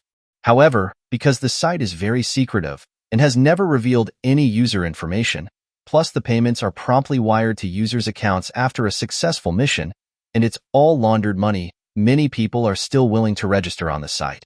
Also, Uncle Bai, I've also heard that when an old American president tried to force the dark web to reveal a hitman's information, the site refused to comply. Then the president used a large number of official hackers and military technicians, wanting to completely hack the site. But in the end, the president was assassinated for a 100 billion bounty, while the site remained unscathed. So, this website's security is very high. Bai Yu shook his head and said to Gong Sunning, No matter how high the security is, handing over your information completely to this kind of underground website is the same as giving your life to others. Girl, don't think that everything is fine right now. If one day the website's owner sees you as a threat, he has all your information and can take care of you in minutes. Gong Sunning said, But I'm just a small fry. It shouldn't be my turn to be targeted by those big shots, right? It'll be too late when you're targeted, Bai Yu said seriously. He didn't register with his real name immediately. Bai Yu destroyed his phone and took out a new, unused one. He then transmitted his voice to Jianghua, the minister of the Security Bureau, and had Jianghua provide him with a fake identity. After completing all of this, Bai Yu used the new phone to download Gong Sunning's software again. He changed his appearance and registered the user information with the fake identity using a video verification. However, not long after Bai Yu had completed the video verification, He felt that someone was secretly approaching him and observing him in the shadows. Upon discovering the person hidden in the shadows, Bayu couldn't help but smile. It seems that the underground website's forces are pretty big. A real person came to check on my information this quickly. Uncle Bai? What did you say? Gong Sunning was curious when she heard Bayu mutter to himself. It's nothing, just talking to myself. Bayu did not pull the spy out of hiding. Instead, he used his spiritual power to quietly alter the spy's memory, making that person leave completely. He then casually logged into the dark web. The user interface of the website provided by Gong Sunning was extremely simple. All the functions were clear. Bayu had no trouble using it, and he easily found the so-called Heaven's Mandate Bounty Board, the assassination list for the China region. The names on the list ranged from national leaders to sect leaders to street thugs. There were all kinds of identities, and the bounties were different too. All the names on the list could be taken on by all the users.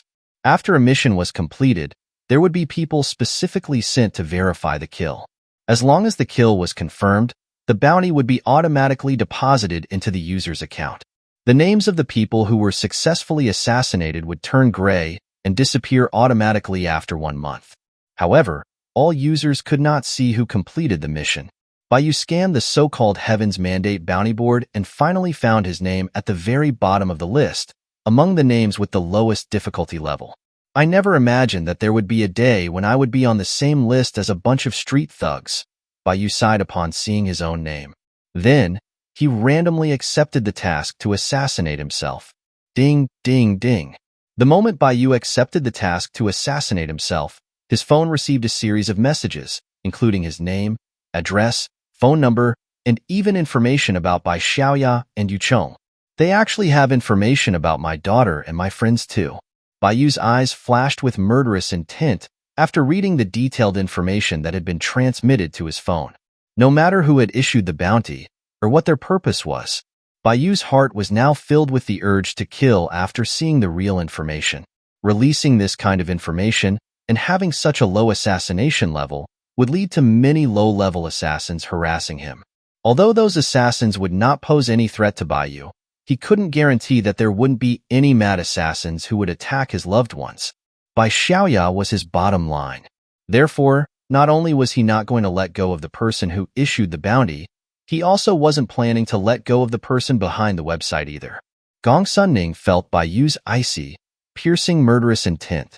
She shuddered, and then quickly raised her hands and swore, "You Uncle Bai, I swear this is the first job I've ever taken, and I haven't harassed your family. Also, generally, people on the Heaven's Mandate Bounty Board are all wicked, so I didn't think too much when I accepted the job." Bayu quickly regained his composure and said to Gong Sunning, "You don't have to be afraid. I understand your situation. I won't touch you." Hearing Bayu's words, Gong Sunning sighed in relief and thanked him quickly. "Thank you, Uncle." Bayu then said, "However, you'll need to help me with something before this matter is over." Gong Sunning trembled again and said, her voice shaking, "You Uncle Bai, what do you want me to do? I'm just a little rookie. You don't need to do anything too difficult."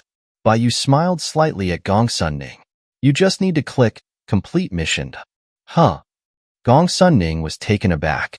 Chapter 179, Immortal Fate. Complete the mission? Gong Sunning was somewhat baffled. But the website had personnel specifically assigned to confirm whether a target was deceased. If anyone falsely reported completing a mission, those staff would immediately deal with the liar. In Gong Sunning's eyes, Bayu asking her to falsely report mission completion was tantamount to sending her to her death.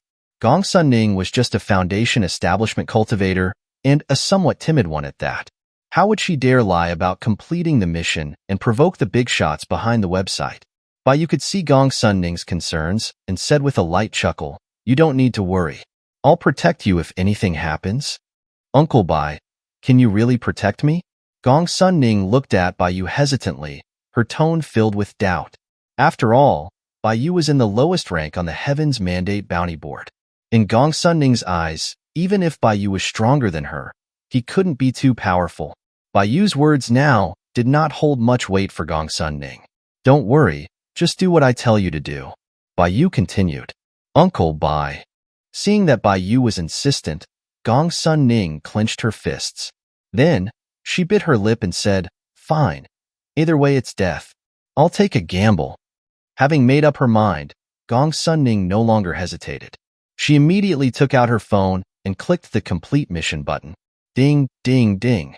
The instant Gong Sun Ning clicked the complete mission button, her phone began chiming with a series of messages. Gong Sun Ning stared blankly at her phone screen.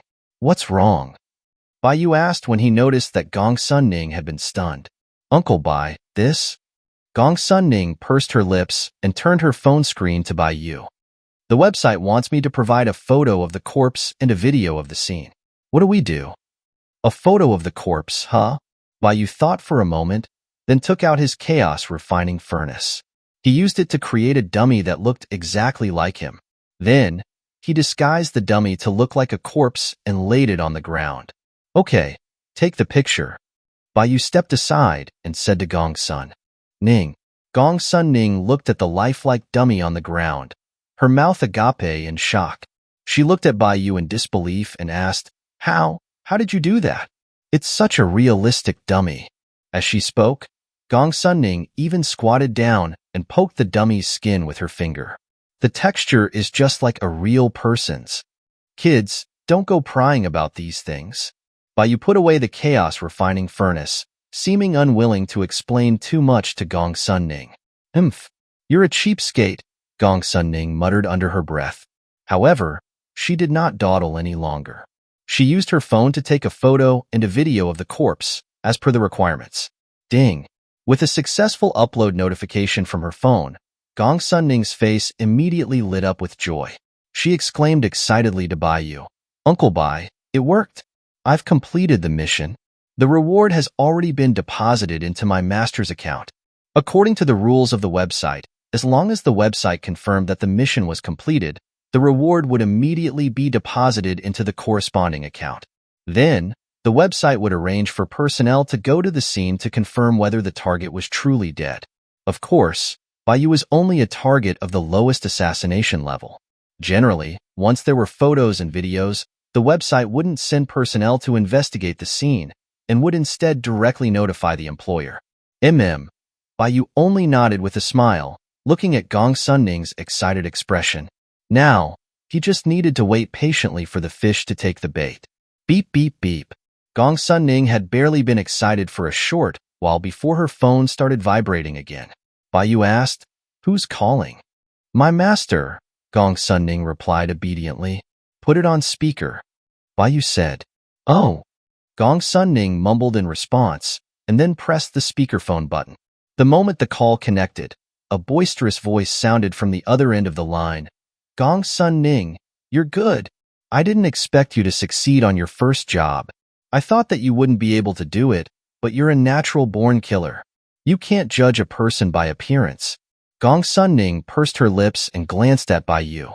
Then, she said, "This target was quite easy. All right, hurry and accept the next assassination mission. Pick a higher-paying one. Our sect needs a lot of funds for development." "Master, Right. I have things to do on my end, so I'm going to hang up. Await good news from you." The person on the other end of the line interrupted Gong Sun Ning and hung up the phone directly, not giving her a chance to speak. Seeing this, Bai Yu couldn't help but smile and say, "It seems like your master is a scumbag, completely treating you like a tool for making money." In Bai Yu's opinion, the so-called Dragon Intent sect master was a complete idiot. With Gong Sun Ning's talent, as long as she was nurtured well, she would have a bright future. Even if the Dragon Intent sect master was determined to exploit Gong Sun Ning, he would earn more money if he waited until Gong Sun Ning's cultivation was higher. But now, when Gong Sun Ning had barely reached the foundation establishment stage, the Dragon Intent sect master was already impatient to send Gong Sun Ning on dangerous assassination missions. This was clearly killing the chicken to get the eggs. A person with the Dragon Intent sect master's intelligence couldn't be the mastermind behind the plot against Bai Yu. And after her master hung up the phone, Gong Sun Ning's mood became a bit gloomy.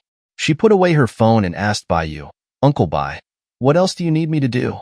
"That's it. You can go back now," Bai Yu said. "I can leave?" Gong Sunning looked at Bai Yu in surprise. She had not expected that Bai Yu would let her go so easily. No matter what, she had come to assassinate Bai Yu. Even if Bai Yu killed her, she would not have any complaints. But not only did Bai Yu help her complete the mission, he had even easily let her leave. Thinking of this, Gong Sunning's eyes turned red again, and tears began to well up in her eyes. "Why are you crying?" Bai Yu asked, seeing Gong Sunning looking as if she were about to cry. "It's nothing." Gong Sunning wiped the tears from her eyes. "I just didn't expect you to be so nice to me, Uncle Bai. You're the nicest person to me in my life, besides my master." Gong Sunning bowed deeply to Bai Yu and said loudly, "Uncle Bai, I will repay you in the future. Goodbye." After saying that, Gong Sunning turned around and left. Bai Yu watched Gong Sunning's departing figure and couldn't help but shake his head and sigh. No wonder this girl is so willing to work for that scumbag. With her personality, even if she was sold, she would probably still help the one who sold her count the money. Oh well, there's still some time before the fish bites the bait, so I might as well help this girl. Gong Sunning, encountering me is your immortal fate. Whether you can seize it will depend on yourself. Bai Yu gave Gong Sunning's back a deep look, then disappeared like the wind, leaving only the dummy behind. Chapter 180, Past Memories. After leaving Bai Yu, Gong Sunning calmed herself down a little and opened the website again, intending to accept her next assassination mission. After meeting Bai Yu, Gong Sunning realized that the information the website provided wasn't entirely truthful. Therefore, she was more cautious when choosing her target this time. She was afraid of encountering another Bai Yu. She was lucky this time that Bai Yu had let her go after she failed her assassination attempt, but she wouldn't be this lucky every time. What should I do? On this list, the assassination targets at the F level are all ordinary people, except for Uncle Bai. A cultivator cannot kill ordinary people. Looking at the low-level assassination targets on the Heaven's Mandate bounty board, Gong Sunning was extremely troubled. She didn't want to attack ordinary people, but assassination targets with higher levels all had a golden core cultivation and higher. If she accepted those tasks, she would just be sending herself to her death. Ding, ding, ding. When Gong Sunning was at a loss, her phone rang again. Gong Sunning looked at the caller ID. After hesitating for a moment, she answered the phone. "Master?" "Gong Sunning, have you chosen your next target yet?" The man on the other end of the line asked. Gong Sunning said, "Not yet." "Not yet?" The man on the other end of the line's tone became much heavier. "Aren't there a few targets in Xianxia? They're all ordinary people with no cultivation." "Accept them all." Gong Sunning hesitated. "Master, isn't it that a cultivator cannot attack ordinary people?" "Who said that?" The man asked back. "I'm a core member of the Cultivation Alliance. I've never heard of any rule about cultivators not being able to attack ordinary people." Gong Sunning, but... The man interrupted Gong Sunning impatiently. "All right, you better accept those tasks quickly, or someone else will take them first. After you're finished with the jobs in Xianxia, go to Shanghai. There are many tasks there too." "That's it. I'm busy too. I'm hanging up." "Gong Sunning, I've raised you for so long, so don't disappoint me." After saying that, the man did not wait for Gong Sunning to respond and hung up the phone directly. Gong Sunning stared blankly at her phone screen, completely at a loss. Subconsciously, Gong Sunning opened the website. Her hands trembled as she swiped the screen, ready to accept the tasks. "Girl, are you really going to assassinate mortals?" At that moment, Bai Yu's voice sounded, making Gong Sunning tremble. "You Uncle Bai?" Gong Sunning looked in the direction of the voice and found that Bai Yu had appeared in front of her again, seemingly out of nowhere. She was extremely surprised. Bai Yu chuckled. "Immortal cultivators are different from other gifted people. You absorb the spiritual energy of heaven and earth. Becoming an immortal is going against the natural order. Overcoming tribulations is the only way for immortal cultivators to achieve immortality. Cultivators killing mortals may seem like there would be no harm in the short term, but the powerful karmic debt generated by cultivators killing mortals will eventually be repaid during their heavenly tribulations. Gong Sunning, if you accept those missions today, if you draw your sword against the weak, It will be difficult for you to become an immortal in the future. Upon hearing Bai Yu's words, Gong Sunning became somewhat lost in thought. After a long moment, she barely managed to snap back to her senses and asked Bai Yu, pursing her lips, "Uncle Bai, how do you know these things?" Her master was only a golden core cultivator, and his ascension was still far, far away. Looking at all of China, the number of powerhouses at the tribulation stage could be counted on one hand. How did Bai Yu know these things if he wasn't at the tribulation stage? Bai Yu chuckled. You don't need to know how I know these things. You just need to know what things you can do and what things you can't do. Gong Sunning hesitated, but my master keeps urging me. If I don't do it, wouldn't that be being an ungrateful disciple? Bai Yu said, I really want to know what kind of person your master is to be able to make you so willingly throw away your bright future. Hearing Bai Yu's question, Gong Sunning was silent for a moment, then said, My master said that he raised me since I was young, so I have to repay him. He said? Bai Yu raised his eyebrows slightly. Gong Sunning replied, 3 years ago, I was severely injured and lost all my memories from before then. My master has been taking care of me ever since. Lost your memories, huh? Bai Yu pondered for a moment, and then asked Gong Sunning, Then do you want me to help you heal them? Uncle Bai, can you cure amnesia? Gong Sunning looked at Bai Yu in disbelief, thinking she had misheard him. Bai Yu said, Amnesia is generally caused by damage to the brain, which prevents you from reading the memories stored in your soul, but that doesn't mean your previous memories have disappeared. In fact, all your memories, including your memories from your previous lives, are all stored in your soul. If you wish, I can even help you recover your memories from your past life. Memories from my past life? Gong Sunning mumbled to herself, and then shook her head repeatedly, saying to Bai Yu, Uncle Bai, let's skip my memories from my past life. It's enough if I can remember my previous memories. So, you're saying that you agree to let me heal you? Bai Yu asked with a smile. Gong Sunning nodded. Do I need to cooperate with anything? That's not necessary. You just need to wait for a moment. Bai Yu replied, then used his spiritual power to wrap around Gong Sunning's soul and began to extract her past memories. However, the moment Bai Yu extracted Gong Sunning's memories, he saw a sea of flames. What's this? Bai Yu frowned slightly when he read Gong Sunning's memories. Uncle Bai, did something go wrong? Gong Sunning asked, seeing that Bai Yu had slightly frowned. After Bai Yu's spiritual power enveloped her, she had only felt a tingling sensation all over her body. It had even felt a little comfortable, but she didn't know what was really happening. It's nothing. Bai Yu relaxed his expression and began to read Gong Sunning's memories with a calm mind. In that sea of flames, Bai Yu saw a battered and bruised Gong Sunning standing alone in front of an ancient house, fighting with a group of men in black. And around her, there were only corpses. Bai Yu was able to learn from Gong Sunning's past memories that all of the corpses were her family members, grandparents, parents, older brother, and younger sister.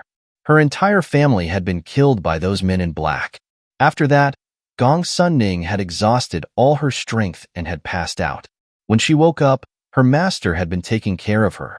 Bai Yu quickly looked through Gong Sunning's past memories and then scanned her recent memories. He discovered that the people she said she had seen in the Cultivation Alliance were the same group that had destroyed her family. It seems that this girl really has walked into the lion's den and is working for those who killed her family. Bai Yu finished reading Gong Sunning's memories and sighed softly. His gaze towards Gong Sunning was filled with pity. For a moment, he did not know whether he should tell Gong Sunning the truth or not.